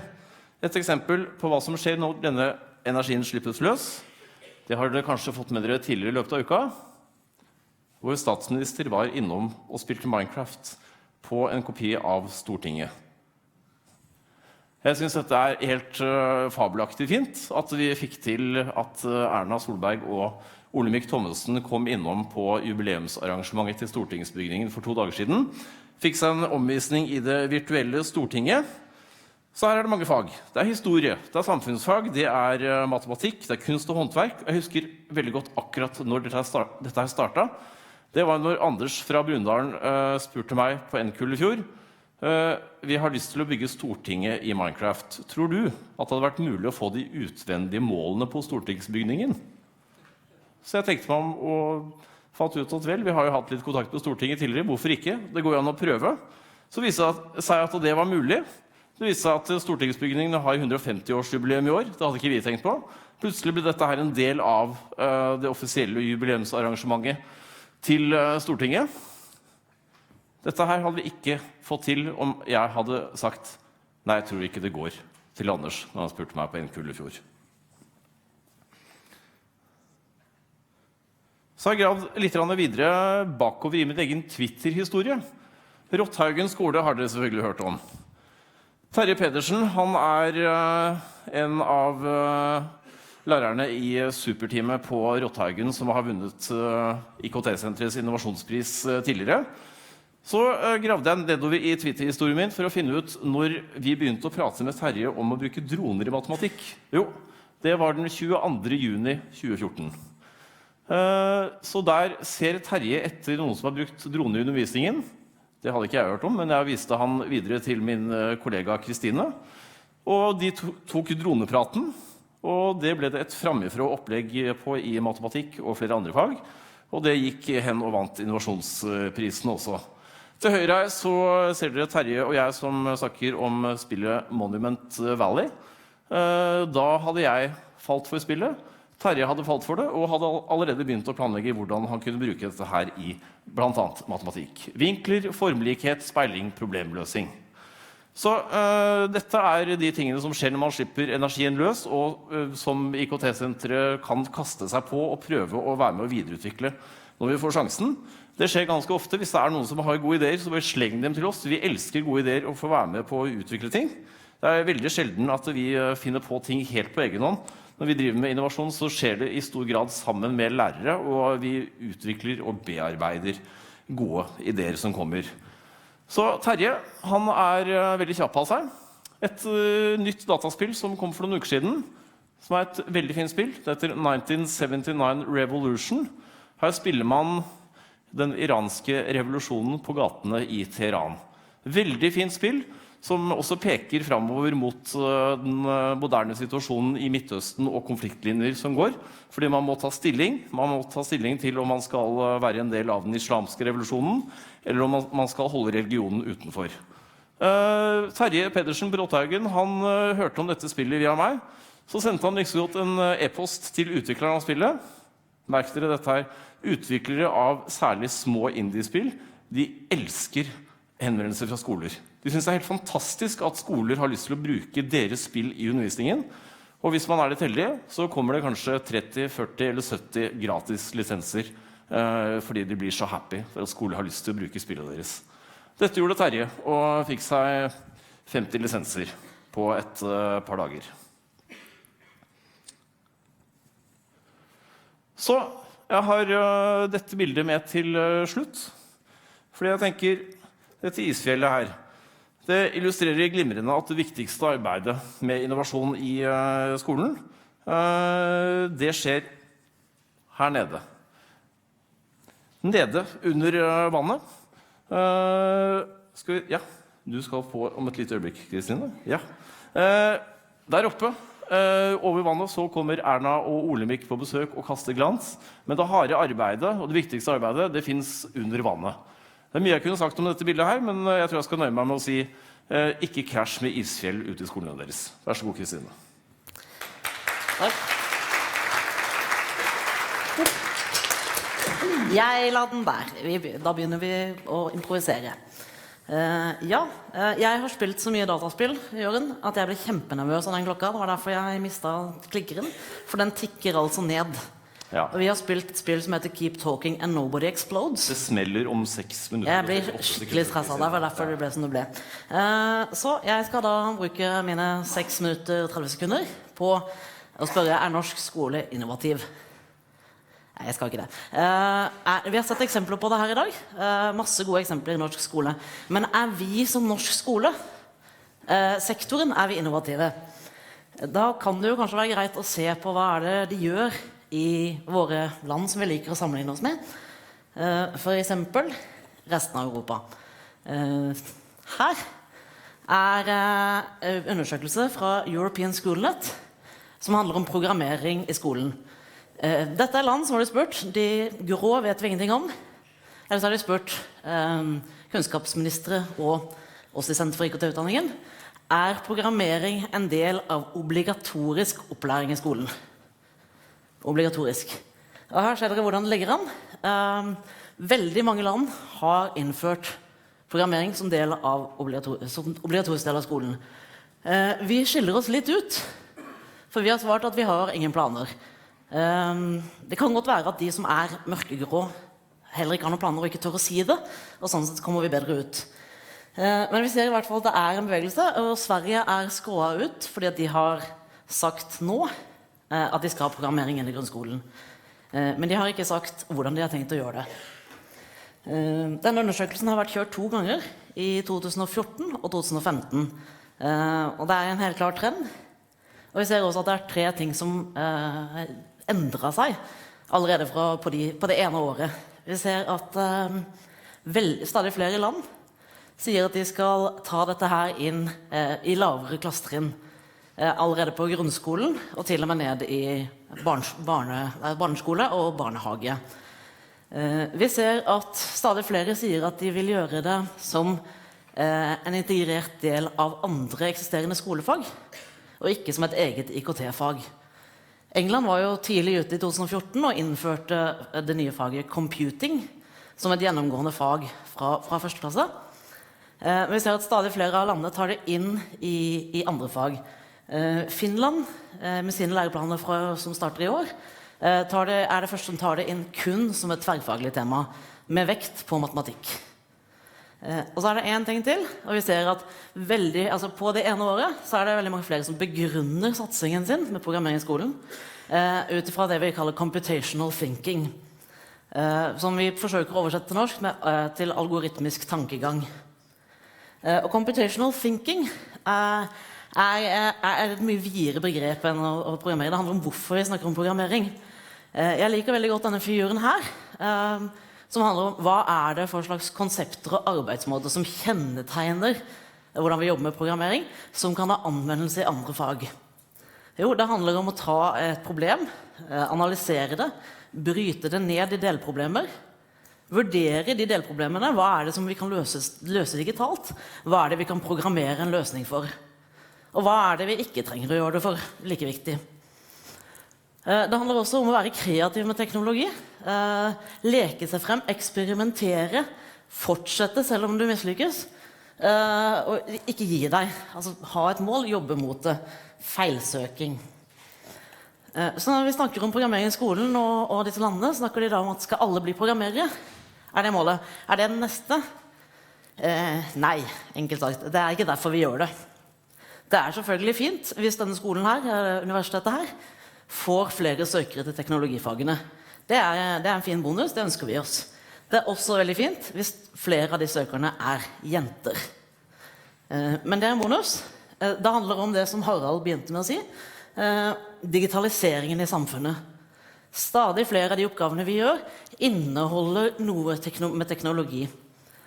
Vi må forstå den teknologien vi bruker, og vi ser at veldig mange av arbeidsoppgavene våre blir automatisert. Vi kan se, jeg personlig liker veldig godt, og jeg ønsker meg en sånn programmerbar veske som piper hvis jeg går ut døra uten nøkler, mobiltelefon og lommebok. Det kjempelett å programmere. Det bare legger man en liten Arduino. Så jeg ser for meg at klesdesigneren, som jeg skal handle fra senere, har programmert veska og klærne som jeg skal bruke. Jeg liker dette sitatet her, for de sier noe at det ikke det handler om hva det ordet vi liker så godt? Livsmestring. Det handler om å forstå der du bor, og der du skal være. Og man sammenligner det med å lese og skrive. Hvis vi lærer oss og elevene å kunne bruke teknologien, men ikke skape den, så lærer vi de å lese en bok og få informasjon fra den, men ikke å skrive den selv.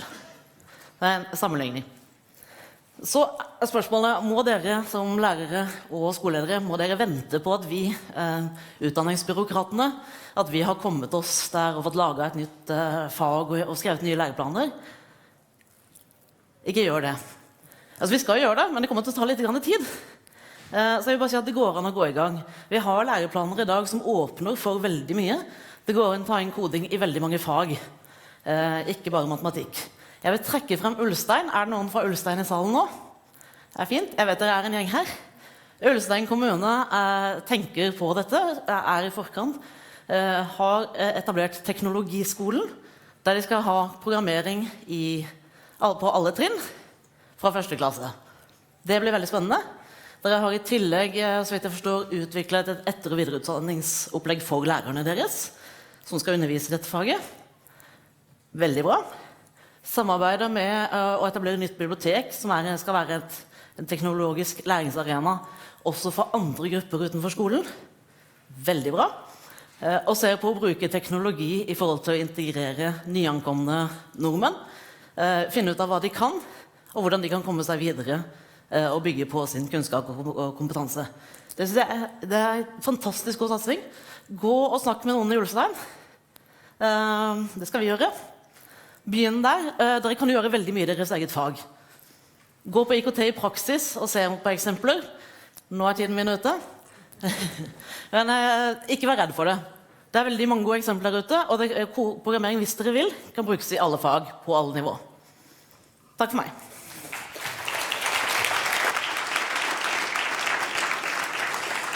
Da ser jeg at tiden er ute, så da tror jeg takker av både Jung skole og kollegaer på IKT-senteret, og gir dere en velfortjent pause.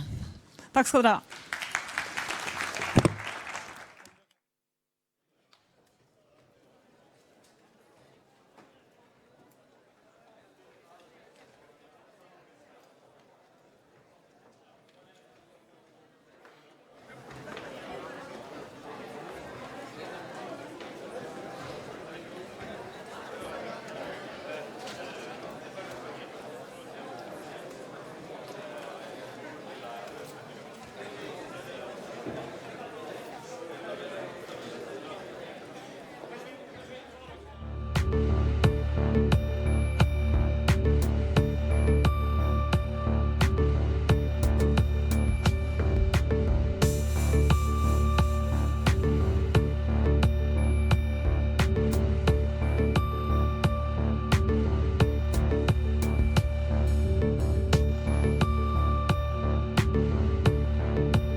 Okay. Good afternoon, ladies and gentlemen. My name is Nils Viken. I'm the director for this learning in Norway, and some of you may question why I am here introducing the next speaker. I have been asked by the organizers of this conference to introduce Mr. Dr. Prasad Ram, and it's two reasons why he's in Norway this week. The most important one is, of course, to speak to you in the biggest education conference in Norway this week. Second reason is that he's in Norway to sign an agreement with It's Learning for a worldwide partnership. So we kind of the reason why he came here in the first place. So just like Prasad Ram, or Pram, as he prefers to call himself, has revolutionized the world with Google Maps, his new company, Guru, has the ambition to revolutionize the world of education and learning. So I had the pleasure of meeting Pram 1 month ago in Bergen, and after 2-3 days in Norway, he was first in Bergen and then in Oslo, and I took him to a walking tour in Oslo, and he said, I like everything about Norway. And this time he had the chance of getting to the beautiful city of Trondheim, and I don't think he will like Norway any less after this trip. So without any further delay, Pram, please come to the stage. Thank you.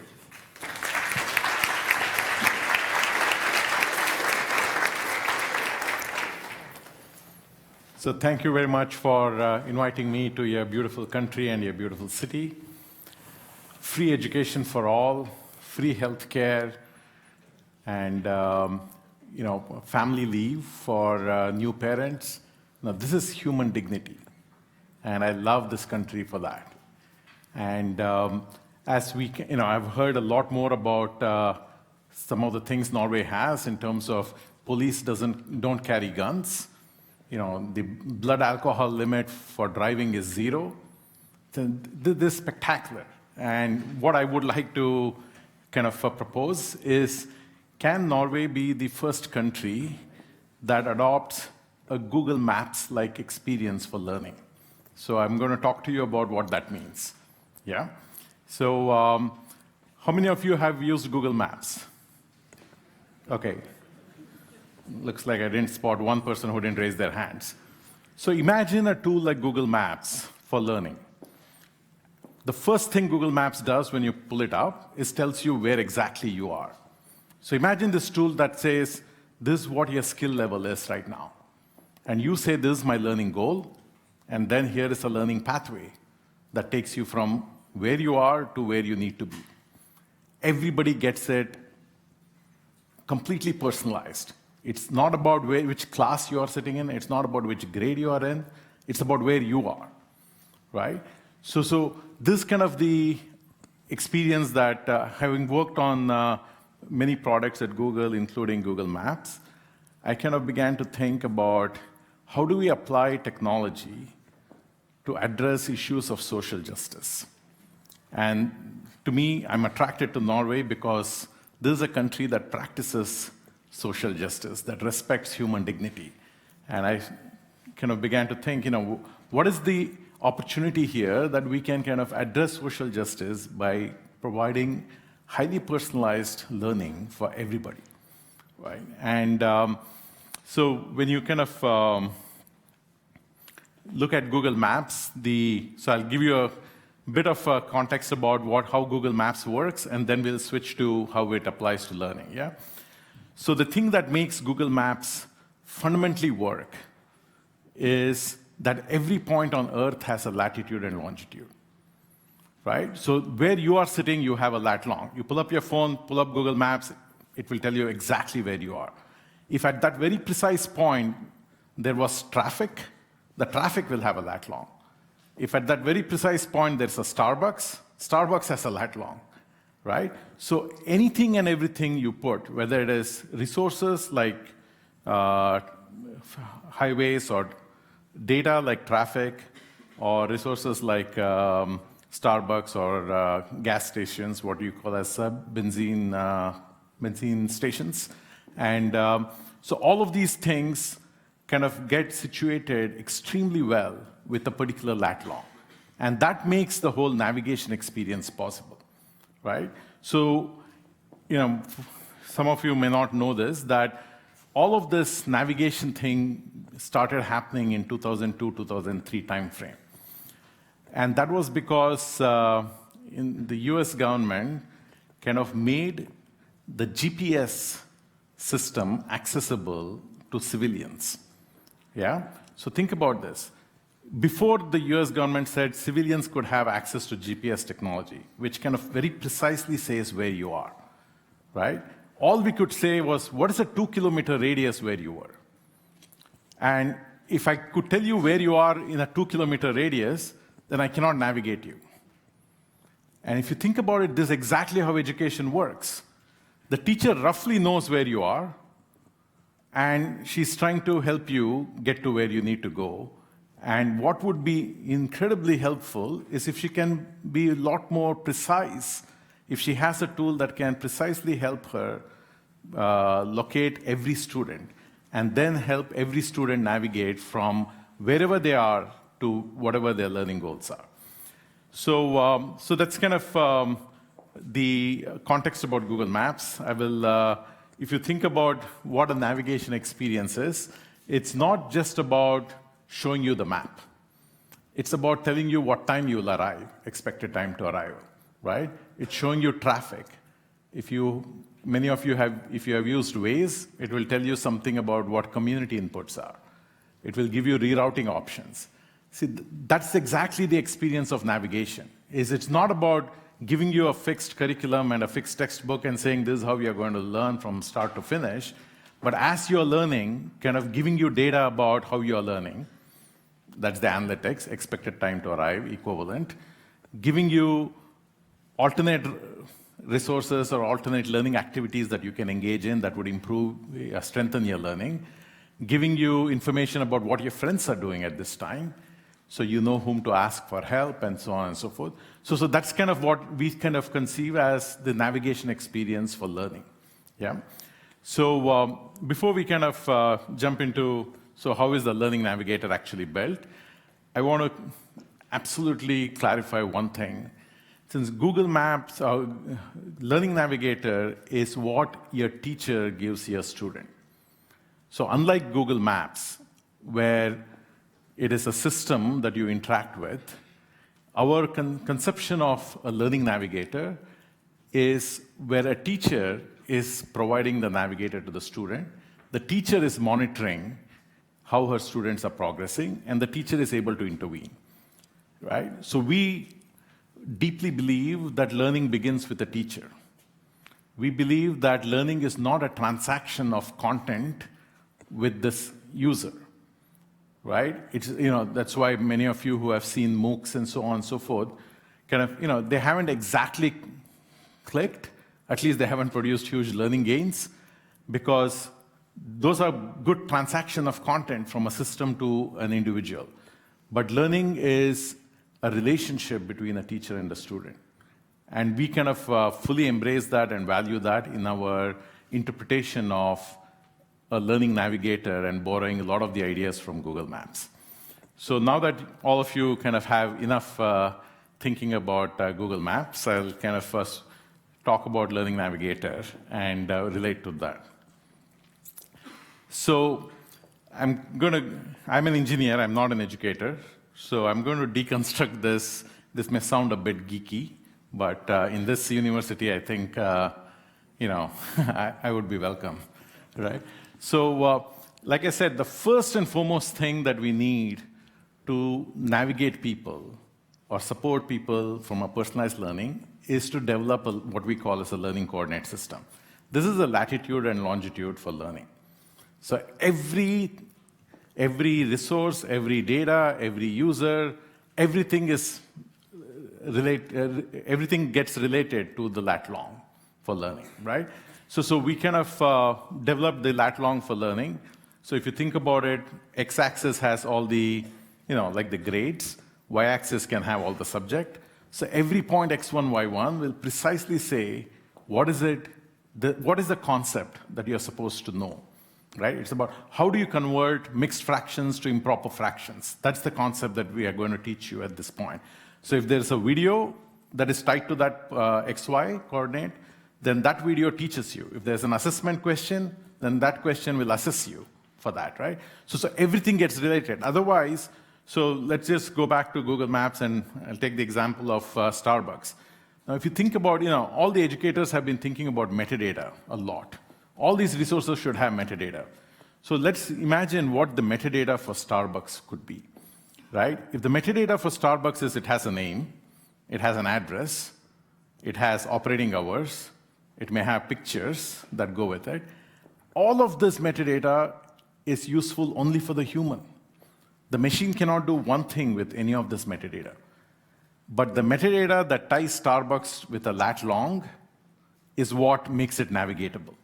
Now the system says, yeah, I can support you. I can tell you how to, which exit to take and how to get to this Starbucks. Because that metadata is precisely what makes it possible for a tool to support the user. But otherwise, all the other metadata, so if I had a video, a 5-minute video from nasa.gov on atoms and molecules tied to some 8th grade science standard, right? All of this is only consumable by a teacher. A human can look at it and say, yeah, it makes sense. But now the teacher has to inspect every one of these videos to figure out what exactly does it teach in atoms and molecules, right? How relevant is it? How engaging is it? How effective is it? And so on and so forth. So what we the way we look at it is, let's develop this learning coordinate system that very precisely pinpoints and says this is what this XY coordinate is concept associated with this coordinate. Then look at all the learning content, or more broadly, learning activities, which could be individual resources or a playlist of resources that we call as collections, or individual questions, or a playlist of questions that we call as assessments, or entire courses, right? All of this is just different resources. So again, the analogy with Google Maps is this is like, whether it's the highway or public transport or bike path or trails or Starbucks or benzene stations and whatever it is, right? So whatever it is, we have all the resources, in this case, all the learning activities that get mapped to the learning coordinate system. And then there's all the data. So again, going back to Google Maps, the data like accidents, traffic, toll booths, all of this data, again, gets tied to a specific point. So now I can say, what does the student precisely know about a particular concept? And I can tie every student's understanding across all these domains very, very precisely, right? And now the whole thing becomes navigatable. So the last thing at the very top is the application. So what makes Google Maps so useful to the consumer is that there is an application like the Navigator that you can download and use on your cell phone. There is an application like Yelp. There is an application like Uber, right? I don't know if Uber is popular here, but it's a taxi service that you can hail with your app, right? So all of these applications have been built using the content and the data that have been tied to the lat long. Now, imagine the same thing for in education. Teachers, just presenting teachers with all kinds of resources and all kinds of data is good, but it's woefully inadequate. The teacher says, look, I don't know what to do with all this data.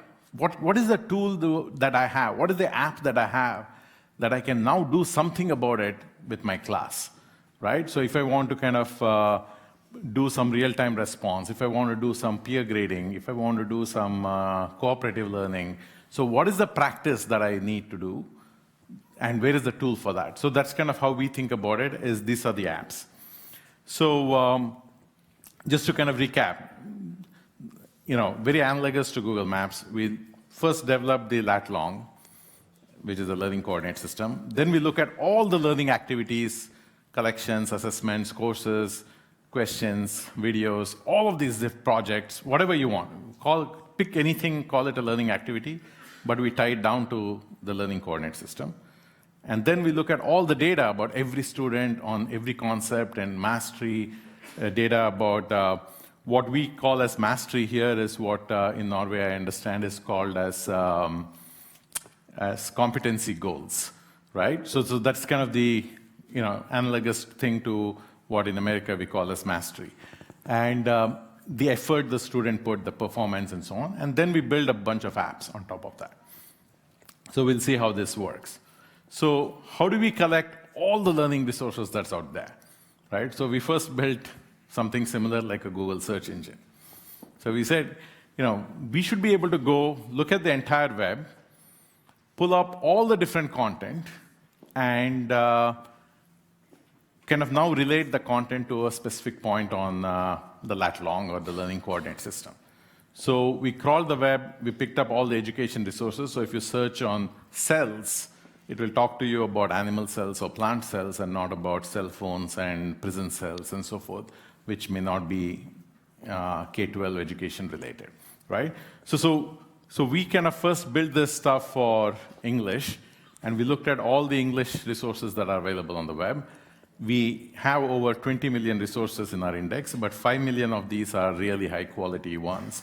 That's what we mostly talk about. But just in terms of being comprehensive, we have over 20 million resources there, right? Now, once everybody has access to these resources, and actually I'll just take a moment to tell you a story about what was the situation with maps in the world in 2005, right? And since people who live here in Western Europe or people who live in the United States kind of assumed that the whole world had maps, right? But the reality is 85% of the world did not have maps even 10 years ago. 85% of the world, both geographic area and people, right? And so what we needed to do was to kind of, now that we had figured out, yes, if we had the maps data, we could build the navigator, we could do lat long, we could relate, put all the businesses and points of interest, and everything can be organized beautifully. Once we figured that out, we said, hey, let's go and get maps for every part of the world done.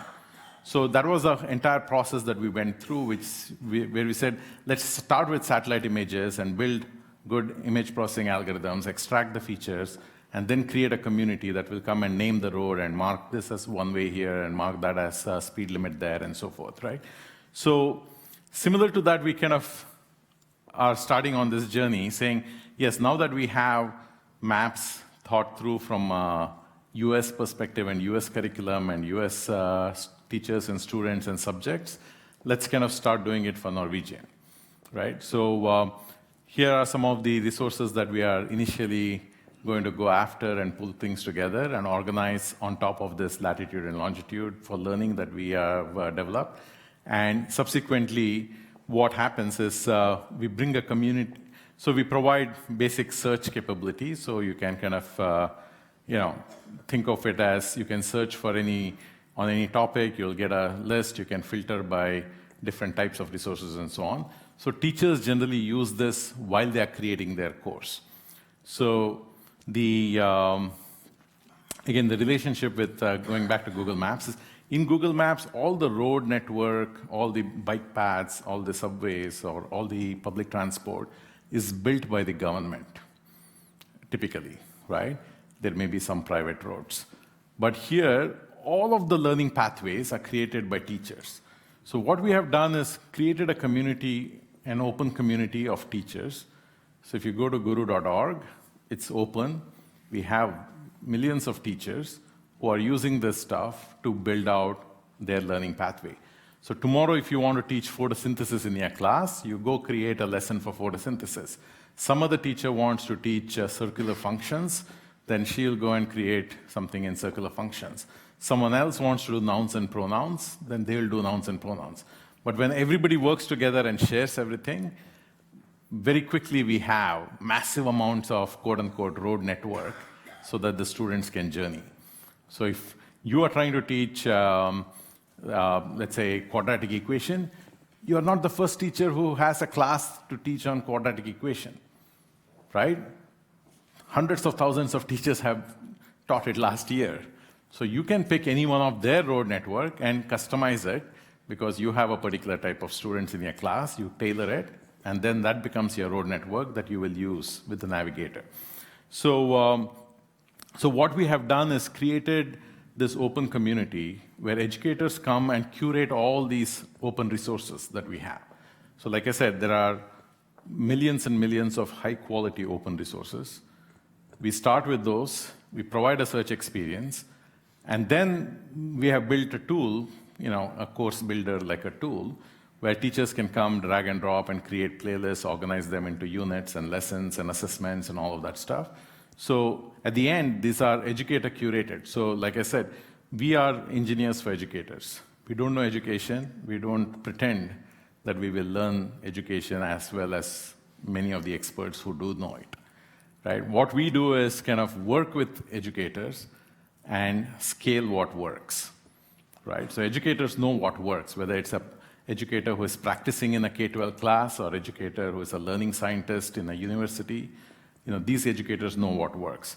So once the educator kind of curates these and organizes things into lessons and courses, then the big opportunity is, what is the navigation experience?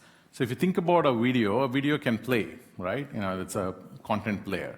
But what makes it a navigation experience is, one, that you are continuously giving the user analytics about where they are, how fast are they progressing. Two, you're telling them about their community, what their friends are doing, whom can they seek help from. Three, you're kind of looking at recommendations. Here are alternate videos that you can watch and so on and so forth. So the system can say that, here's a 5-minute video on photosynthesis from smithsonian.org, except that after 18 seconds, you stop the video. Then the video may be good, it's from Smithsonian, but for whatever reason, this student found it boring. Didn't find it attractive enough to continue beyond 18 seconds.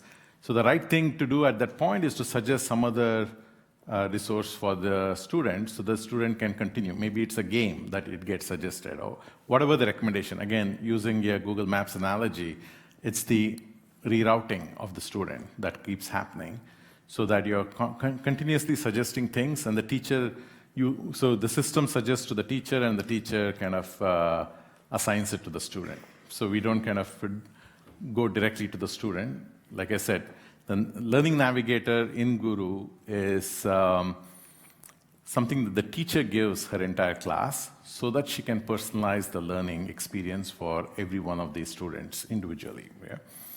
So we have kind of developed this content player that we say is optimized for studying experience. Think of it more as a navigator.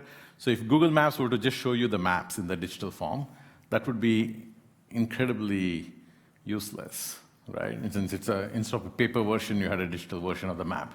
But what makes that really useful for you is that it shows all your expected time to arrive at your destination, what's the traffic, what are the alternate routes, and all of that stuff is what makes the whole thing highly personalized. And if you miss the exit, it begins to reroute you. Now, everyone else in this world can keep driving wherever they're driving and reach their destination, but you individually get rerouted. And that's kind of the big opportunity here. So finally, so what does the teacher see? So the teacher sees this kind of, you can think of it as a heat map. It's very precisely pointing out to her where every student is based on standards, and this is all in real time. So if she's using this in the classroom, then she's seeing this happen in real time in the classroom. If her students have been studying at home, then students who are studying at home are kind of, this data is getting updated, so the teacher can look at it and kind of intervene next day, right? So typically what happens is teachers kind of run this kind of, use the Learning Navigator. They're seeing all the data. They can pick students, and they can say, 3 of you seem to have trouble understanding this concept. Can you come to the front of the class? So that she does small group instruction. Emily, you can work with Johnny and kind of help Johnny with whatever he's struggling with. Or 2 of you kind of can watch a Khan Academy video or some other resource and kind of deepen your understanding or strengthen your understanding and so forth. So she's able to personally intervene based on all the data analytics that's coming up, and this is kind of the experience that we have for the teacher. So I started this kind of working on this stuff with my team about 5 years ago, and only last semester, for the first time, we looked at outcomes. Right? We were busy building all these tools and all this capability. We had to create all this lat-long for learning, organize all the resources. There's just so much groundwork to be done here. And we were amazed that in this particular case, the school kind of represents students from what in America is referred to as low-income and minority students. So students who are underserved or come from disadvantaged backgrounds. And in a 9th grade class, some students have 9th grade skill level, but many students have 7th and 8th grade skill level. A lot of the students have 5th and 6th grade skill level. So they're sitting in a 9th grade class, math class. You're supposed to teach them how to solve systems of equation. But there's students who don't know how to add 2-digit numbers. There's students who don't know how to do fractions. There's students who don't know how to do ratios and proportion. The students who don't know how to, what is a polynomial or quadratic equations. So there is a complete spectrum of students in her class. And what we kind of observed was we were having more than 2 years worth of gain for a student in one academic year.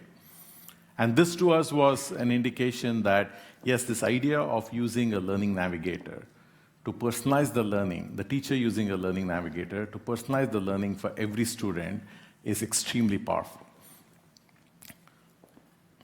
So just to wrap this up, as a way of introduction, we are a technology nonprofit, and with a mission to honor the human right to education. We are extremely focused. We are engineers for educators. We do one thing that we know how to do well. Everything else, education is an extremely broad space. Learning is phenomenally complex. It involves people with a varied expertise to kind of contribute, and that's kind of how we partner with schools like Leadership Public School or universities like Johns Hopkins University. So to kind of create this whole experience and validate that it actually works for students. And as Nils mentioned, we want to reach every student in the world, but we want to start with the Scandinavian countries when we go beyond US and say, because as all of you clearly know, education is a big deal in Scandinavian countries. You are top of the curve from a world perspective. And the highest achieving students are in these 3 countries of Norway, Sweden, Denmark, and Finland, of course, when you look at Nordic countries. So, and that's where we have partnered with It's Learning to kind of say, can we insert our notion of a learning navigator into the It's Learning product, which is broadly used across Europe. So I kind of want to wrap it up here, and what I really see the opportunity here is if you, Guru, and It's Learning can work together, we can make Norway be the first country where every student is learning the way they learn, the way they like to learn. Every student is owning their own learning, and every student is moving at their own pace and achieving their fullest potential. So thank you very much.